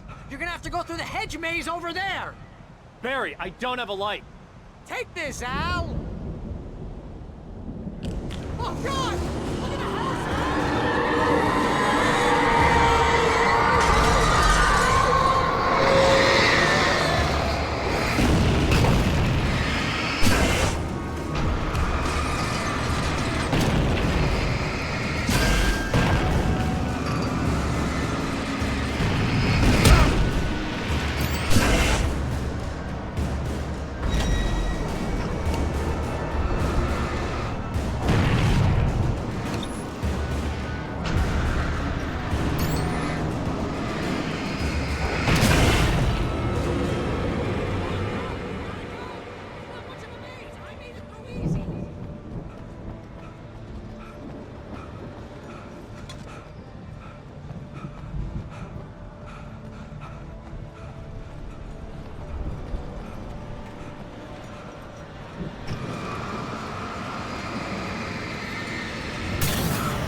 I stared at the Viking paraphernalia that littered the area, surrounding an unlikely centerpiece. A full-size stage complete with an impressive sound system with all the trimmings, including a dragon. It took a special kind of crazy to build something like this in a remote field. When the sky split open with a deafening boom and the music started blasting, it felt strangely appropriate.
Hartman hurried down the corridor. He had disliked leaving Wake when he was surely at his most susceptible to therapy. But this was not an ordinary storm. Wake had been writing, and he had woken something up in the depths of the lake. Now, it was coming for him. Hartman had naturally prepared for a situation like this. The idiot brothers would keep Wake distracted while Hartman double-checked everything, just to be sure.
Mott knew that Wake was smarter than him. Wake had more money, a beautiful wife, everything. And Hartman said Wake was important. That made him better than Mott. But Mott was calling the shots now. He'd expected Wake to whimper and grovel, but instead, he seemed willing to fight. Mott knew he'd gotten under Wake's skin. If only Mott actually had his wife. The thought made him shiver.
the moment, Barry was just glad he had survived the fall. He had been separated from Al, and there was no easy way to climb back up. He told himself he'd be okay in the gloomy forest at night. He would just have to wait for a while for Al to find his way down. Barry turned when he heard the heavy footsteps and saw the movement. The man-shaped shadow lunged at him from the bushes, an axe held high. Barry screamed and threw up his hand. The world exploded.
Hartman watched as Wake's features slackened. The man was bullheaded, no doubt. Even lying on the bed, he'd almost broken Hartman's nose the second time. But with a little time, he could break Wake down, give him proper direction. Wake was easily the most promising subject he had had. Well, since Tom, really. "Sleep well, Alan," Hartman whispered with a smile. "Let me take care of you." He sniffed hard to clear his throbbing nose, swallowed blood, and barely tasted it.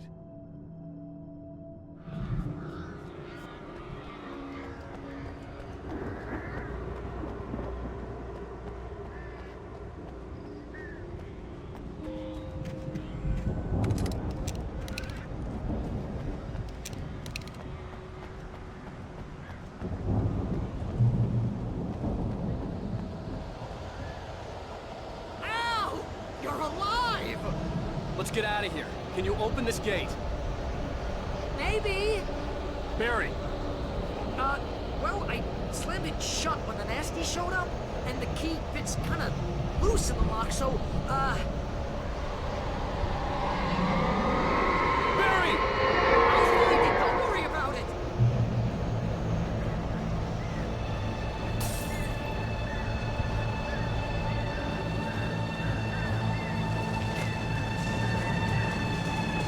Hurry up, Barry!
we're headed for the nearest "You're now leaving Bright Falls. Come back soon" sign.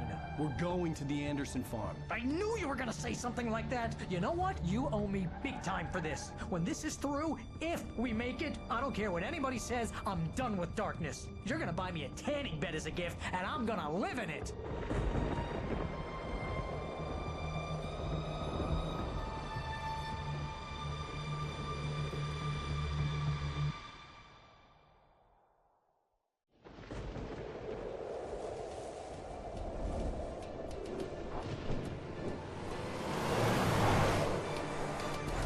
Crazy, but that's fine, Barry. Oh, you got that right, Al. You're barking mad. You are by far the craziest... But maybe that's inevitable when you deal with crazy stuff like this. It helps. This is happening, Barry. Alice, they never had Alice. She's trapped in the darkness at the bottom of the lake, but she's not dead. Al, how can you know that? I know, Barry. I can... Al, No, listen. I can bring her back. I can find her. There's something special about this place. The lake, it does something to the works of art created here. It makes them come true. But there's a catch. The dark presence, whatever that thing is, twists it to its own ends. That's why all of this is happening. It's using my manuscript to take over everything. Al, I believe you. It happened to Thomas Zane before, it happened to the Andersons. I believe you. Crazy or not, you're not delusional. Weird shit's going down. That's a fact. I'm on board, man. I'm with you. The Andersons knew about it, but they were too far gone to tell me with all the drugs they were on. But they wrote it down. There's a message somewhere at their farm, Barry. You just need to find it. Look out!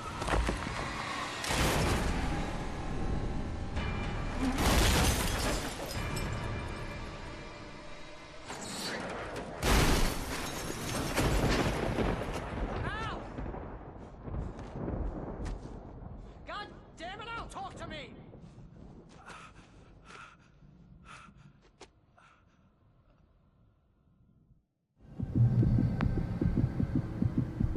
I had lost my gun in the crash. Barry was nowhere to be seen.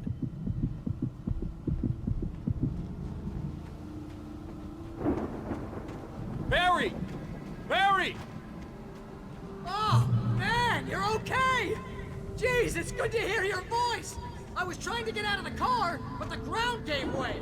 Man, what a drop! Don't worry, your cutout is fine. Forget that! Are you okay? I hit some bushes, didn't get a scratch. There's no way you can climb down, though. It's like a sheer wall.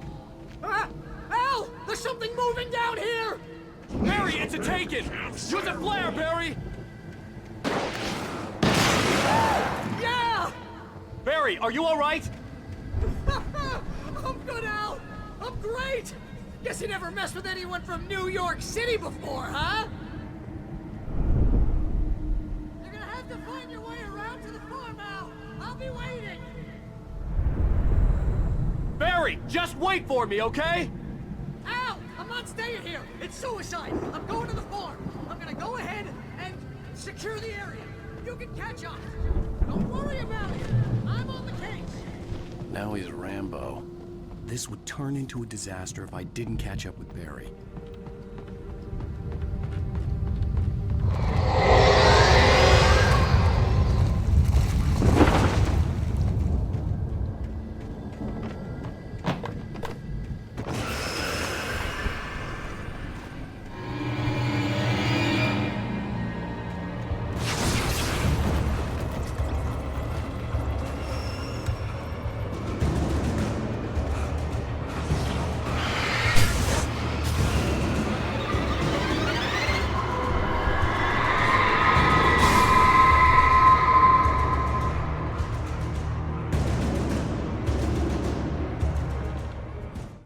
When he stopped the car at the Anderson farm, Walter felt relieved.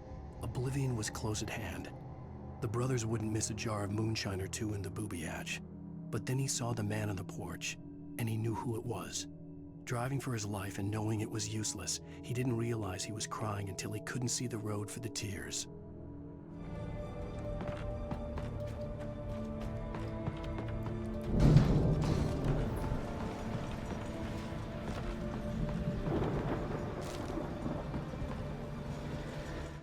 Agent Nightingale stared at the passed-out rider. The man was sleeping off one hell of a night. Nightingale felt a stab of envy at Wake's oblivion, but he had a job to do. He put the gun to Wake's head and almost became a murderer. His hand shook and his throat felt tight and dry. Biting his teeth, he tried again to pull the trigger. He lost the nerve. Wake stirred. Nightingale would have to settle for an arrest.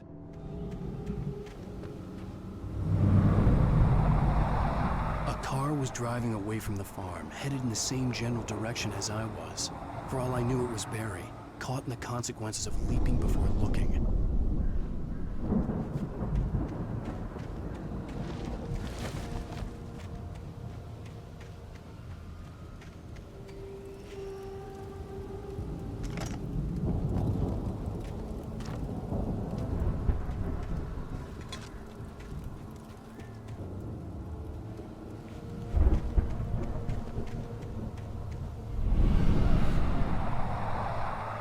The car was heading for the cabin up ahead. It wasn't far. If it was Barry, I would see the damage soon.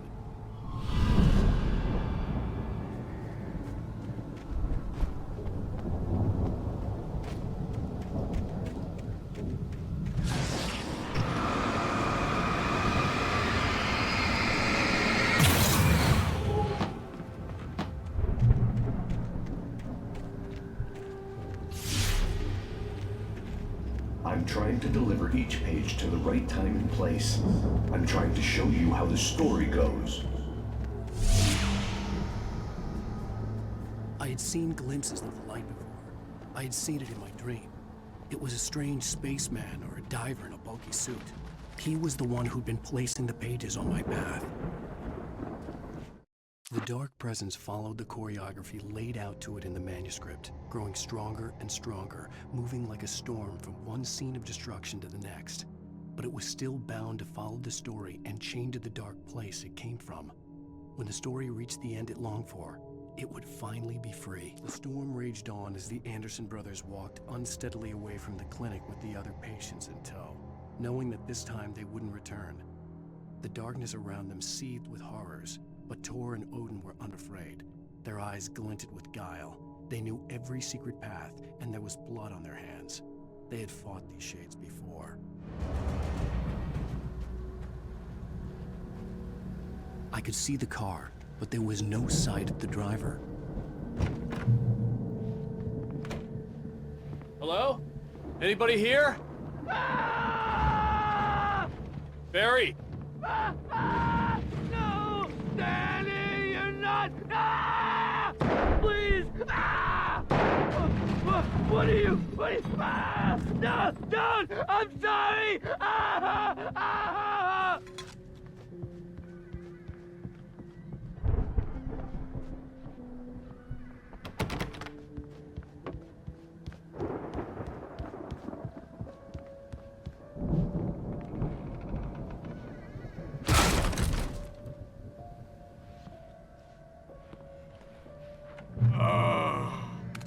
I know you.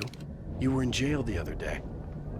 I went to the farm again for the moonshine, you know? It makes you see. They're not gonna miss it. They're in the loony bin. But my buddy, Danny, I lost him. Something's gone wrong with him. It's not him. Like a real bad follow-up to a real good movie where the best friend's suddenly the bad guy who wrote this crap anyway.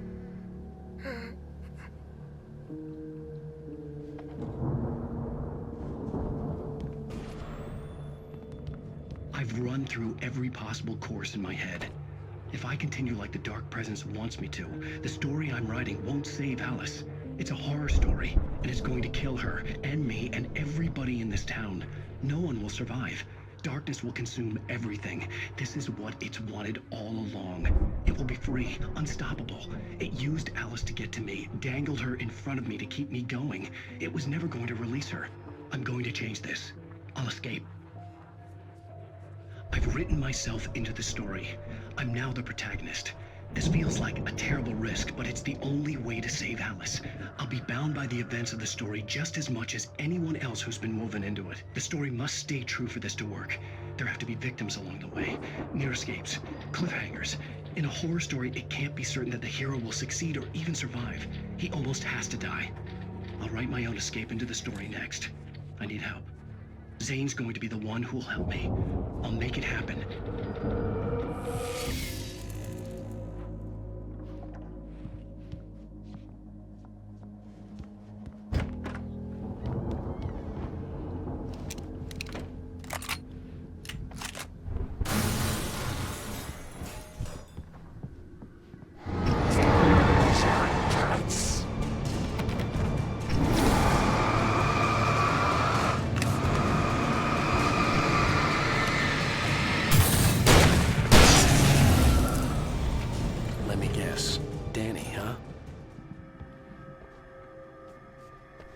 The farm was still a good distance away.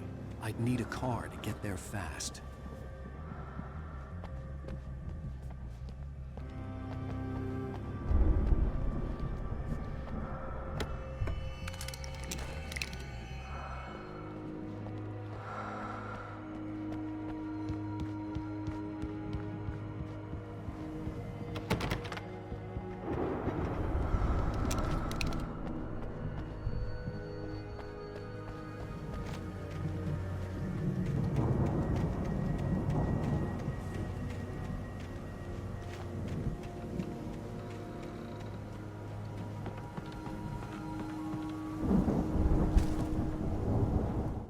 For a moment, Hartman considered strangling the idiot.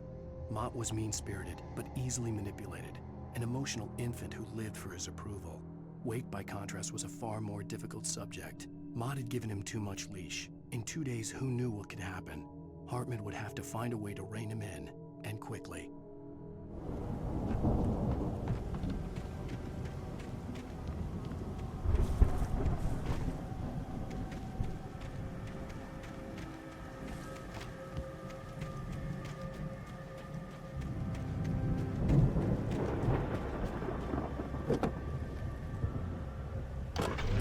Wasn't up here, he was probably in trouble down at the farm. For a moment, I felt bad for doubting him. After all, I'd made it this far myself. But Barry was Barry.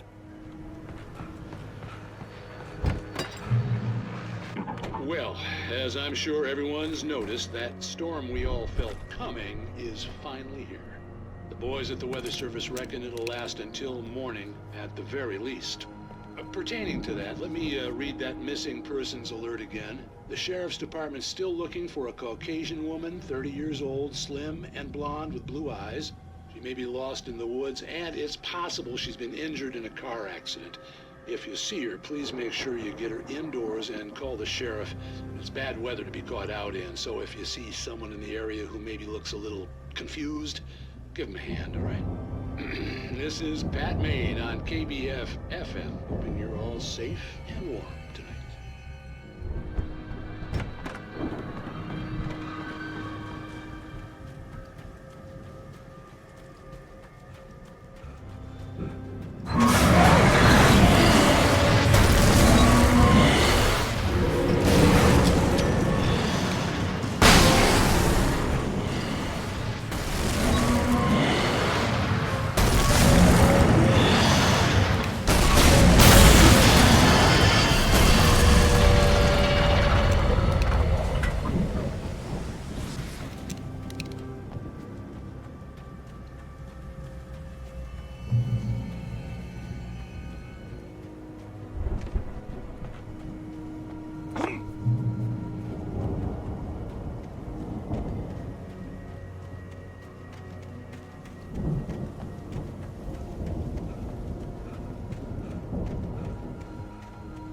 I'd known the brothers used to be some kind of rock stars, but it hadn't really sunk in until I saw the stage.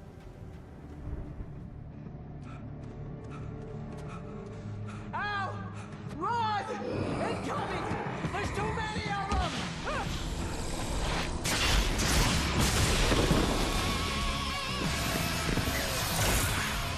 God damn.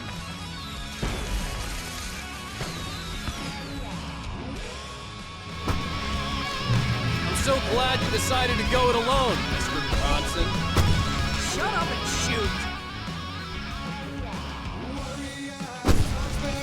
Ow! We have to fight them off! I can set off one of the fireworks from here and help you out! Hey, Al!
Bright Falls, rock and roll capital of America.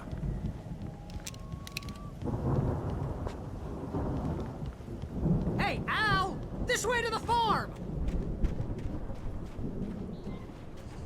As the deputies hauled Wake and Wheeler away, Agent Nightingale eagerly examined the stack of papers Wake had been carrying. It was incomplete, a collection of random pages, but there was enough. He saw his own name in there, among others. His hand shook with emotion. Finally, it was proof. He had been right all along.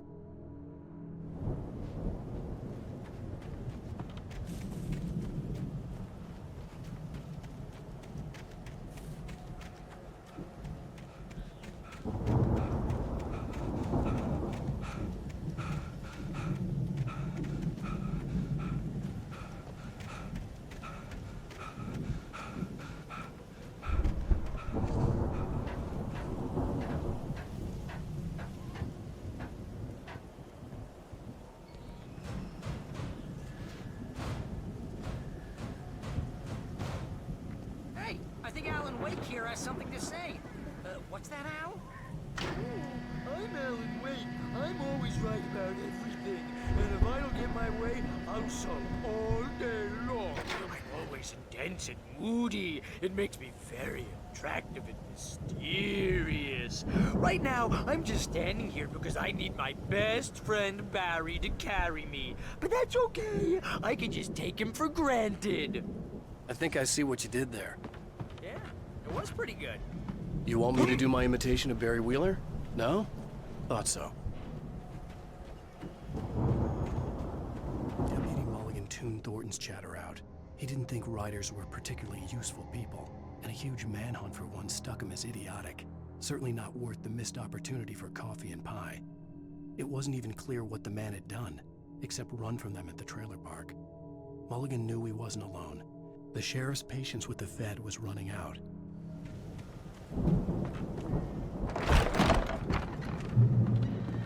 Wow! You look at that thing, Al! They really went all out with this Viking crap, didn't they? Look at all this stuff! They must have done okay for themselves, so... Sleep. We all spend a third of our dreams in its soft embrace, somewhere between fantasy and Hey, oblivion. remember when I got you that gig? But Your dreams first have a real way of writing losing job. What got you themselves started? in life. Was this one of your episodes? Vice versa. In Night Springs. Tonight's episode, The Dream of Dreams. That's by someone else. We join Mr. Jones as he explores the endless dreamscape, only to be brought to a sudden stop by a decidedly mundane situation. A long line of people. Hey, Jones, right? Listen, we're gonna have to wait until His Highness over there is good and ready. Oh, wow. Who's that? You don't know him? What are you, new? He's the guy dreaming us. Well, not just us. He dreams everything. All of this. But wait, no. I'm the one who's dreaming. I'm asleep. Isn't this my dream? Oh, yeah. Sure. Get real, pal. You're just another dream. I'm a dream. You're a dream. The weirdo in the diving suit is a dream. And the girl made of smiles and sunshine is definitely a dream. But I'm pretty sure I'm dreaming this. Well, maybe you're a really confused dream. What am I, a shrink? All I know is I'm going with the smart guys. And they say that's the guy doing the dreaming. Right there. I don't know what that means. It means we keep him happy. No sudden falls. We make sure he has his clothes on when he goes out in public. No chases where the monster is nipping at his heels and he runs like crazy, but his legs don't seem to get him anywhere. None of that. Because if he wakes up in a cold sweat... Yeah, precisely. So we wait till he wants to move on. Keep things nice and calm. Hey, something's happening here. Yeah? What's that? What? Can't you hear that? Oh, God help us, it's an alarm clock. Oh, it's you, isn't it? Please, man, I got a wife and kids. Please don't wait.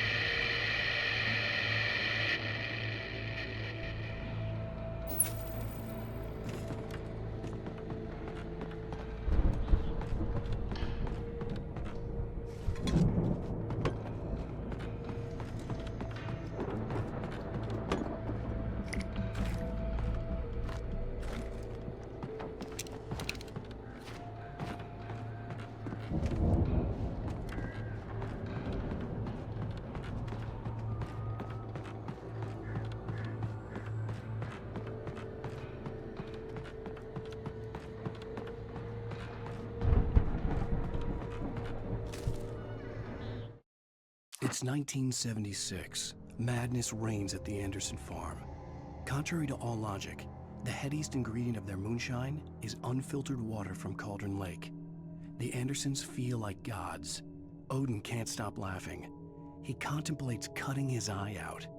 Tor runs across the field, naked, shrieking, hammer in his hand, trying to catch lightning. Their songs have power. Something ancient is stirring in the depths, coming back. The Viking boat looked imposing, almost like a battering ram.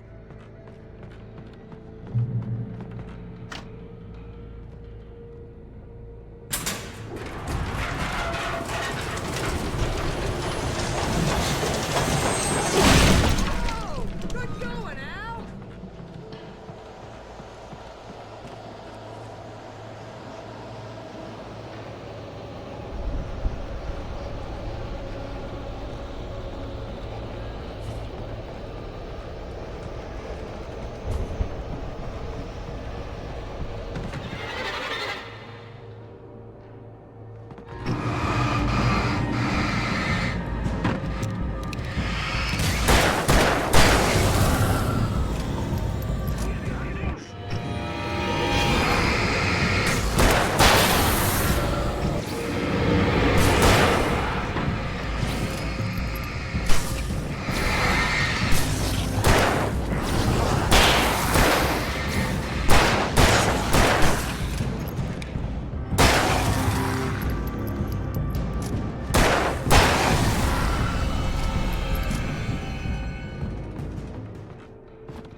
hard work.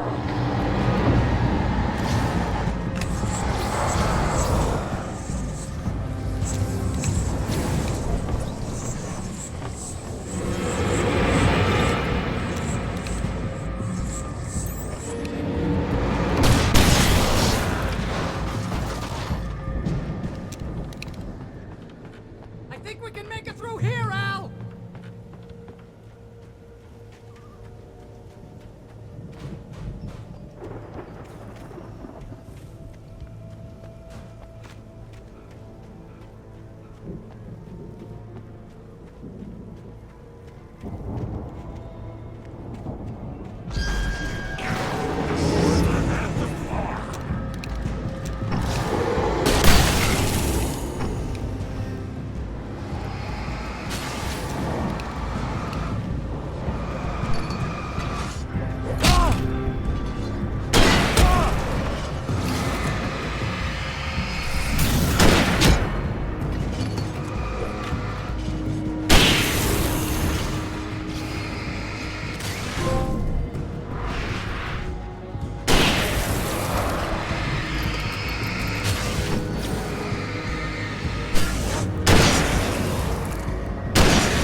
Wow! Those geezers had quite a production going on. Ooh, you know what, Al? If we make it through this alive, I'm gonna start representing them. Yep, sell this stuff online, maybe get a reality show going, release a new single. Good luck with that, pal. Hey, you find your way out of here, okay? I'm gonna take a closer look at this stuff.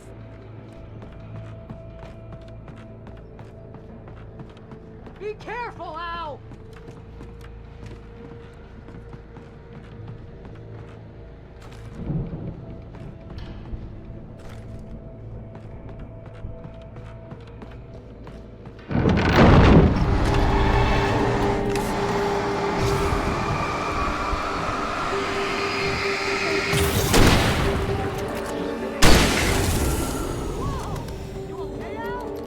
I'm good. Keep your eyes open, okay?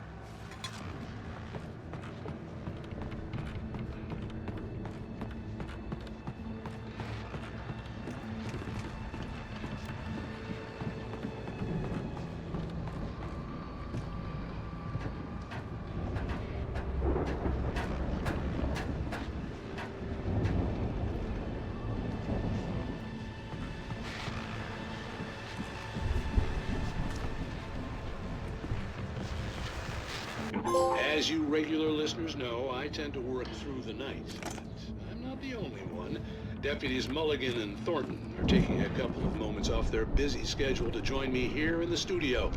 Boys, how busy are you now? Deerfest is almost here, isn't it? I bet that keeps you in business. Pretty busy, yeah. Actually, Pat, we've been real busy with other stuff, which concerns an ongoing investigation. We can't talk about that, Thornton. I wasn't gonna say anything. I was just saying we got, other irons to fry. And how would you compare your workload to last year's? Things have seemed relatively peaceful to me, but people do tend to get a little wild this time of year.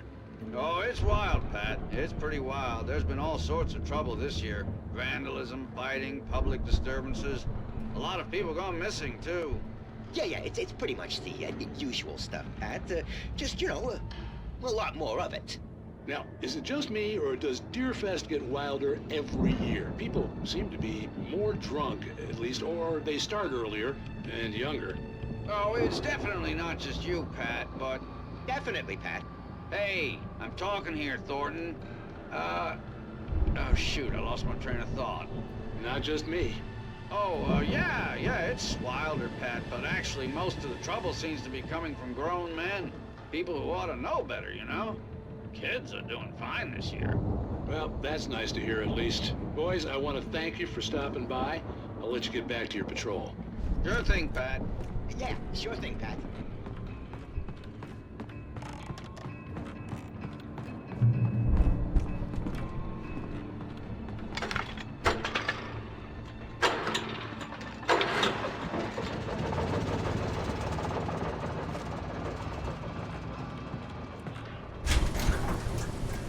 I could see the building that had to be the Andersons' home on the other side of the field. It wasn't far now. I wasn't worried about trusting the ramblings of two burned-out geriatric wrecks. They had the goods.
There are 65 million states in the world.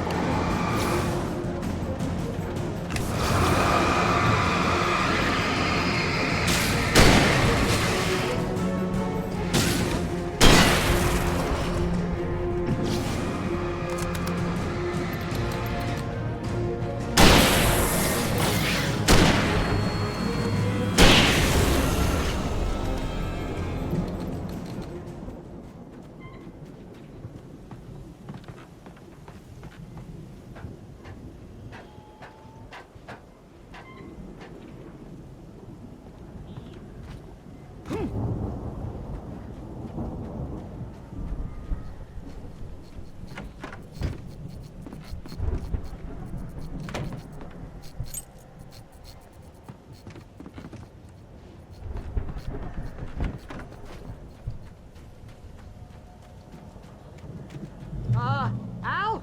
Is that you out there, buddy? Yeah, it's me. Hey, let's go, man.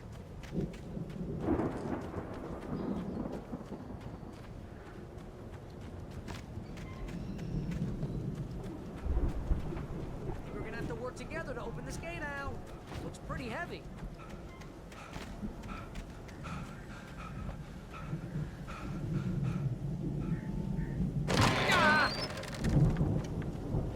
Hey, I think that's the farm on the other side of the field. We're almost there.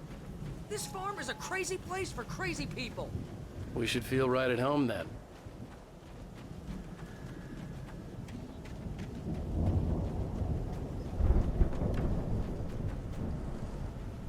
Come on, one more gate. Let's do this thing.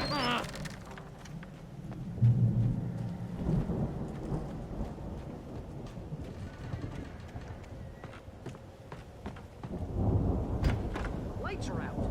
I guess we better check the fuse box.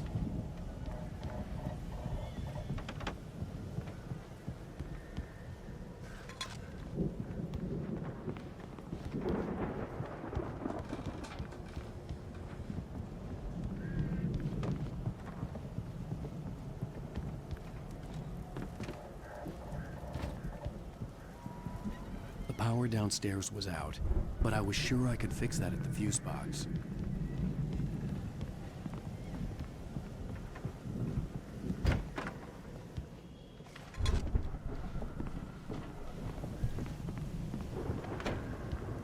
You know, this place looks kind of limpid. I thought the Andersons were in the booby hatch.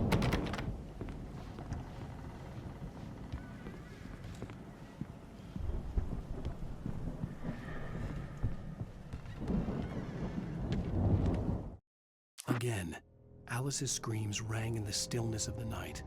I saw myself run toward the cabin, flashlight in my hand. I followed my past self. I was an out-of-body observer, a time traveler in a crazy drunken dream. This was the beginning. The night Alice had disappeared. The mystery of what had happened during the missing week was about to reveal itself.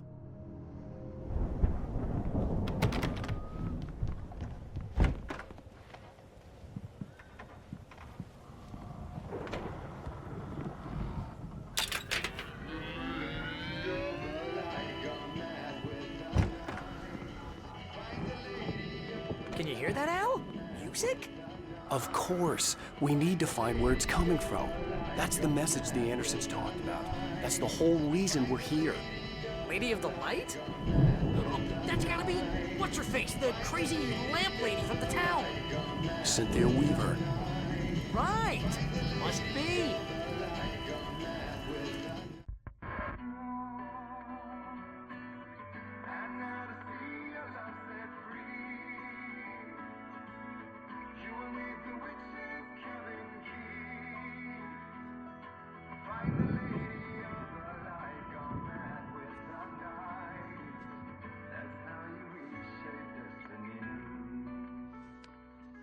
Okay. We need to find Cynthia Weaver. We'll stay here for the night and head back to town as soon as it gets light.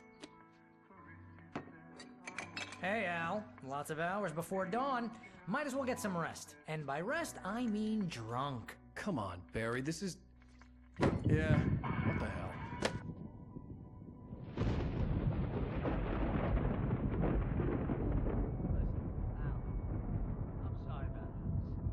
Seriously, because I know we don't get along, but we're gonna find her, right? And even though you're a crazy bastard, I'm gonna stick by you, no matter what, ever, Al. Sure, you're like a brother. I'm a writer, goddammit. Correct. If I just wanted to, I could write 10 books a year. And they'd be the best books that year. No, you couldn't. That's right, I couldn't. But I could, because I'm a writer. What? What do they put in this stuff? I feel like my brain is coming out of my nose. I'm gonna get the recipe off those coots and be a booze millionaire. I just miss her, Barry. I just want her here with me. I know, Al. I know. It's gonna be okay. We're gonna make it okay.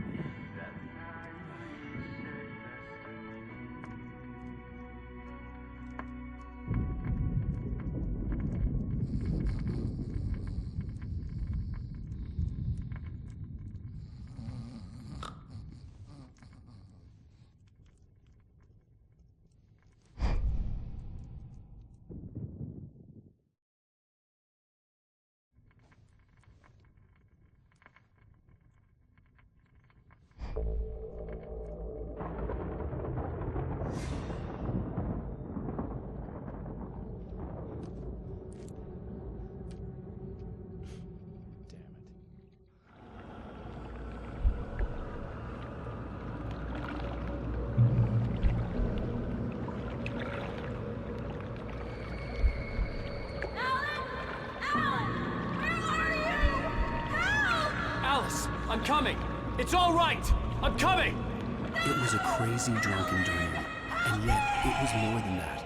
It was the truth, a suppressed memory unearthed by the Andersons' moonshine. I was there, an out-of-body observer. This was the night Alice and I had arrived at Bright Falls, the night Alice had disappeared. I had a chance to find out what had happened. I remembered being surprised to see the cabin dark. Alice would have never turned the lights off.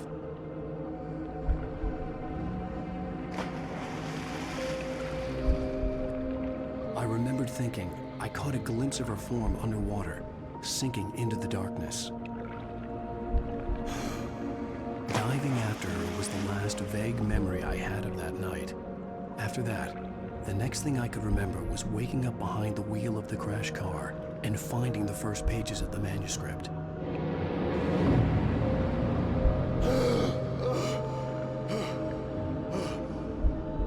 I couldn't find her in all that blackness. I must have thought she drowned.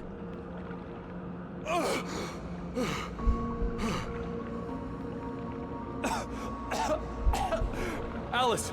Jagger had Alice, and so she had me. Alice!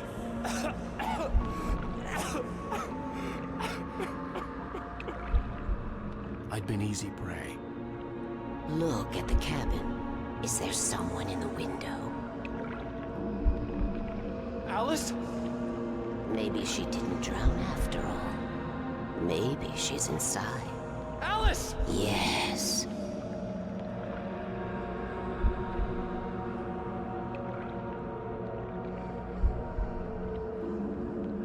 The dark presence had touched me. She had dug her nails into my brain and used me, made me her puppet.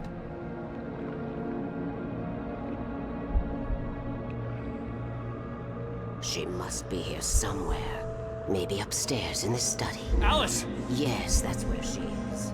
You can apologize. Alice! You laugh at the whole thing together and put it behind you. Alice? She's not here. You were foolish to think so. No, she's dead. She drowned. No, no, no!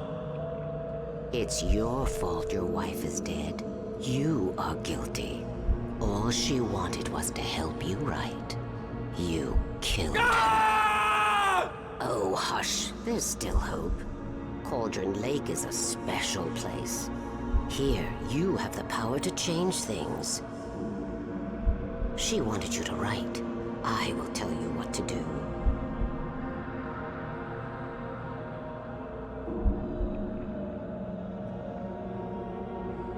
You can write her back.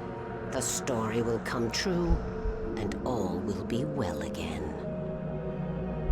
She had Alice, and the manuscript was the ransom for her.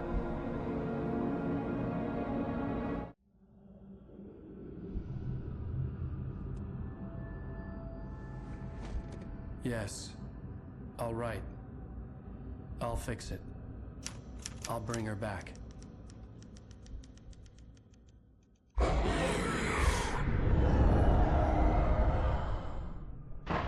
No.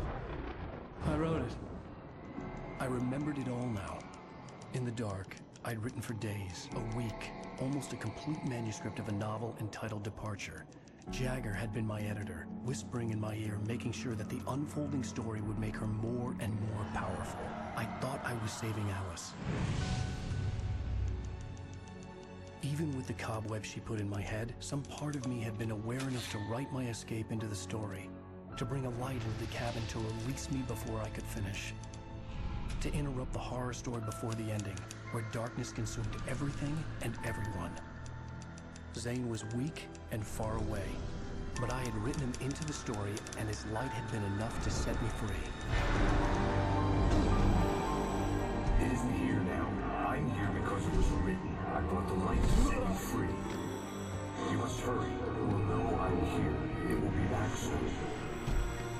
It stole the skin of my Barbara a long time ago. She looks so old.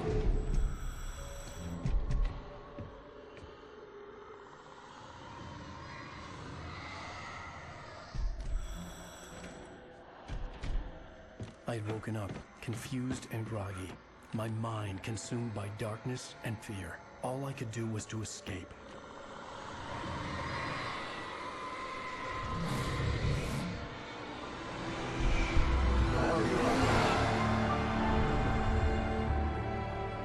The week spent in the cabin had taken its toll. I was barely conscious, and fading fast. It had to have cost Zane terribly, thrown him even deeper into whatever dark place he now haunted. But he had managed to weaken the dark presence, kept me safe that night.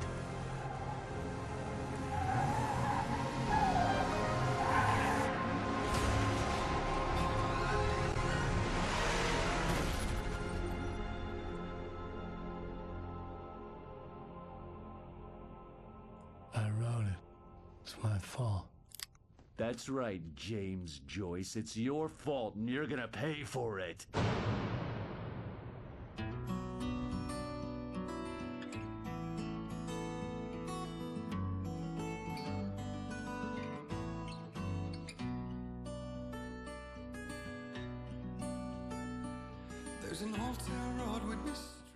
Previous Previously on Alan Wake. Under the influence of the dark presence, I wrote a horror story that is coming true. Jagger had been my editor, making sure that the unfolding story would make her more and more powerful. Some part of me had been aware enough to write my escape into the story. Together we can create something absolutely wonderful. The lake, it does something to the works of art created here. It makes them come true. My mom gave me this old light switch. The clicker. Alice is being kept in a dark prison. I need to find Cynthia Weaver to fix this. It's your fault, and you're gonna pay for it. Well, we're expecting a record crowd from the neighboring counties. Naturally, we hope to break the record set by last year's Moose Fest in our neighboring town, Walkery. Ladies and gentlemen, some people have asked me, what's the big deal about Deer Fest? And I think that this sums it up. It's about friendship and community. We've got a great party coming up, but let's try to hold it in until tomorrow and get through the night in one piece, all right? I have it. Someone will come for it when the time is right. Thomas said so. He wrote it. The key is insurance. It's my job to keep it safe. Safe in the light. Always in the light. Hello.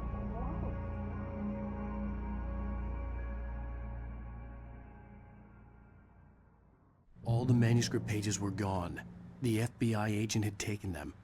I think my tongue just took a crap in my mouth. Ugh. Oh, wait, we're in jail now? Al. Al, this is not good. That about sums it up.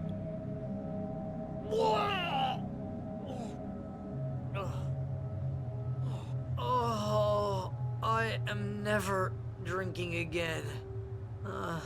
I need to talk to Weaver. She's the one in the song. The Lady of the Light. What, the crazy lady? Ugh, whatever you say, Al, but we're stuck here. They're not gonna... I had some reading to do first, Sheriff, and let me tell you, it was an interesting read. Well, I've got you now, Raymond Chandler. It's all here. All the evidence, including conspiracy to murder a federal agent. There's no way you're walking out of here. You hear me in there, Bret Easton Ellis? Huh? Agent Nightingale, I want to talk to your superior. Well, we all want things, Sheriff. I wanted my...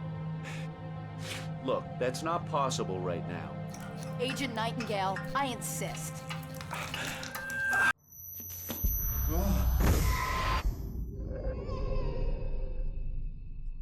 Wake, what's wrong? Lady, are you stupid? It's a trick. It's an obvious trick. Okay, I've had enough of this crap. Wake, I'm gonna trust you with this. You're joking. Agent Nightingale, your opinion would matter more if you were sober and if I actually believed you were here on official business. Whoa! Get back in the cell, Stephen King. The only way you're leaving this place is over my dead... Wait a minute. I know this... Oh my God! Light. We need light. It's the only way to fight this thing. In my office. I've got your things there. Follow me. Oh man, we're sitting ducks with the lights out. Stay. Nightingale tried to make sense of the manuscript. It was disjointed and strange. He didn't understand half of it, but it all rang true. Impossibly true. He took out his hip flask when he reached the page that described how he reached the page that made him take out his hip flask. It wasn't the booze that made his mind reel. Nightingale felt the situation veering out of his control, but the gun at least felt steady in his hands. He was ready to fire, resolved that he would let this happen over his dead body. And yet he hesitated. He had seen this moment before, read it in the page. He was transfixed by the deja vu and the horror that he was a character in a story someone had written. Then the monstrous presence burst in behind him and dragged him into the night. Cool. I can get the emergency power on.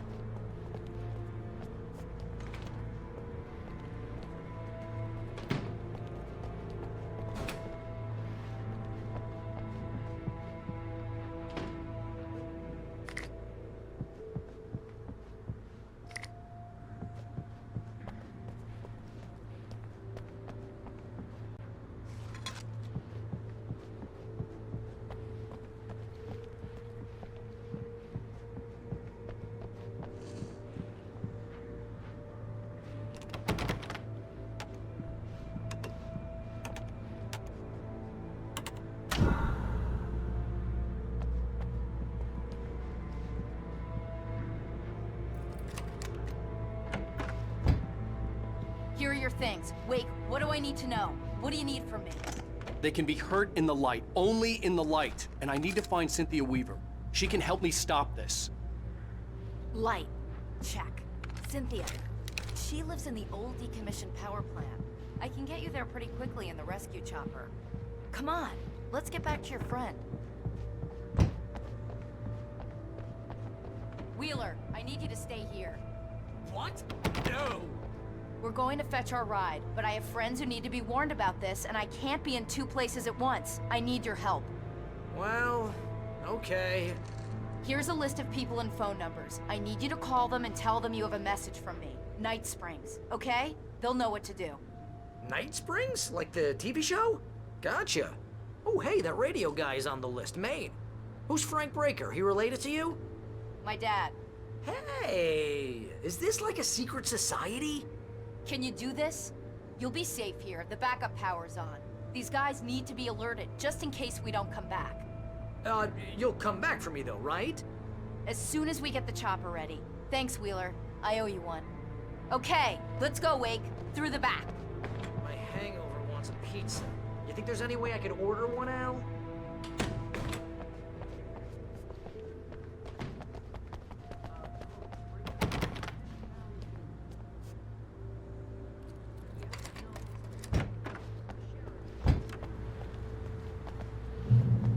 Oh, hell. Whatever took Nightingale must have broken the gate controls. We can't reach the gate's control box from here. We need to get to the other side over the rooftop. I'll go. I'll open the gate for you once I'm across. You stay here in the light and cover me, Sheriff, okay?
Hey, Sheriff! Your password. Night Springs? What's that all about? It's a stupid joke we have. That Bright Falls is the original inspiration for the TV show. This town can get weird at times. Never this weird, though. We need to bypass the damaged control box. What am I, an electrician? Hold on!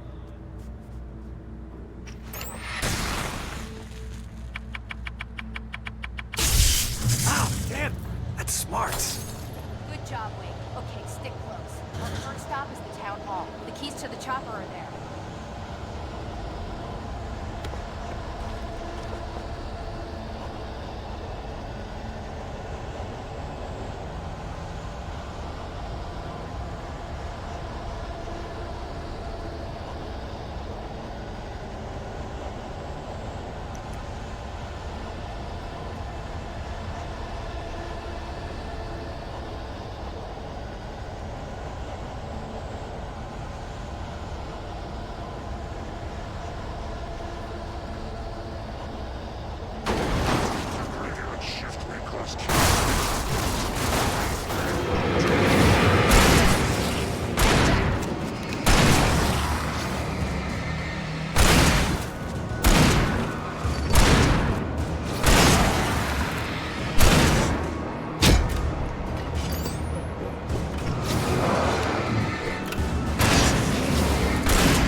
Gonna want explanations, you know. For example, what the hell happened to Rose? She's seriously messed up now.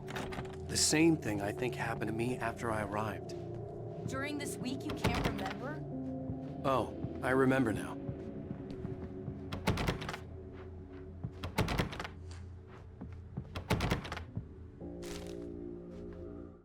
Barry was in his element, making calls, making things happen, even if he didn't entirely know what those things were. He wouldn't let the hot sheriff chick down. Even if every noise he heard from outside, and he heard plenty, made him jump. He had only paused to text Al a message, told him to hurry up. Suddenly, Barry froze in mid-dial. A window broke somewhere in the building, and then the lights went out.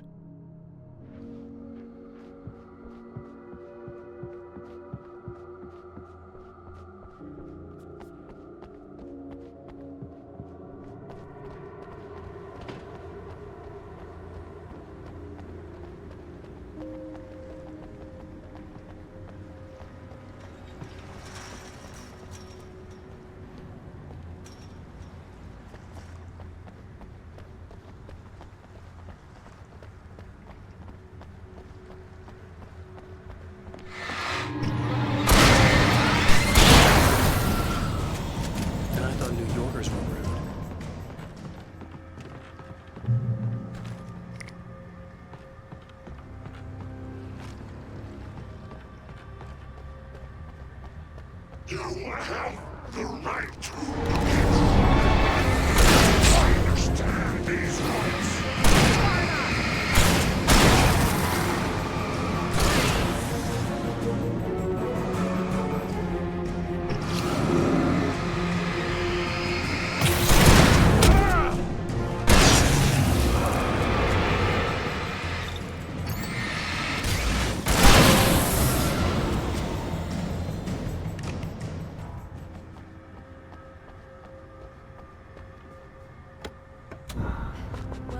We're safe for now.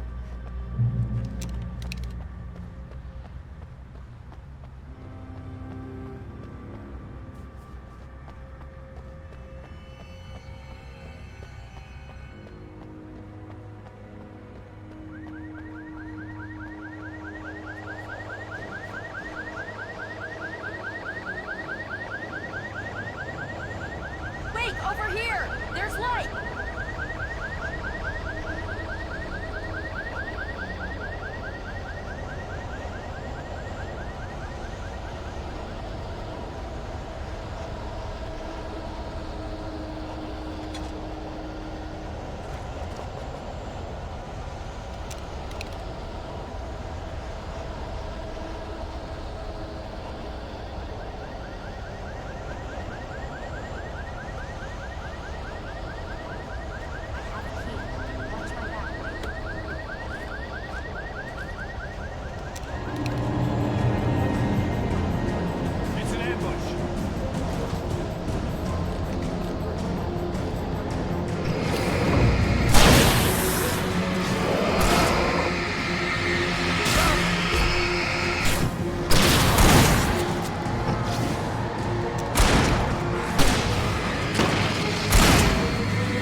Let's go, Wake.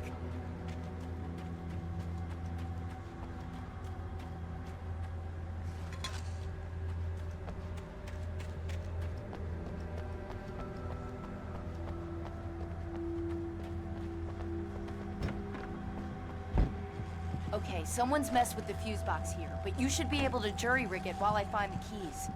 I already got electrocuted once today. How about I look for the keys and you get burned for a change? Fine. They should be in the clerk's office on the other side of the building, near the main entrance. Gotcha.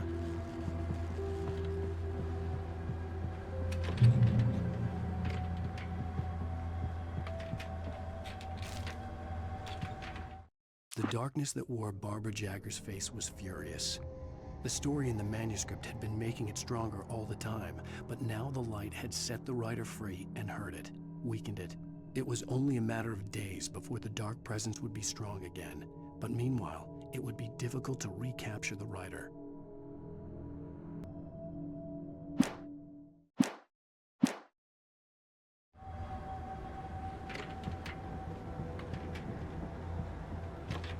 The keys aren't upstairs, Wake. I'm just gonna take a quick look.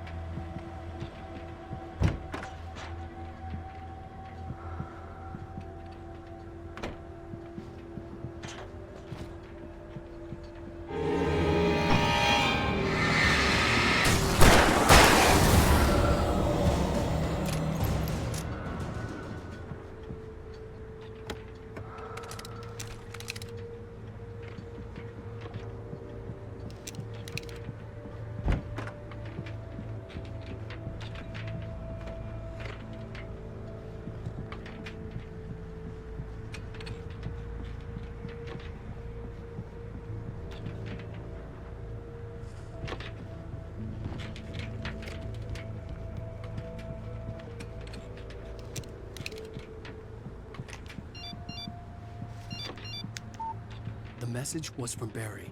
He was getting worried at the station. He wanted us to hurry.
Okay, Sheriff, I got the keys.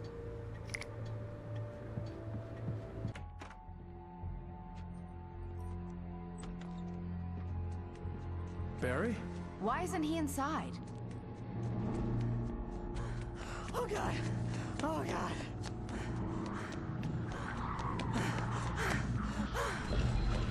Barry! Look out! Barry, move!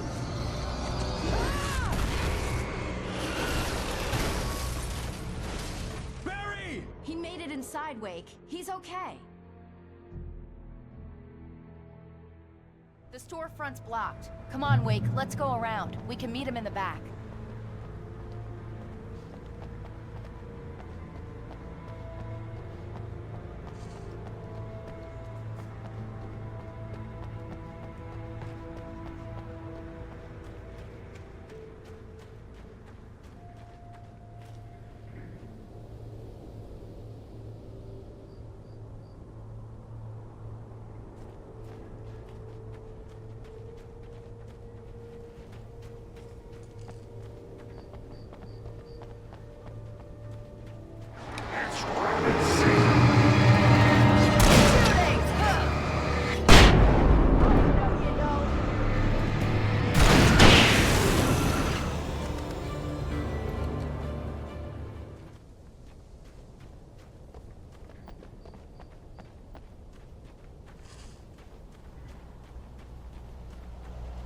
We can make it through the bookstore. Wheeler should be waiting for us in the backyard. Keep the hell down or I'll call the sheriff.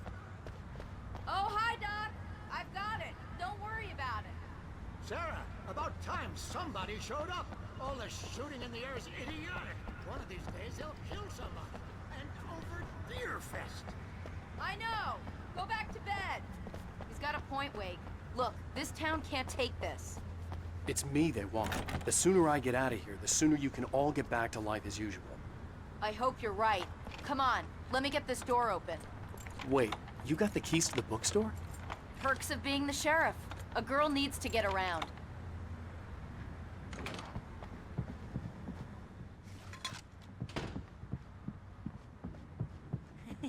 They're really taking advantage of your presence here, Wake. I heard they're selling a lot of your Alex Casey books. Right now, I'm not a big fan of my own writing. Cynthia Weaver worked hard, following her obsessive rituals, sometimes fighting them, always giving in to them in the end. She haunted the halls of Bright Falls' abandoned power plant. She marked her caches with light-sensitive paint that could only be seen by eyes that had been touched by darkness and saved by light like she'd been. She was preparing defenses and supply lines for the war she knew would come. The war between the forces of light and darkness.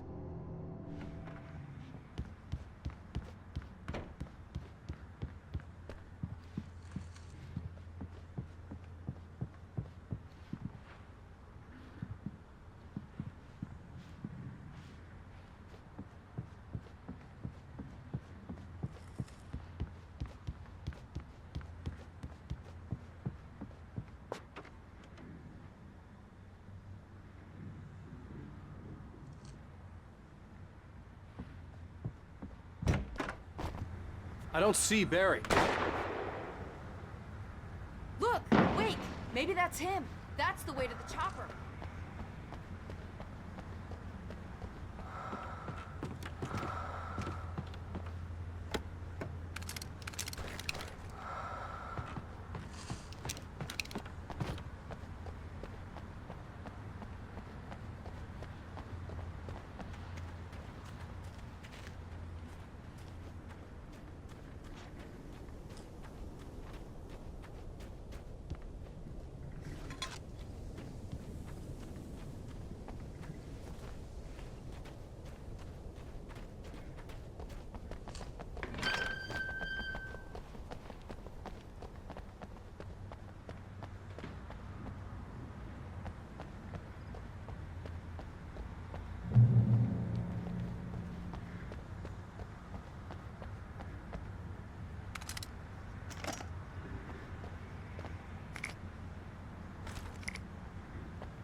Barry got back to his feet inside the Bright Falls General Store and dusted himself off. Right next to the cans of baked beans was a locked case filled with flare guns, and yet here was a conveniently placed barrel of crowbars. Barry's smile widened as he realized that this was the classic movie scene where the hero had to gear up and arm himself to the teeth. Barry threw himself into the role.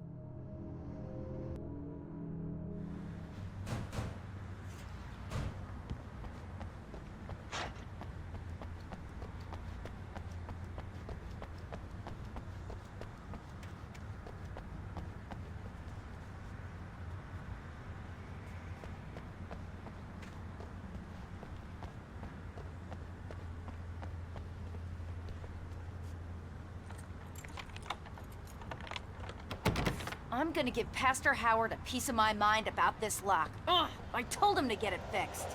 Physical labor. Let's take a break.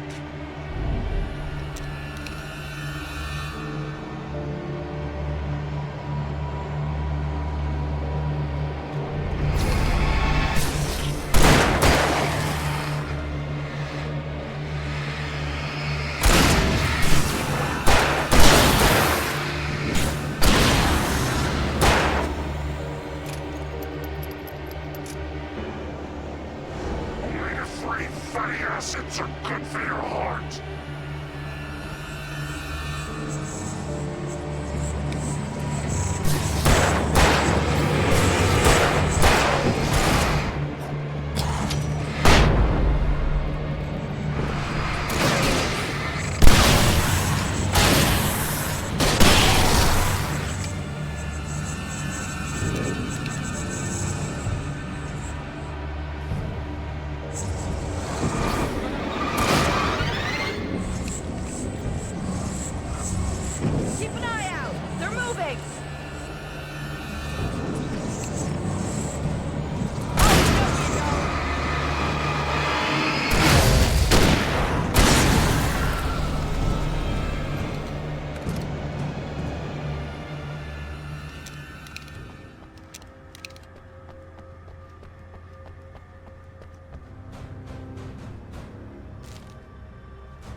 Okay, it's open. Let's go, Wake.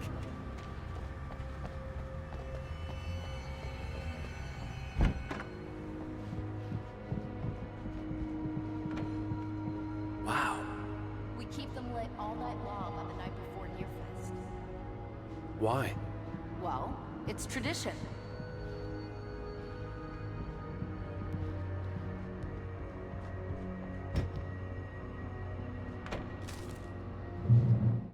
For it to be free, the Dark Presence needed the writer to finish the story. Again and again, the story let it get frustratingly close to the writer without letting it capture him. It was bound by the events depicted in the manuscript, but it could pursue the writer indirectly, put others on the task, and stop those who would help him. It took over everything in its path, made them its puppets, and sent them after Alan Wake. We're almost there. We'll have to go through the basement to get to the parking lot. Yeah, there's no way going through the crypt will turn out to be a bad idea.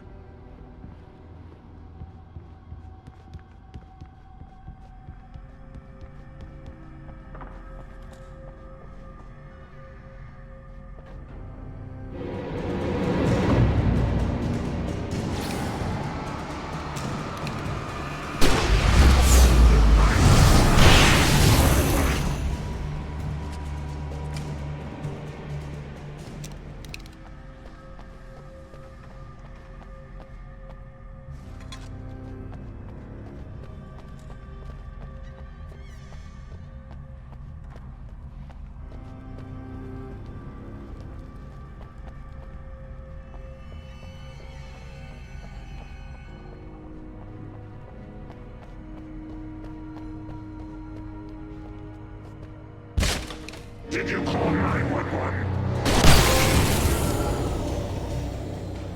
Guess that one saw the light, huh? You didn't like that one? A tough audience. Well, I got plenty more. What are the Christmas lights for? Protection, man. Like garlic against vampires. Vampires. The helicopter's just across the parking lot and up the hill. Come on.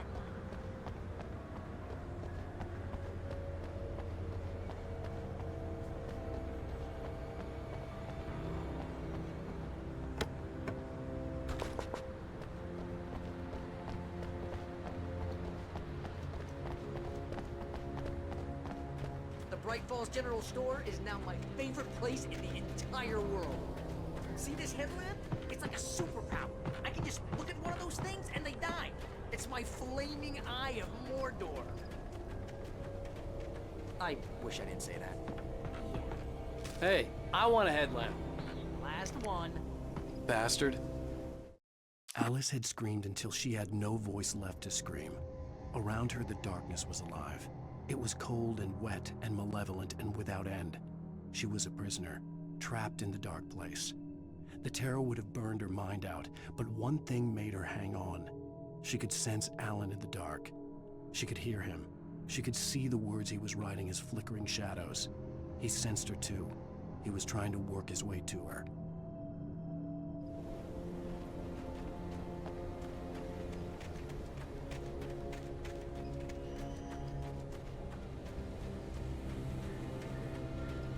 Someone throws a damn school bus at your head and you're about to take a helicopter ride with someone who may or may not have a pilot's license or clear for departure to Bright Springs.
helicopter's just up ahead.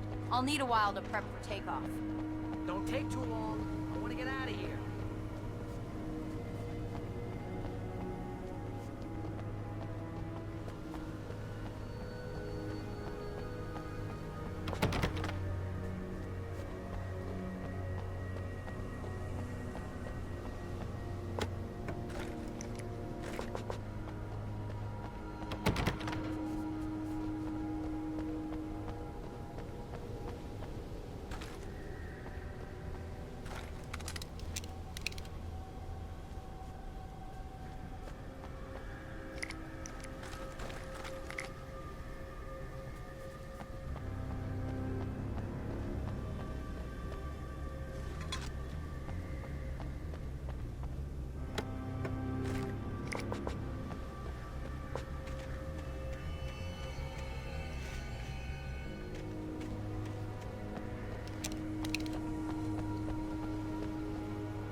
Just get me to Weaver, Sheriff. You're taking a big chance on a local crazy lady, Al.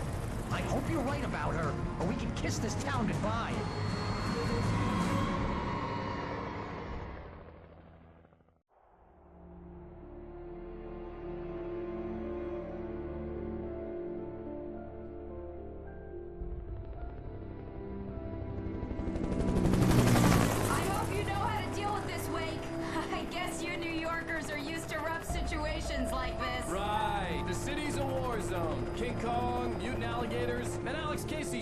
place up every weekend. Look, I never even carried a gun until a couple of days ago. Well, my dad used to be a cop there. Tells some pretty wild stories. Stuff like this? No, just normal bad stuff. Kinda like your books, Wake. I used to tease Dad that he was just like Alex Casey. You've read me. Oh, sure. You're a pretty good writer. A little heavy on the metaphors, maybe. Nobody's ever said that before. We're coming up on the power plant. See the lit building over there? And that's the dam further up the river. I can't land here. I'll take her down the road across the river. Just get me there, Sheriff.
Glowed in the night.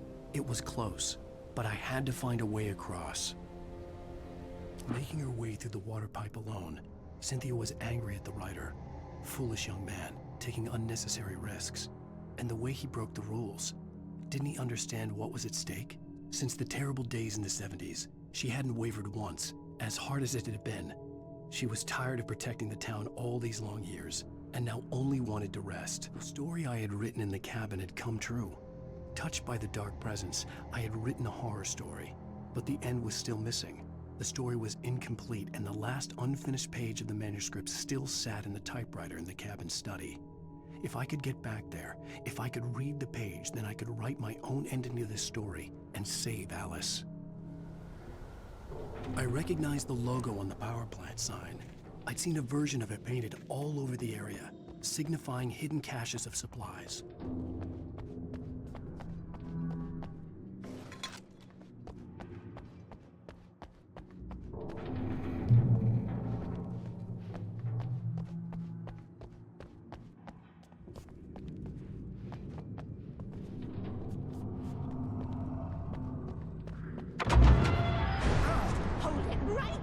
Miss Weaver, Cynthia, I'm a friend. Prove it!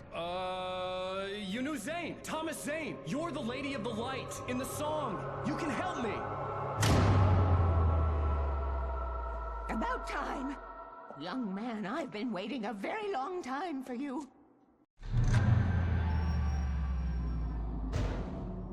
It's in the well-lit room. Excuse me? What you'll need to drive the darkness back. The well-lit room is at the dam. I built the room to keep it safe. Will it help me find Alice? Will it get me back to the cabin? Fine, let's go. I can get my friends to come back with the helicopter. Oh, we won't go outside. Never at night. That's rule number 1. You've been breaking the rules, young man, and where has that gotten us, No, I have a secret route, a lit route, an old water pipe. Something was damaged at the transformer yard. It's drained all the reserve power. Without it, the pipe will go dark. The power to the yard must be cut. Let me guess. You want me to do it? Young man, you're the one who likes to break the rules. I can't be outside in the dark. The kill switch is outside.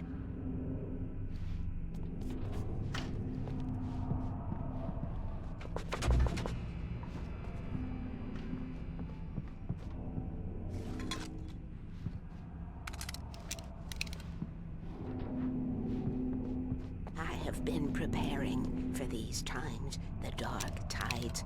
You have found my caches, haven't you? You can see the signs. Very few people can. Yes, please. Take what you need. This is all for you, for the likes of us. We do Tom's work, don't we? Hurry! The switch is on the wall facing the shore.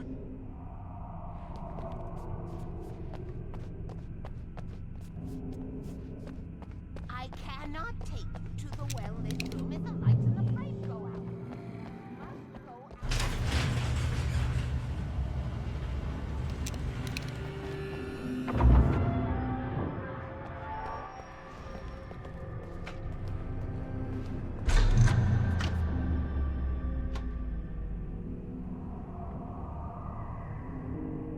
This way, young man. Follow me. Come, come. The pipe's empty now. We're ready to go. This way. We need to go. I knew them both, Tom and Barbara. I had such a crush on him. Such a beautiful man. I was jealous. There was a part of me that was maybe a little glad when she had the accident. And then Tom started writing and woke the darkness up. He tried to bring her back, but you can't do that. There are no free rides like that. I'm starting to realize that. In that case, young man, perhaps you're a smarter man than Tom was. The witch looked like her, but it wasn't. Barbara was sweet. He didn't understand until it was too late. He tried to undo it, wrote himself, her, everything he'd ever written out of the world. Oh, he was so famous. And afterward, no one knew. Oh, Tom. He left only one thing behind in my game, in case it happened again. Insurance. He trusted me. Or perhaps used me a little. Tom knew how I felt. Knew I wouldn't refuse him. I built the well-lit room and put it there. It's been waiting for you. We are characters trapped in a story you have written, and none of us will survive to see the end of it. If the darkness isn't stopped, she'll twist the story to her own dark ends. How do you know all this? Tom, that's the way he wrote it. He still talks to me, you know, in television, from beyond, from below. We have both been touched by the darkness, young man. He saved us both with light, but the darkness stays with you. Leaves a stain.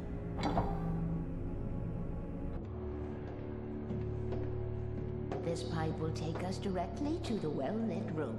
Okay, I need to call my friends, tell them where we're going. Hello? Al! Barry, we're headed to the dam in one of the pipes. Meet us there. Okay, I'll tell Sarah. It's Sarah now? Whoa! No! For the sweet love of... Barry! Barry! We gotta go see if they're okay. They're probably dead. You must reach the well-lit room. This is no time to be a selfish idiot. That's my best friend.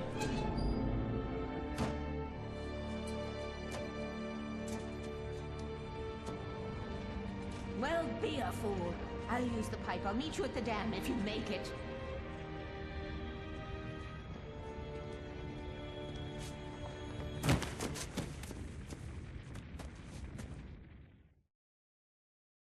At least I didn't have to worry about her. She knew how to stay safe.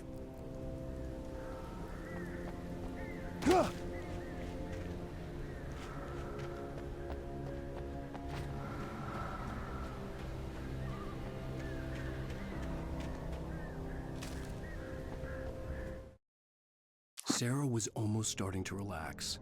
Maybe they could turn this into a win yet. Suddenly, there was a piercing sound, like a table saw gone wild, as 100 birds made out of shadows swarmed into the rotor. The chopper bucked wildly and the board lit up, telling her what she already knew. They were going down. Barry Wheeler screamed next to her.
crash site looked bad, but as far as I could tell, the wreck was empty.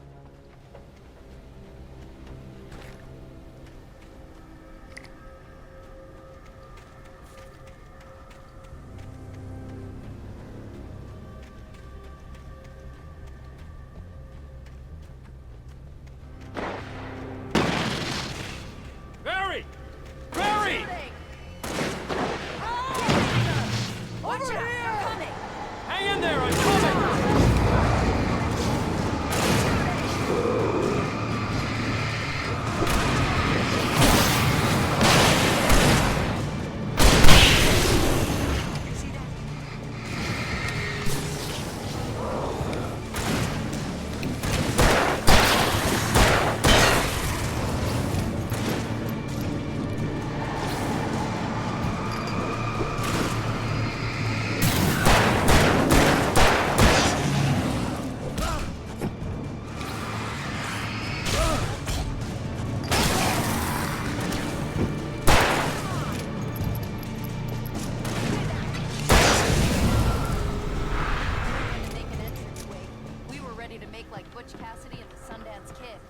I have a different ending in mind.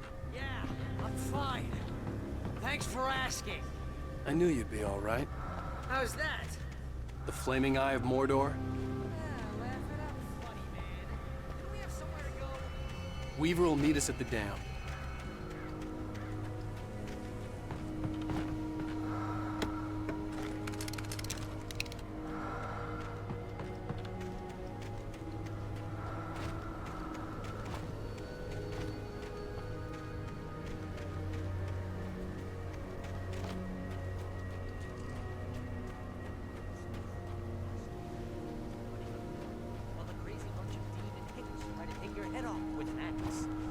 Your helicopter crash landed in Night Springs.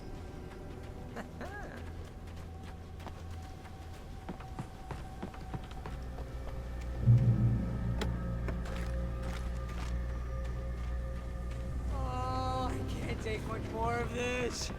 Ooh, I should have kept that gym membership. You see those lights? That's the elevator we need to take.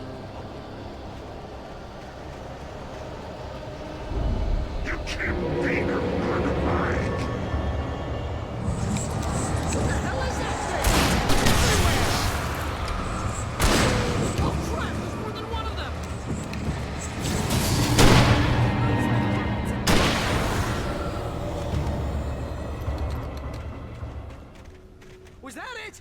Are we safe? That was... wow. I think we're okay.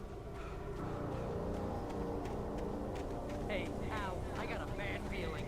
Let's keep our eyes open.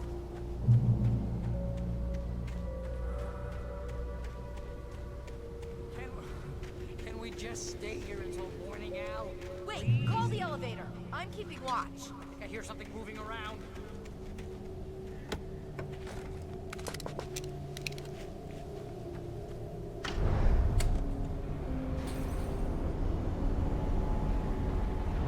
Heads up! Here they come! Oh no! Oh no!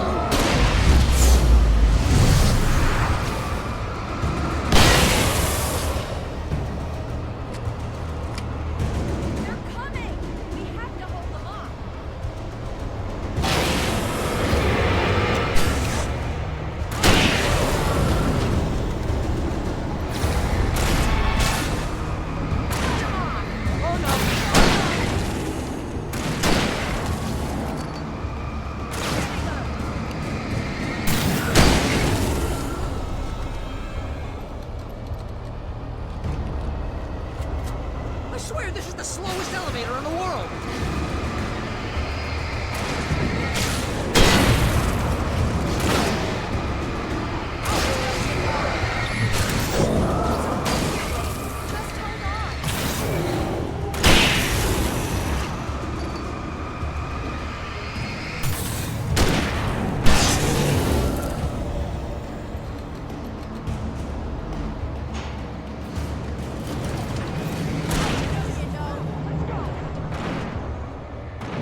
almost there. There's an entrance into the dam at the top. What's the plan, Wake? Well, Weaver's crazy, but she's got something Zane left behind. Something to fix this. Gee, could you be a little more vague? Thomas Zane? Seriously? Might as well be Paul Bunyan or Bigfoot. Yeah, well, he was real.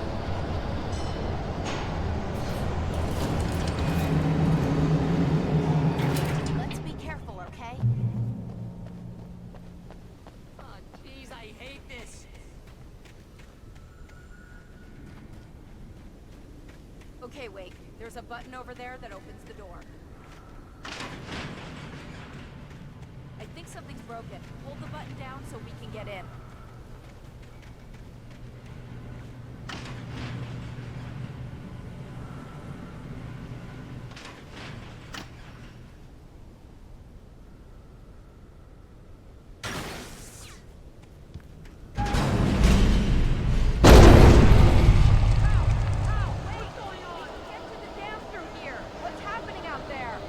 You guys go ahead and find Weaver. She should be in the dam now. I'll have to make it alone through the top.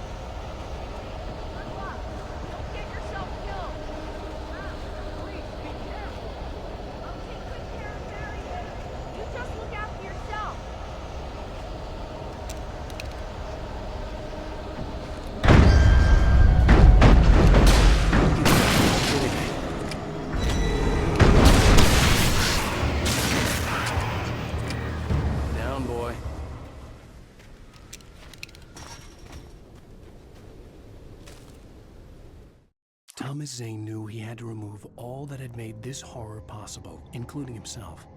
That was the only way to banish the dark presence he had unleashed and now looked at him through the eyes of his dead love. But he also knew that despite his best efforts, it might someday return. So even as he wrote himself and his work out of existence, he added a loophole as insurance, an exception to the rule. Anything of his stored in a shoebox would remain.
I was ridiculously outnumbered. The searchlight.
was wrong.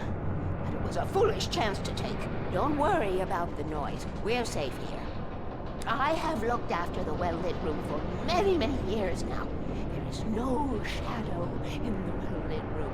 The power is fail-safe, and all the bulbs are numbered and changed regularly based on their make and model. Right.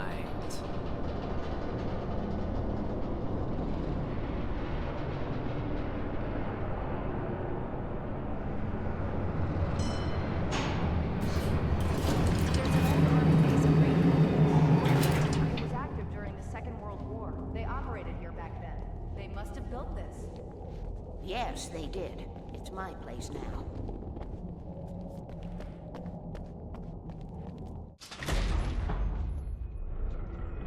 Take it, and I won't need to worry about the room anymore, because 6 and 33 and 118 need changing soon, and I don't want to climb up the ladder to change them because it's very late, and I'm tired.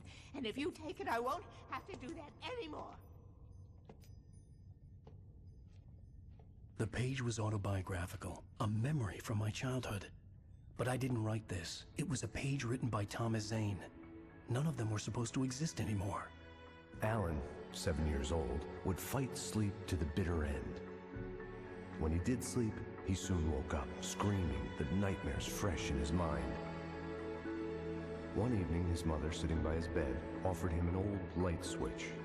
She called it the clicker, and flicking the switch would turn on a magical light that would drive the beast away. To imbue the talisman with all possible power, she added that it had been given to her by Alan's father. Alan never knew him, and anything of his took on mythical proportions in his mind. With the clicker firmly in his hand, Alan finally slept like a baby. Now, almost 30 years later, Alan thought of this as he stood on the rim of Cauldron Lake, the clicker in his hand. He took a deep breath and jumped. My mind swirled. I'd given the clicker to Alice, yet it was here. Zane had written it into existence, in a story I had written. I can get to her now. I can finish this.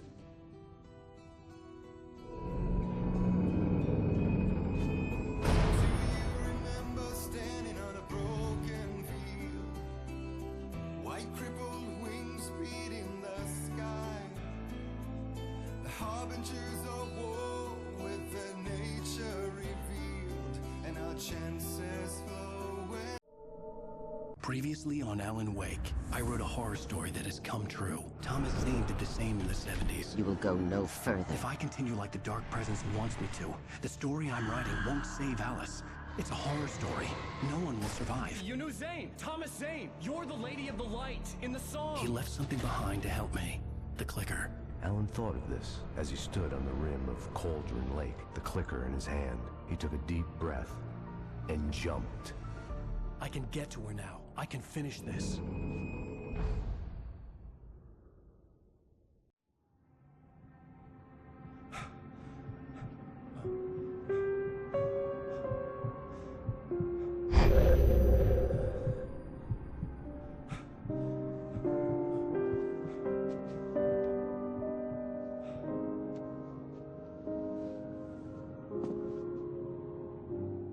I had a hangover. My head was about to explode and the light hurt my eyes. I needed my sunglasses and painkillers to dull the pain. In one of my finer moments of self-deception, I swore to quit drinking. The sunglasses made the world look bearable. Now I could keep my eyes open without feeling like a vampire in the sun.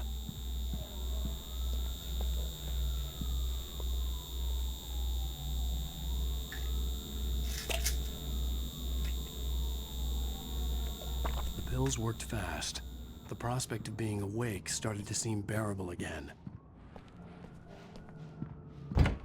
There was a message waiting for me on the machine.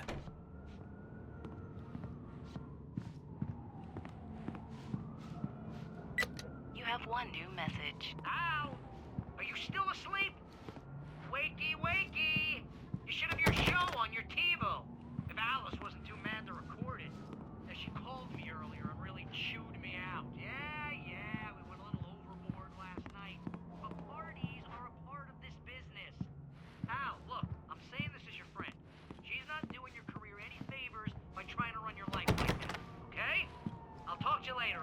watch the show.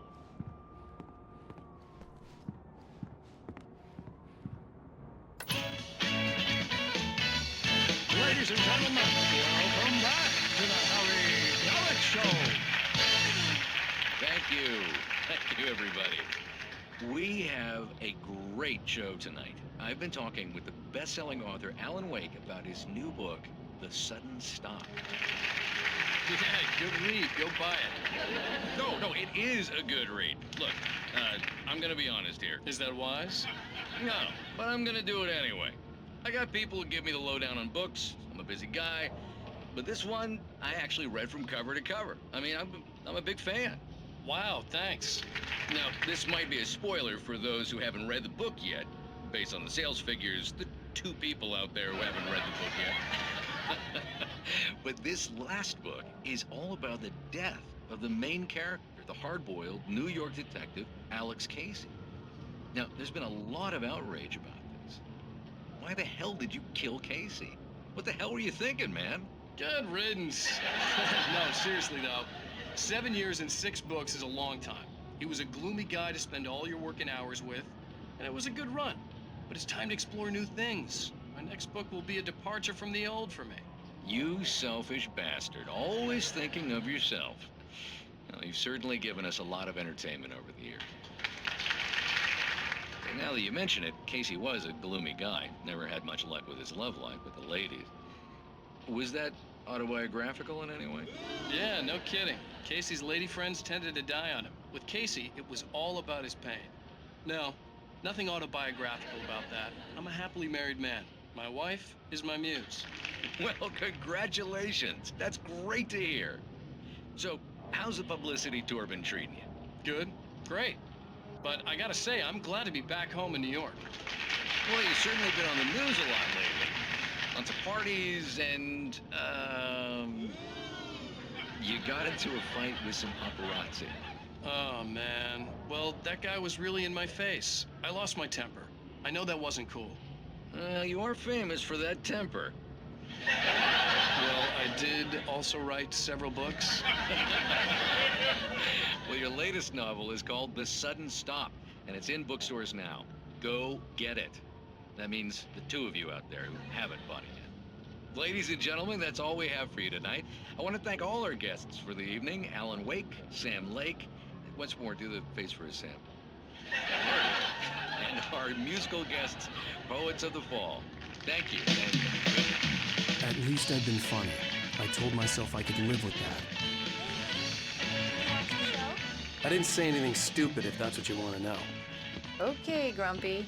You want an aspirin or something? Are you going to start with me about drinking now? You know what? Go back to sleep, Alan.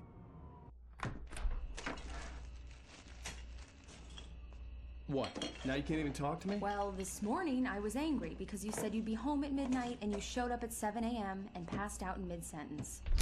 Now I'm over it. Are you angry? This goddamn tour. It's gotten out of hand.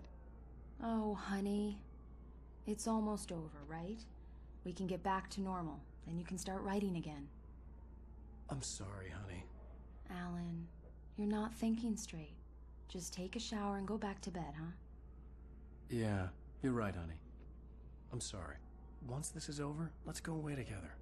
A vacation. Just you and me. Some peace and quiet.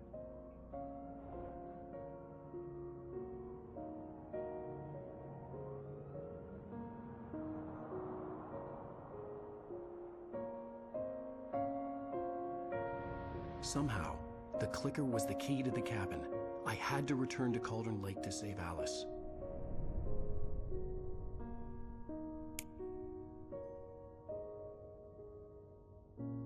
I'm going back to the lake to finish this. I'm going to write an ending to the story in the manuscript on my own terms, to make it all right. Why can't you just write it here?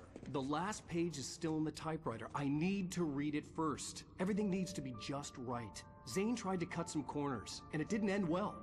Okay, ready when you are. I'm sorry, Sarah, but I need to do this alone. Barry, take her gun. Miss Weaver, close the door when I leave.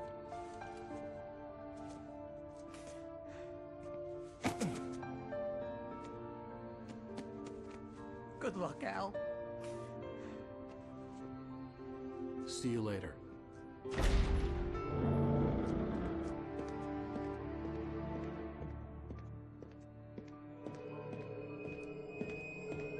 When I got out, it was warm and sunny. I'd flicked the switch of the clicker. Had it done this? I didn't stop to question it. I had to take advantage of the sunlight to get to the lake. On Zane's page, I'd stood on the rim of Cauldron Lake, about to use the clicker. That's where I was headed.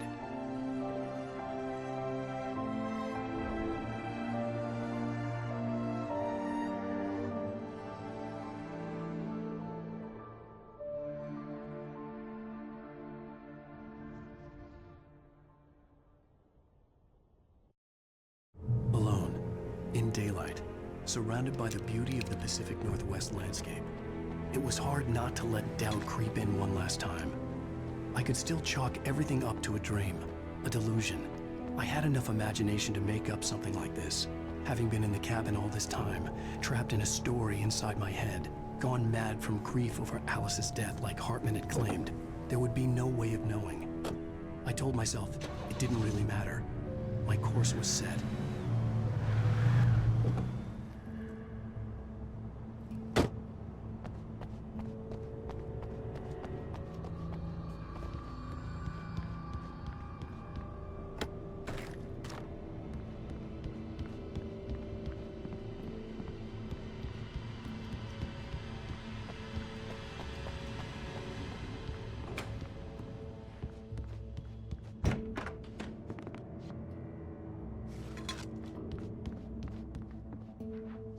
Based on the signature in the motel register, Agent Nightingale had stayed here, in room number 2.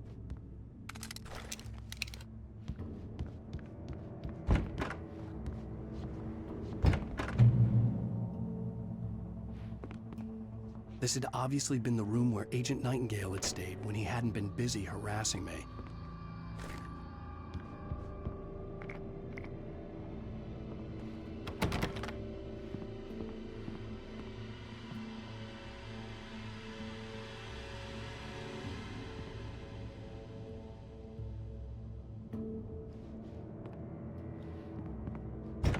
Look after yourself, man. Could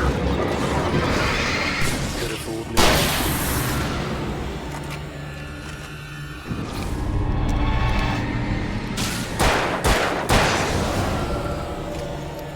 Cut its heart out, but it didn't die.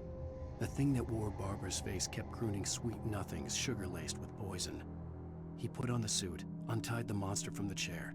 The thing in his arms thrashed weakly, but he held fast.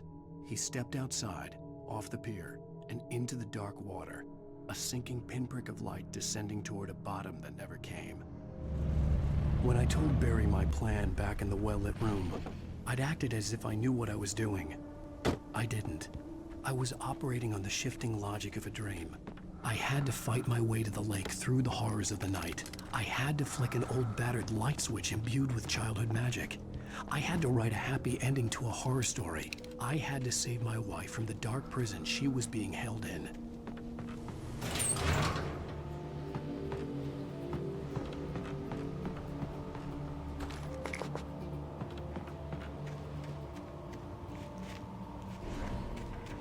Turn back now.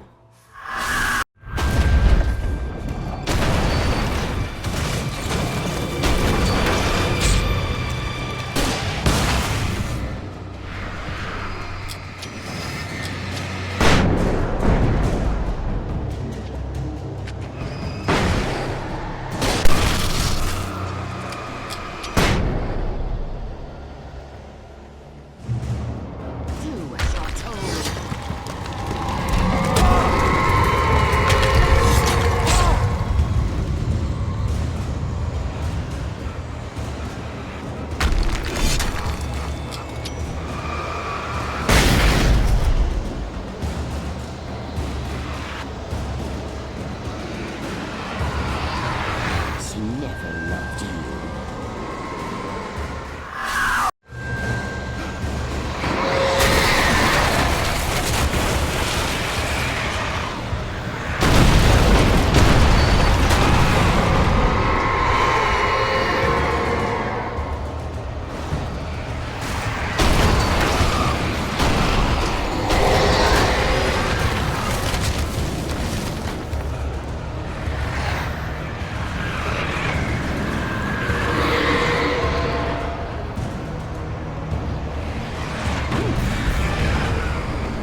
Baby, you were having a bad dream.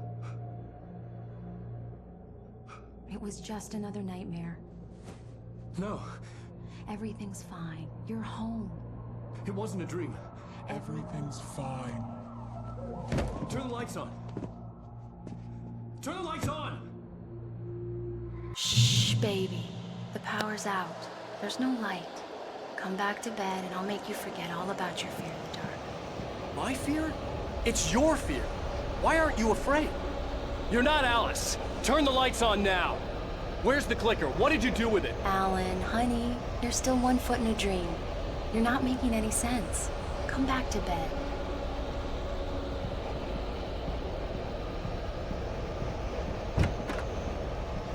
Alan, you're scaring me now. Come back to bed. Have you taken your pills? Do you want me to call Dr. Hartman?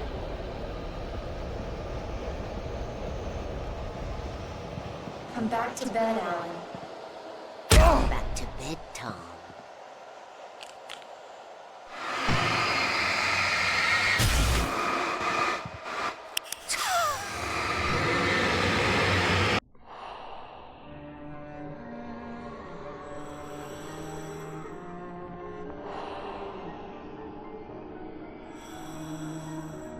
You must find your way to the cabin. It stands in your way. It won't let you pass. It has no heart. It's filled with darkness. You must fill its heart with light.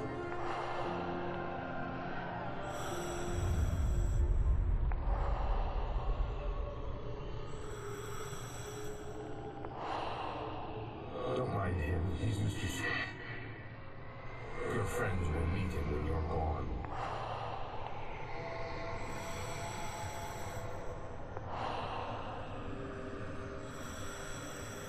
Use the clicker.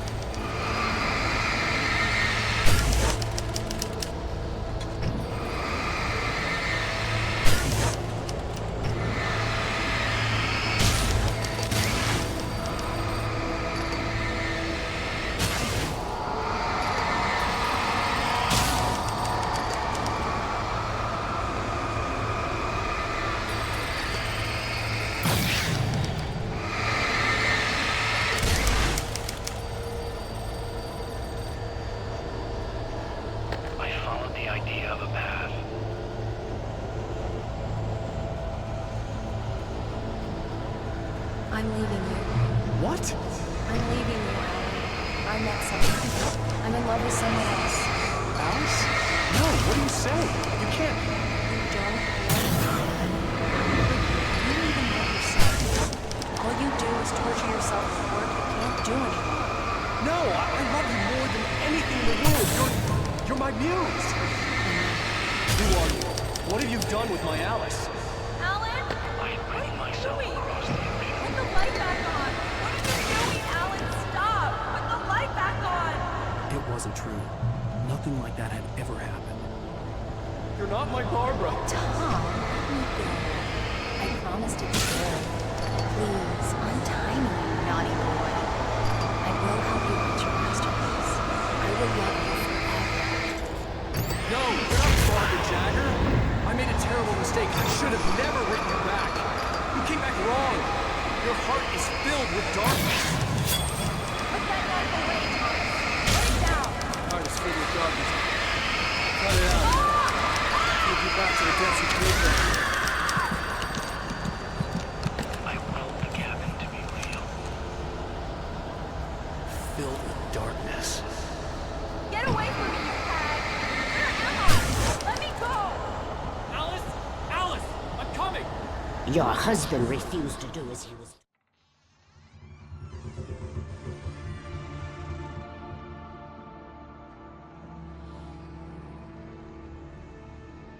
Now you will never get her back.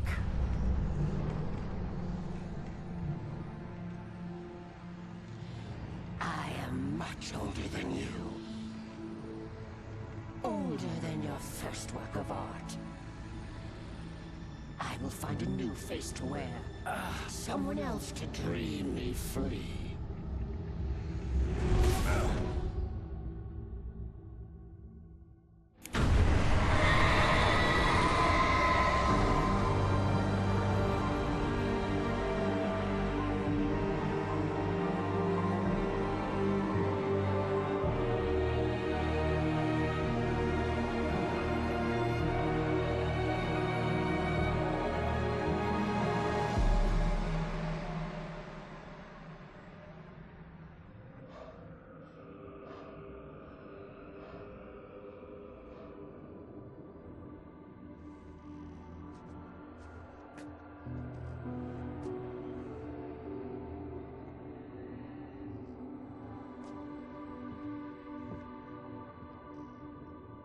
I could feel Alice's presence close by. I understood what I had to do now. I knew how to write the ending to Departure. There's light and there's darkness. Cause and effect. There's guilt and there's atonement. But the scales always need to balance. Everything has a price. That's where Zane had gone wrong. There's a long journey through the night back into the light. Alice? Alice?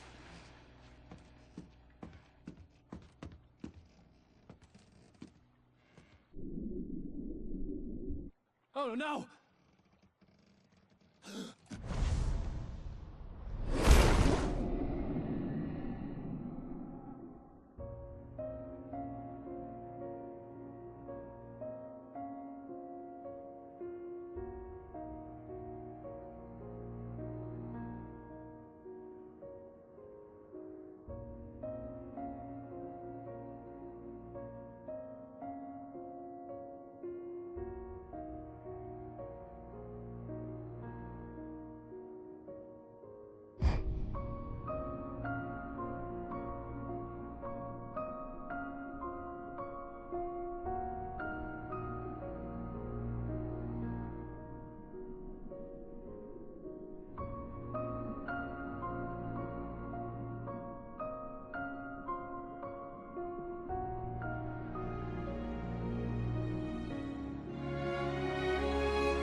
Previously on Alan Wake.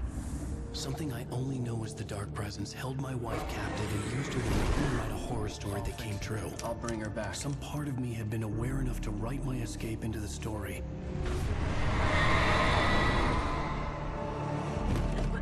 Alan? I saved Alice, then wrote a better ending for the story. But not without a price. I was trapped somewhere in the dark place, a strange zone somewhere beyond our world. It's not a lake. It's an ocean.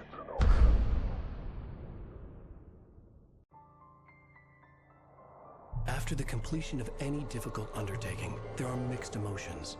Accomplishment and relief. Sadness, depression. For a while, everything was about the work. Like an illness, it consumed you, changed you.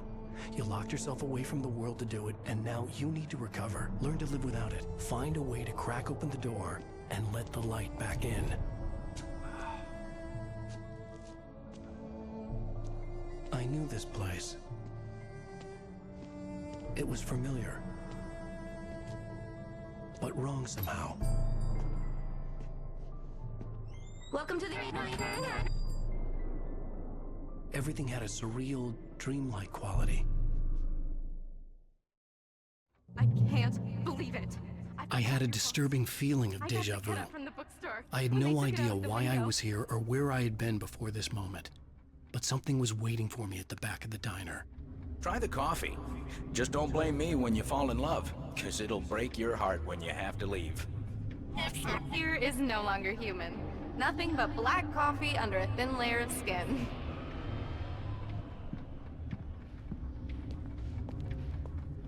Are you staying long, Mr. Do me a favor, Sonny. I could really use a tune right now. Number 6 in the jukebox. I'd do it myself, but both of my legs have gone to sleep. Bad circulation. Yeah. Are you serious? Again? You disgust me. Call yourself... Now that's what I'm talking about. Yeah. This is it. I've died and gone now. Don't go in there, young man. You can hurt yourself in the dark.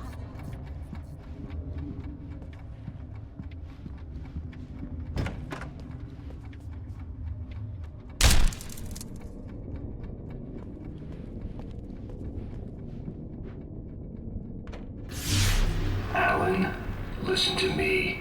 Go no deeper. What? Focus. You're losing yourself. I will try to help the best I can, but it's up to you. Find a better point of contact. What do you mean? I cannot hear you. Please, you're the one making all this happen. Concentrate. This is what's happening. Nightmares. Too deep. Can't take the pressure. It's too much. Suddenly, Wake found himself face to face with himself. At the sight of myself, the dream suddenly became lucid. The dark place. That's where I was. You will need weapons. It's not the light itself, but what it represents. You will need it. This is not a gun. It is a tool in a logical process of elimination. Be careful. I will try to find a better point of contact. I didn't understand Zane's message, and knowing where I was didn't fix anything.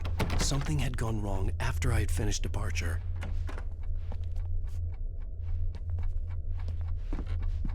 What the hell was that?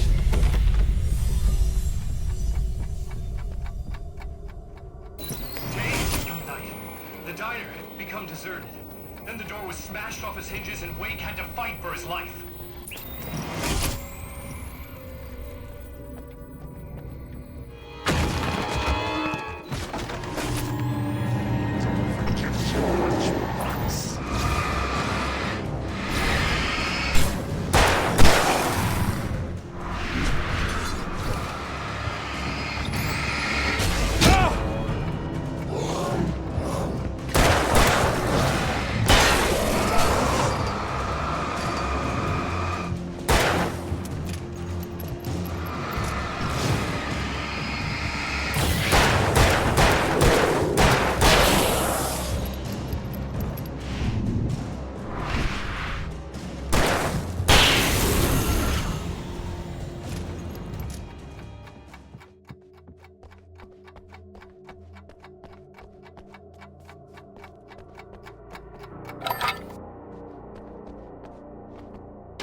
Wait for me!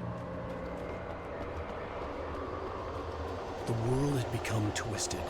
These trees didn't belong here.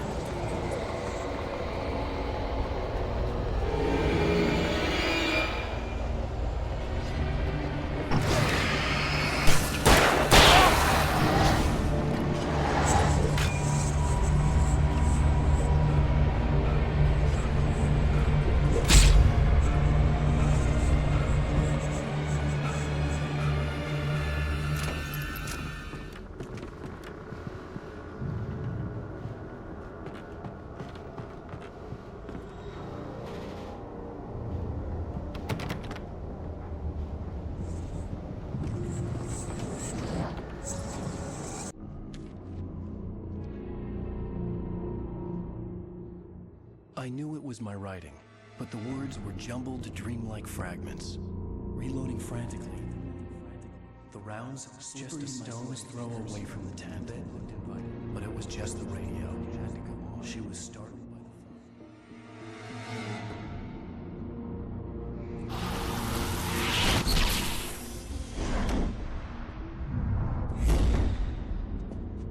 phone. The GPS system was working. I hadn't expected that.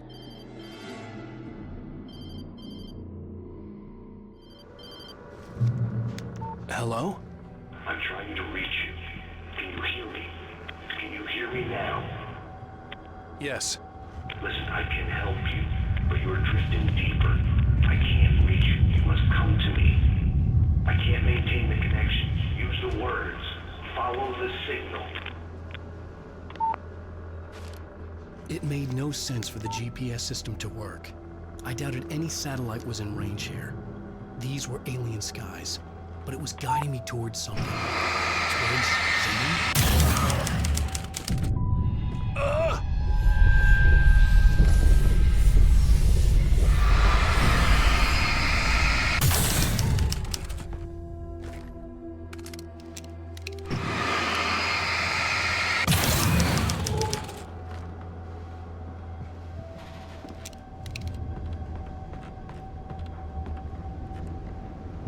Something had shifted again. The dark place was playing tricks on me. It wouldn't stay still. The town itself turned against Wake. Cars flew toward him. He cracked bone and crushed muscle. It oozed hate. It wanted to bury him.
Hello? I cannot keep up. You're going too deep.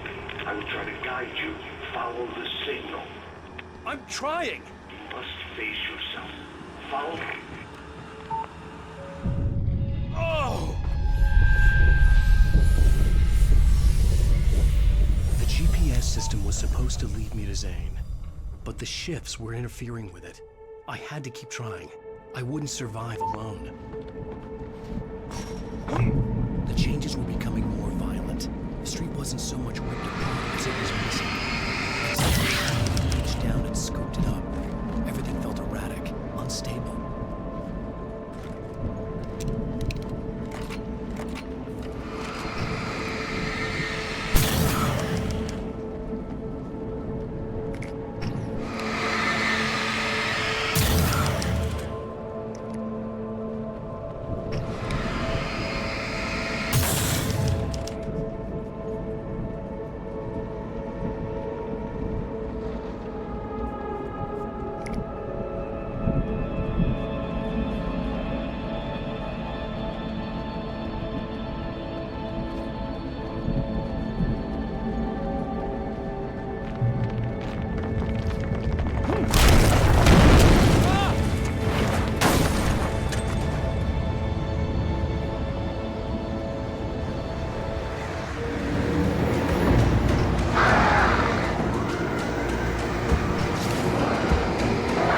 I'm trying to follow your goddamn signal. The dark place is playing tricks on you. You're still going deeper. I'm trying to guide you, but it's hard. What is this? I can help you if you just stop sinking. What? This is bullshit. It's happening again. Brace yourself.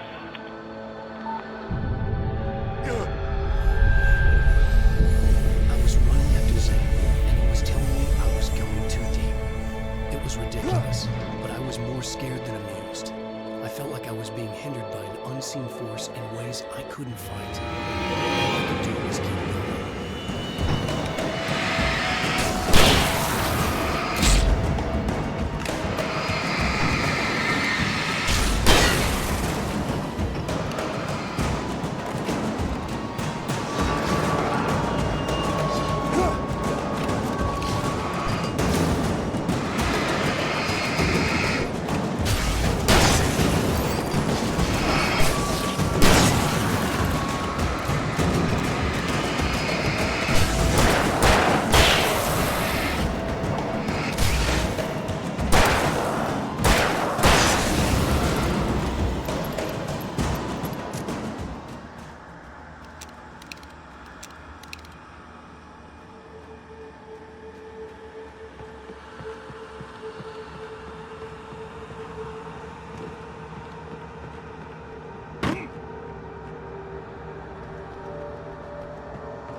See Barry. Look! Wake! Maybe that's him. That's the way to the chopper. I remember this. This happened before we found Barry. The playground. Wake's pathetic memories of the Wonder Years and the contrary little boy pretending he didn't miss his father either. Flies, eager to cave in his head.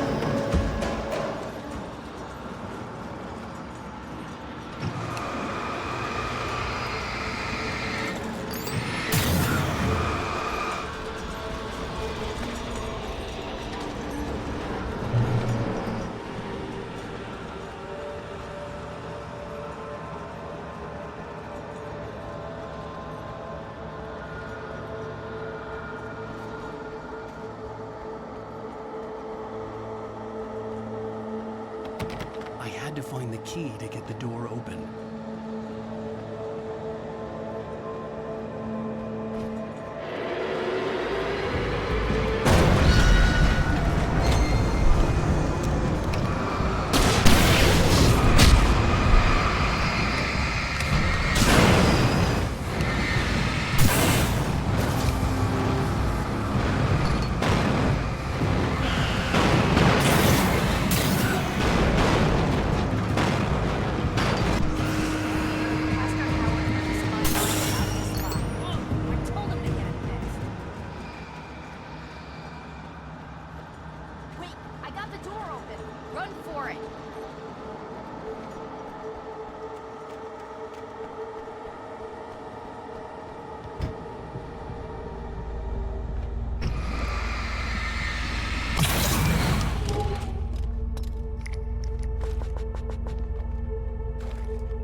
It was too big on the inside.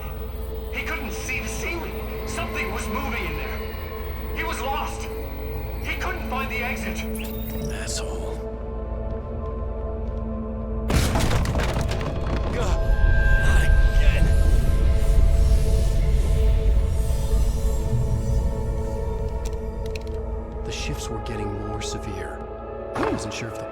trigger, or I got smaller. The signal was going haywire. I would have to find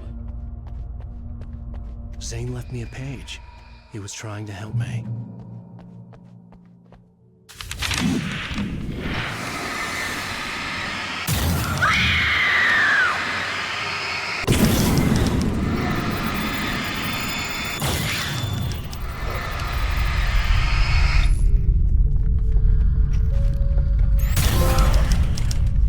Yowza! Barry? Hey, bestseller! Looking good! You're not real. Well, no shit. What gave me away? What, the see-through thing? I'm a figment of your imagination, just like pretty much everything else you see here. Maybe even you. That's insane. Yeah, you're right. Everything that happened before made perfect sense, but this is insane. Good catch, Al. Okay. Okay, look, I gotta get going. The GPS... GPS, yeah, I know. Follow the signal. Got it.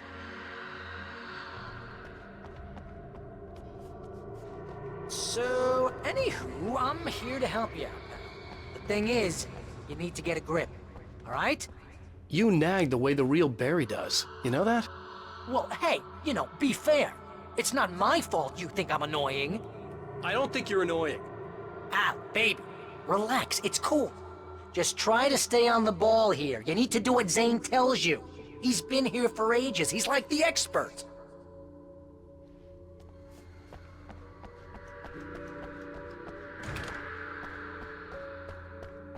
Anyway, if this is insane and it's all from your mind, what's that say about you? Fine, enough. I can't believe I was actually happy to see you. Oh, come on. Don't shit a shitter out. Deep down, you're always happy to see me.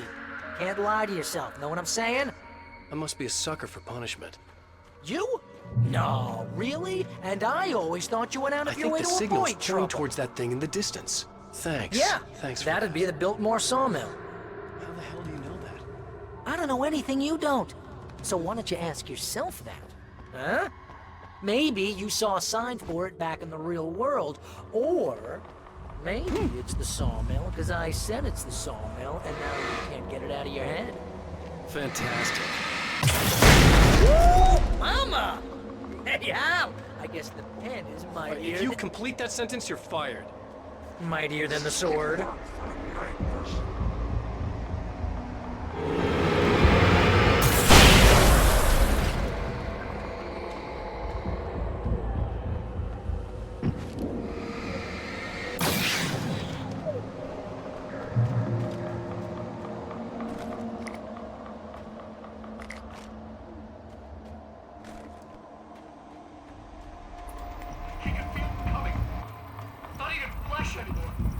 Just shadows and ghosts and thoughts.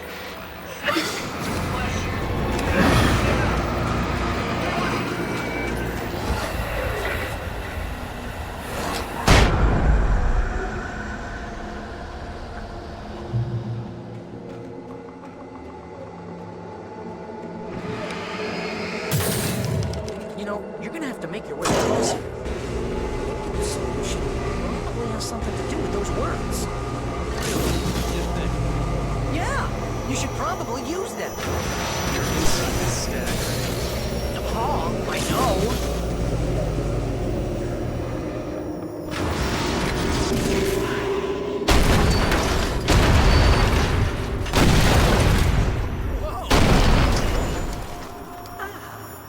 This is the way things should be. I give advice, and you follow. That's when things go right. You get up to something on your own, that's when the trouble starts. That's horseshit. Al, I'm not saying anything you haven't come up with first. Figment, remember? This kind of thing could drive a man insane. Wake's own This is words, great. And it's littering the probably landscape. therapeutic for you too. His books common and discarded, like mud beneath his feet. Hardbacks, paperbacks, turned against him. Trash. Just cheap trash. I have new transmissions of myself. I saw insane. Like a demented storyteller who was out to torment and destroy.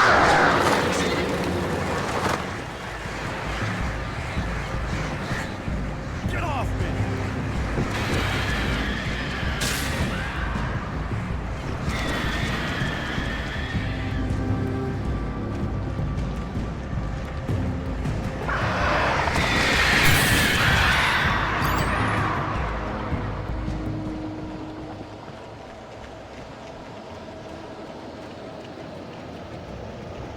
Al, come on. You gotta be careful. Those are bad words. Bad words.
Okay, this is just too weird. You're weird. Barry, is all this really coming out of my head? It's just the way this place is, Al. All that random stuff in your head. Imagination can be anything. But you're from my imagination. Yeah, you know what, Al? Do yourself a favor. Don't pursue that train of thought any further.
You need to get that door open before you can get into the warehouse. That's the way forward.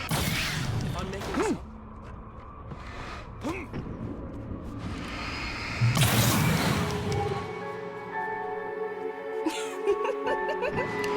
Stop it! They're waiting for us downstairs. We don't have time for Alan. I knew she wasn't really here, but she still made my heart ache. I had saved Alice, but I wasn't even sure when that happened. Was it days ago? Weeks? Longer? I had no way of knowing.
Hey, lover. Come here. I've got something for you. I could only hope that Alice was all right. I didn't know what happened to her after she left the dark place. Zane? Is that you?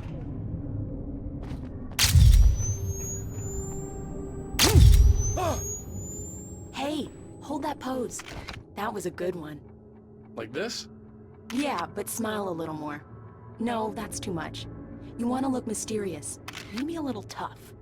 You know how people go for those dangerous bad boys. But I'm not dangerous. Oh, come on. You write about terrible things all the time. People want to think that you're intimately familiar with them. You kill Casey in this book. You need to look a little bit like a murderer. Oh, that's good. Do that again. You look handsome. And dangerous. You know, I wasn't sure about the beard before, but I was wrong. It looks good on you. Okay, I think we're done. Great. I want to get out of this suit. Hey, things are looking up. Guess danger is sexy. That was when I was still working, when I felt like a real writer instead of a fraud. It was a good memory. I wished I hadn't seen it.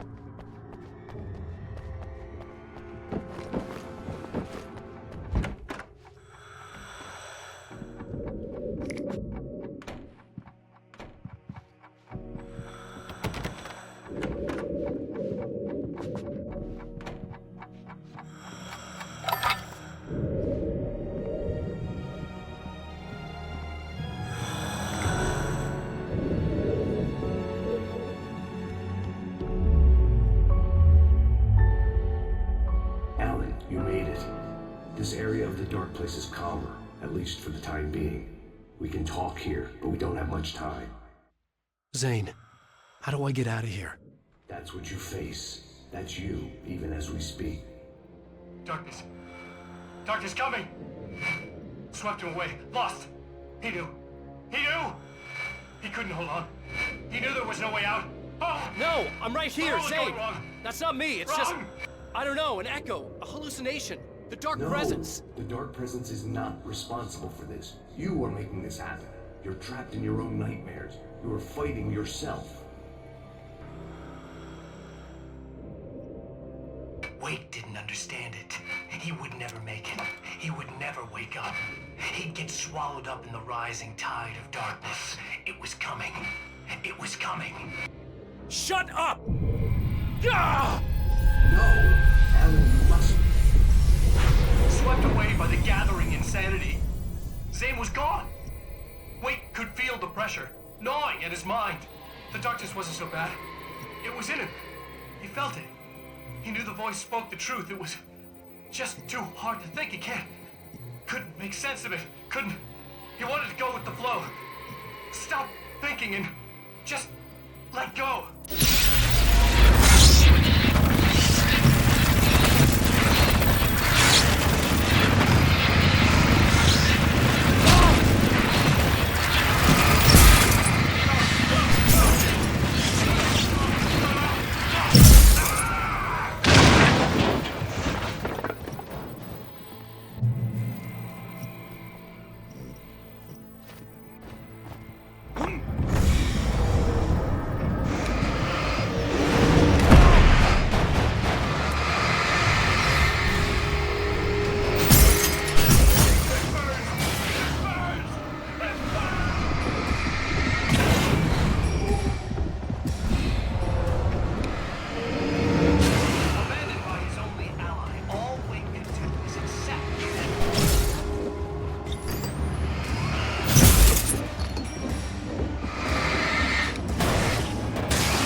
There you go, Alan.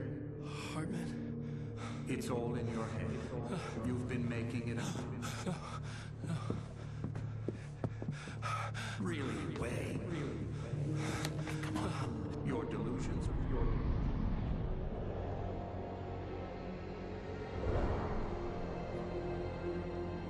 Why is this happening to me? Thought. No. No. Hartman. There's no way out. No way out. No way out. I need to get out of here. Get out. No. How do I get out of here? No, I don't remember what brought us to this. Previously on Alan Wake. It's not a lake. It's an ocean. After saving my wife from the mysterious dark presence, I found myself trapped in the dark place. Imagination can be the enemy here. A nightmarish world that exists somewhere beyond the shores of our own existence. We're the one making all this happen. Just do what Zane tells you. Follow the signal. Is all this really coming out of my head? The dark place is playing tricks on you. I made my way across its ever-shifting landscape, trying to reach Thomas Zane. You're trapped in your own nightmares. You're still going deeper.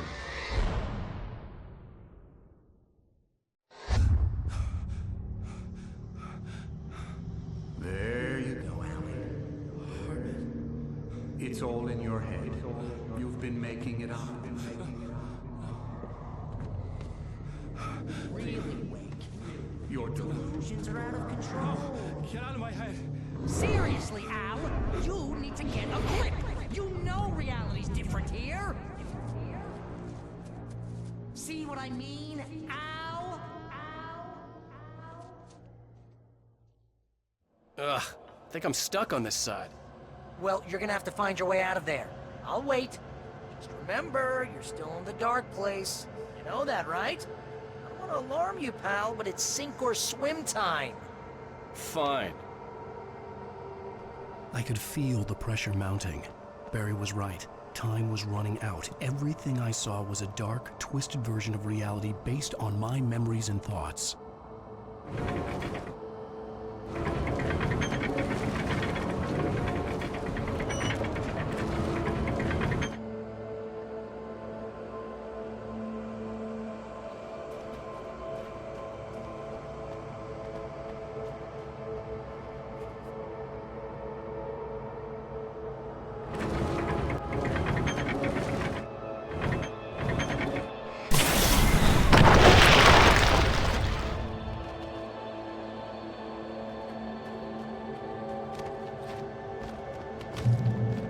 To accept it. If all of this was from my mind, then I was the one making all this happen. I was literally fighting myself. It was a moment of clarity.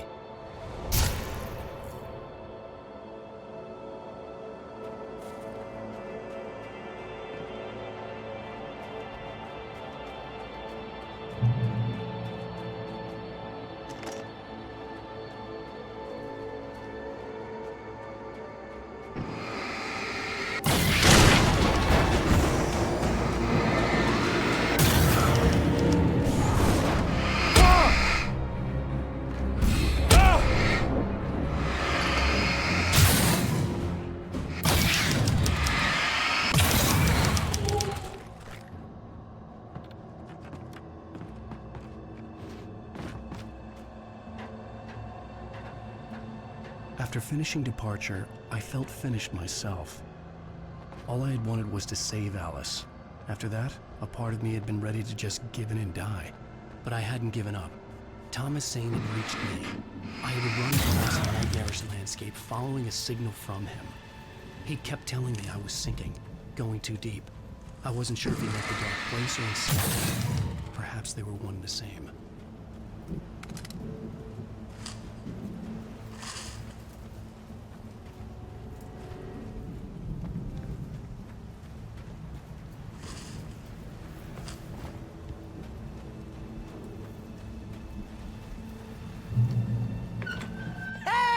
Nice job, Al! So, you really are nuts, huh? Let's face it, we always knew this was coming. I guess, but I actually feel pretty rational, all things considered. Crazy people don't know they're crazy. That's where they're crazy. Hey, check out the light show behind the lodge. That's Zane's light. Yeah, you're done sinking now. That means he's just about caught up with you. You better go talk to him.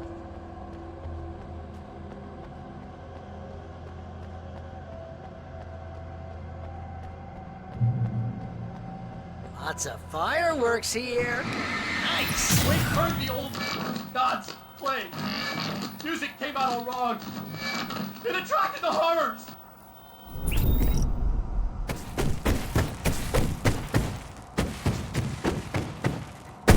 Oh, hell yeah! Remember this,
You can get inside now, Al. The big guy busted down the door.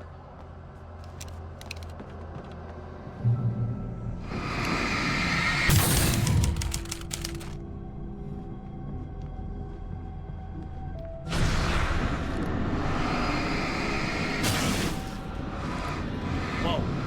See, Al? This is classic you. Always making things complicated. This is just a memory. Even your memories are complicated.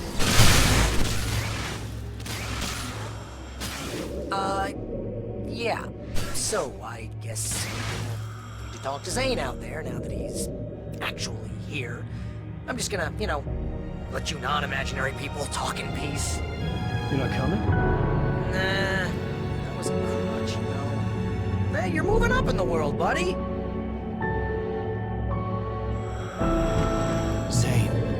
You have done well, Alan. Now I can accompany you. You are trapped in your own dream.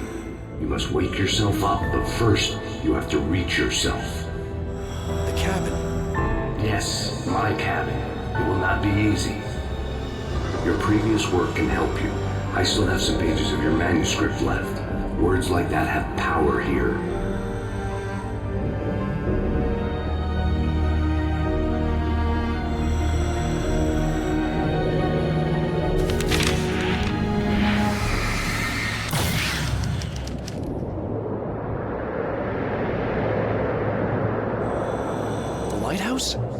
It's very appropriate.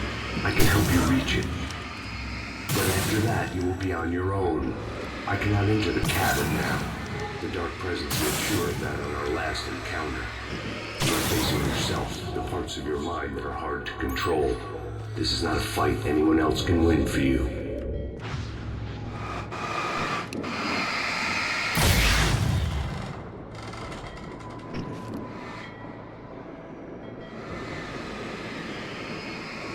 I was glad to have Zane with me in this place. He knew the trouble, such as it was. But a part of me wondered if he was even human anymore, after so many years in this place.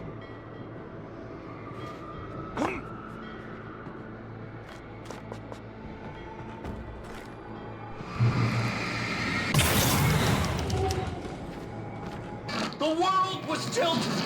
It was turning upside down. Wake was lost. He would fall. He couldn't tell which way was up. Oh, God, torn apart by the whirlwind.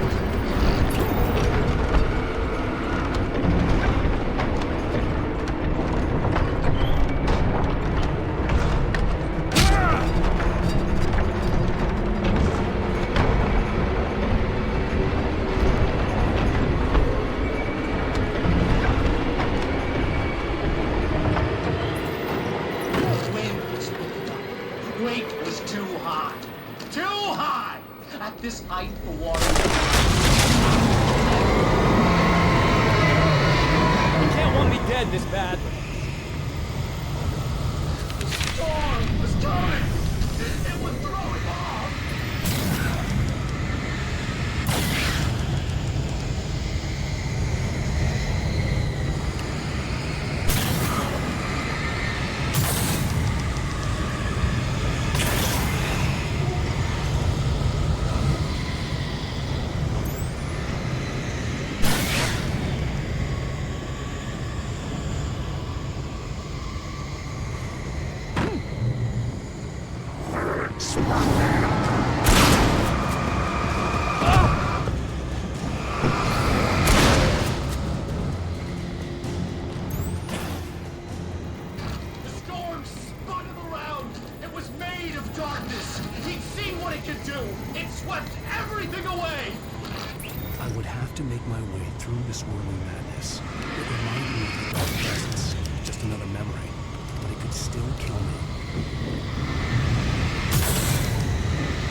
Things are getting pretty crazy here, Zane.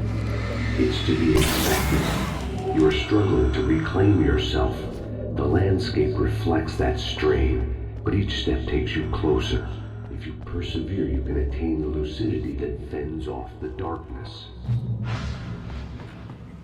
Now that I knew what I was facing, the environment became even wilder and stranger. Like it was no longer even bothering to pretend that things were normal.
Wake was forced to run through a maze, hopelessly Oh! Now what?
Next stop, sanity. You're doing well. Keep going. It's hard to make sense of this place. It's a dream. This is a vast place, home to forces and beings that are completely alien. The Dark Presence. Yes. I don't know what happened to it after your final encounter. Is there any way out of here? Sometimes transmissions can be sent between worlds. You've done this yourself. But to actually leave the dark place, I haven't found a way.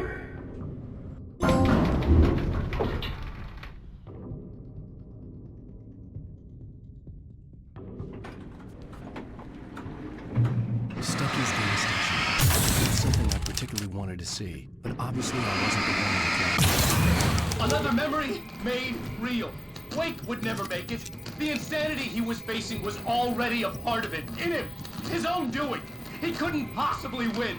He didn't even want to!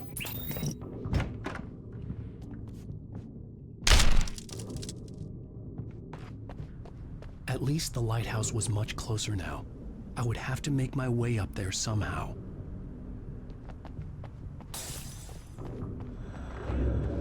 The part of you that is in control is in the cabin, dreaming and insane. I don't think I like that. You represent the part of Alan Wake that is capable of rational thought and planning, which is why I'm talking to you. If that part can regain control, then you have a chance of making it. But a part of you wants to give in. There's comfort in the oblivion of dreams. You represent the part that isn't ready to quit and die. Wait, are you telling me I'm not real? As real as anything else in this place. So there are two of me? Yes. And the one you called Mr. Scratch, he's me as well? No. Zane, are you playing some kind of game with me? I am not the author of your story. How can you say that when you wrote that page about me in the clicker? It wasn't one of my pages. You directed me to it. You had Weaver guard it. Yes, she was needed. And you needed the clicker. But I'm not. What? I don't understand. You should keep going. Zane? Zane, come on! Well,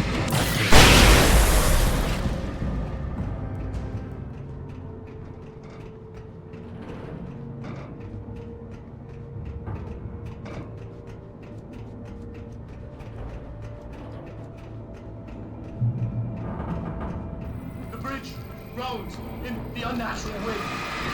Heralding his arrival. Wake wouldn't leave this place alive.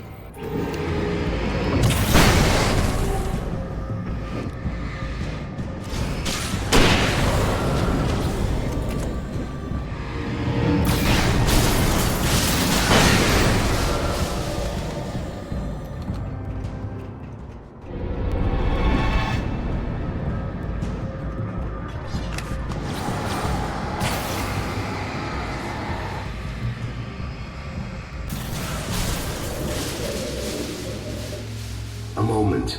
I can help you here.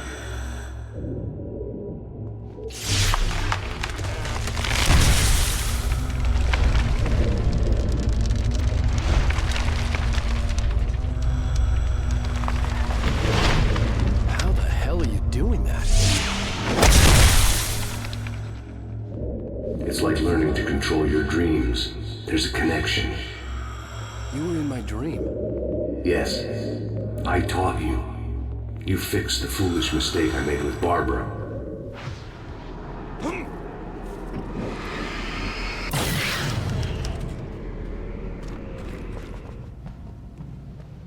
Wake ran for the light. It was pointless. He would never reach it. His life would be snuffed out just as easily as the very thing he thought would save him. Even with the light gone, all I could do was keep going.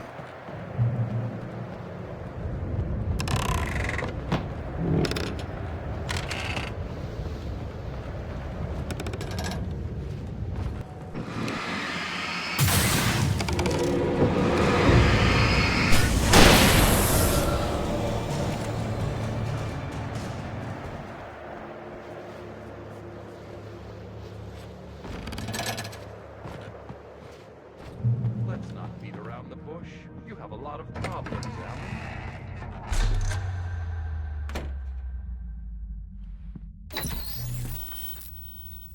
Since we're being so frank here, Alan, and let me just reiterate how happy I am that you've had this breakthrough, I would like to summarize your condition. By all means. And please, just let me know if you think I'm being unfair. All right. Well, let's start with the obvious. The car crash. Untreated head trauma. All due respect to Doc Nelson, but he's hardly a neurosurgeon. I think that the injury has affected you more than you realize. Yeah, I have had bad headaches. Then there's your history of substance abuse, which, combined with your chronic insomnia, has resulted in hallucinations and extremely poor impulse control. That's a dangerous combination, one which your wife has unfortunately had to suffer from far more than you. I know. I know she has. I don't think I'm exaggerating when I say that you are existing in a state of all-encompassing denial. Your vivid fantasy casts you as a heroic victim and allows you to skirt responsibility for your own actions. It allows you to solve your imaginary problems and dismiss the things that truly trouble you.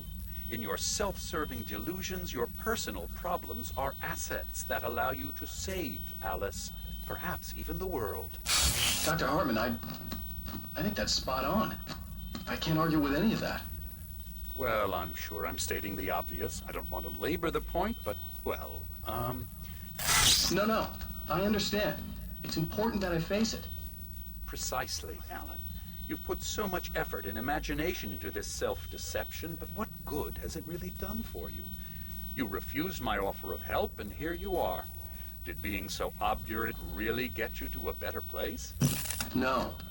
No. And did it really help Alice? Was this really the best thing for your wife? Probably not. Probably not. Why don't we find out? You know, I've been talking with her. There's something she wanted you to hear. Oh, hey. That sounds like fun.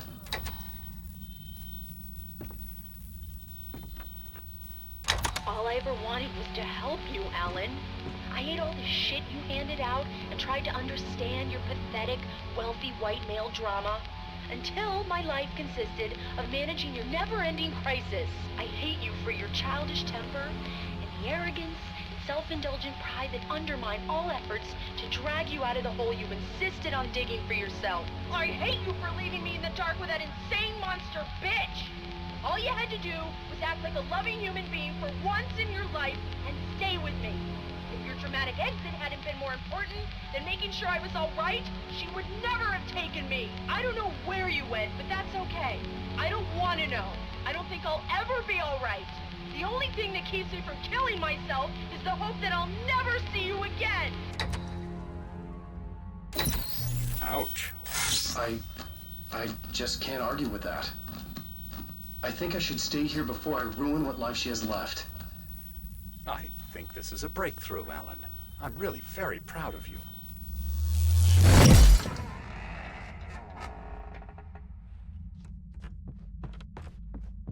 It was nonsense. I knew I had saved her. I'd succeeded in that, and that was all that mattered. What I heard in there wasn't the truth. It was just another toxic mirage. It cut deep, but that made me all the more determined to force myself to snap out of it. I didn't want to be that guy anymore. I had to make myself see the light.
Done. You have come far, but there's still a little further to go.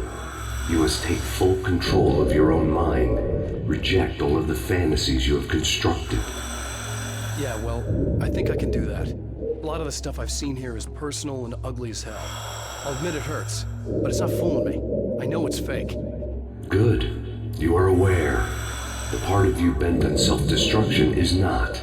But you must be careful. Just because you know the lies for what they are, that doesn't make the danger any less real. I'll make it. I don't have any choice. Here. I cannot come any further, but this will help you on your way. Thanks, I guess. Hey, let me tell you something, Alan. I know how your mind works. You screw up, then you start analyzing it. Before you know it, you start writing all these horror stories in your head. Don't you? Come on, I don't do that. Yes, you do. I know how it goes. They kept coming. There were too many of them. Whatever it was.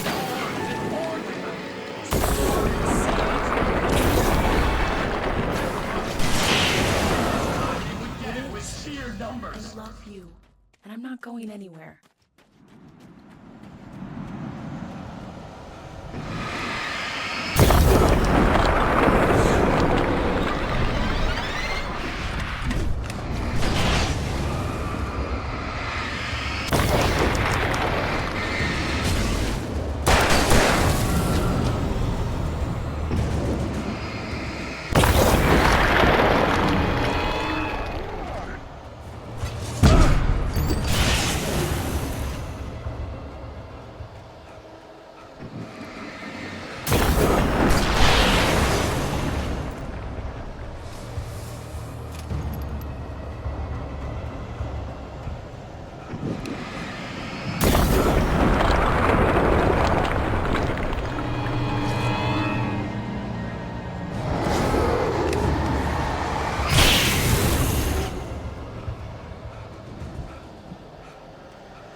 Lighthouse.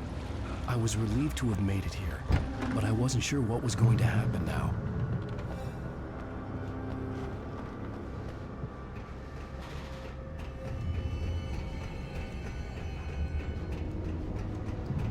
Zane had left me. I wasn't sure what the Dark Presence had done to him if he couldn't follow, but from now on, I was on my own. Still, he had gotten me this far. I would never have made it by myself. This thing was going to end. It wouldn't be long now.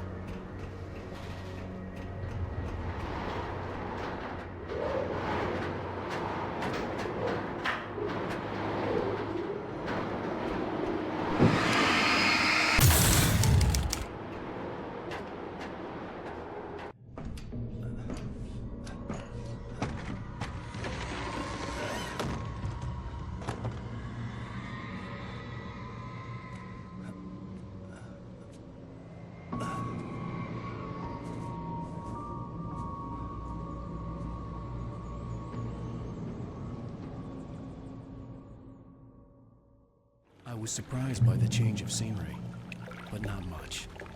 I was starting to understand the symbolism, the way the dark place flowed.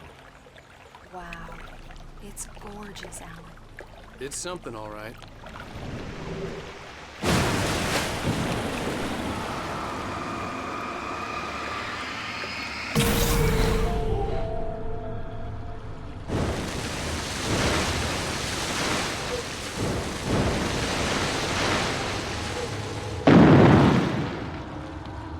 Hey, Al. Feeling kind of depressed here. What? So Zane's your new buddy now. I feel abandoned. This is ridiculous. You're not even real. That doesn't mean I don't have any feelings.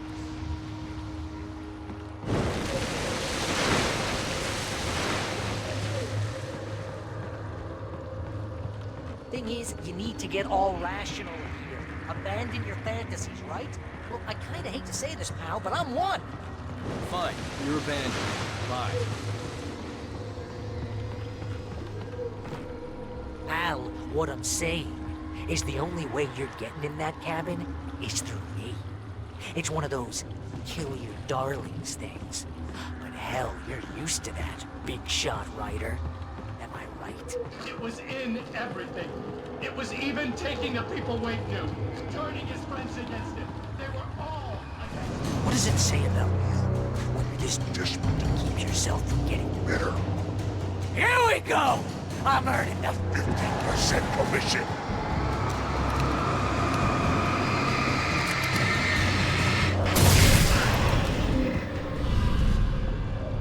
It's great that you first make yourself an imaginary friend, and then you can't even get along with that guy. People skills, Al! You're a master!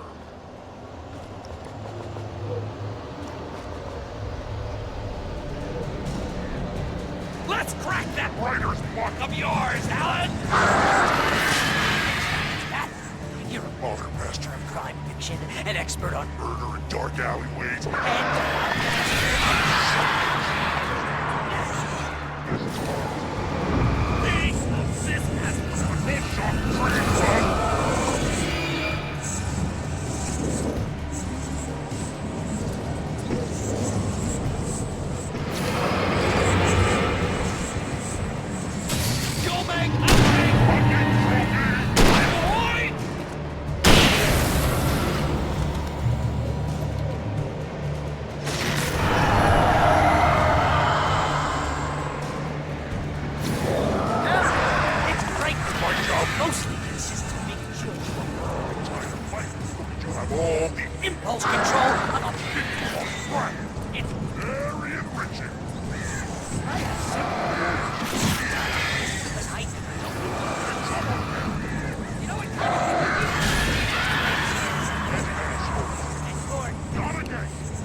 happening to me?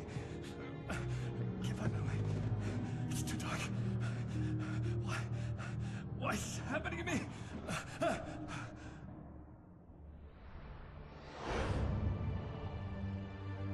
Just like that, my mind was clear.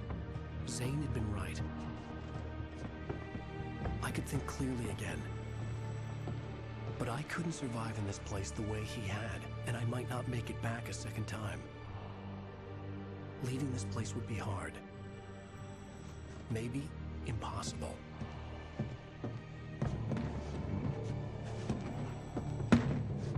It wouldn't take much for my thoughts to stray again. It was too easy to get lost in the dark place. Before, I was ready to curl up and die, let myself slip away. But here I was, the yet unwritten future waiting to unfold before me. A sequel to Departure. My name is Alan Wake, and I'm a writer.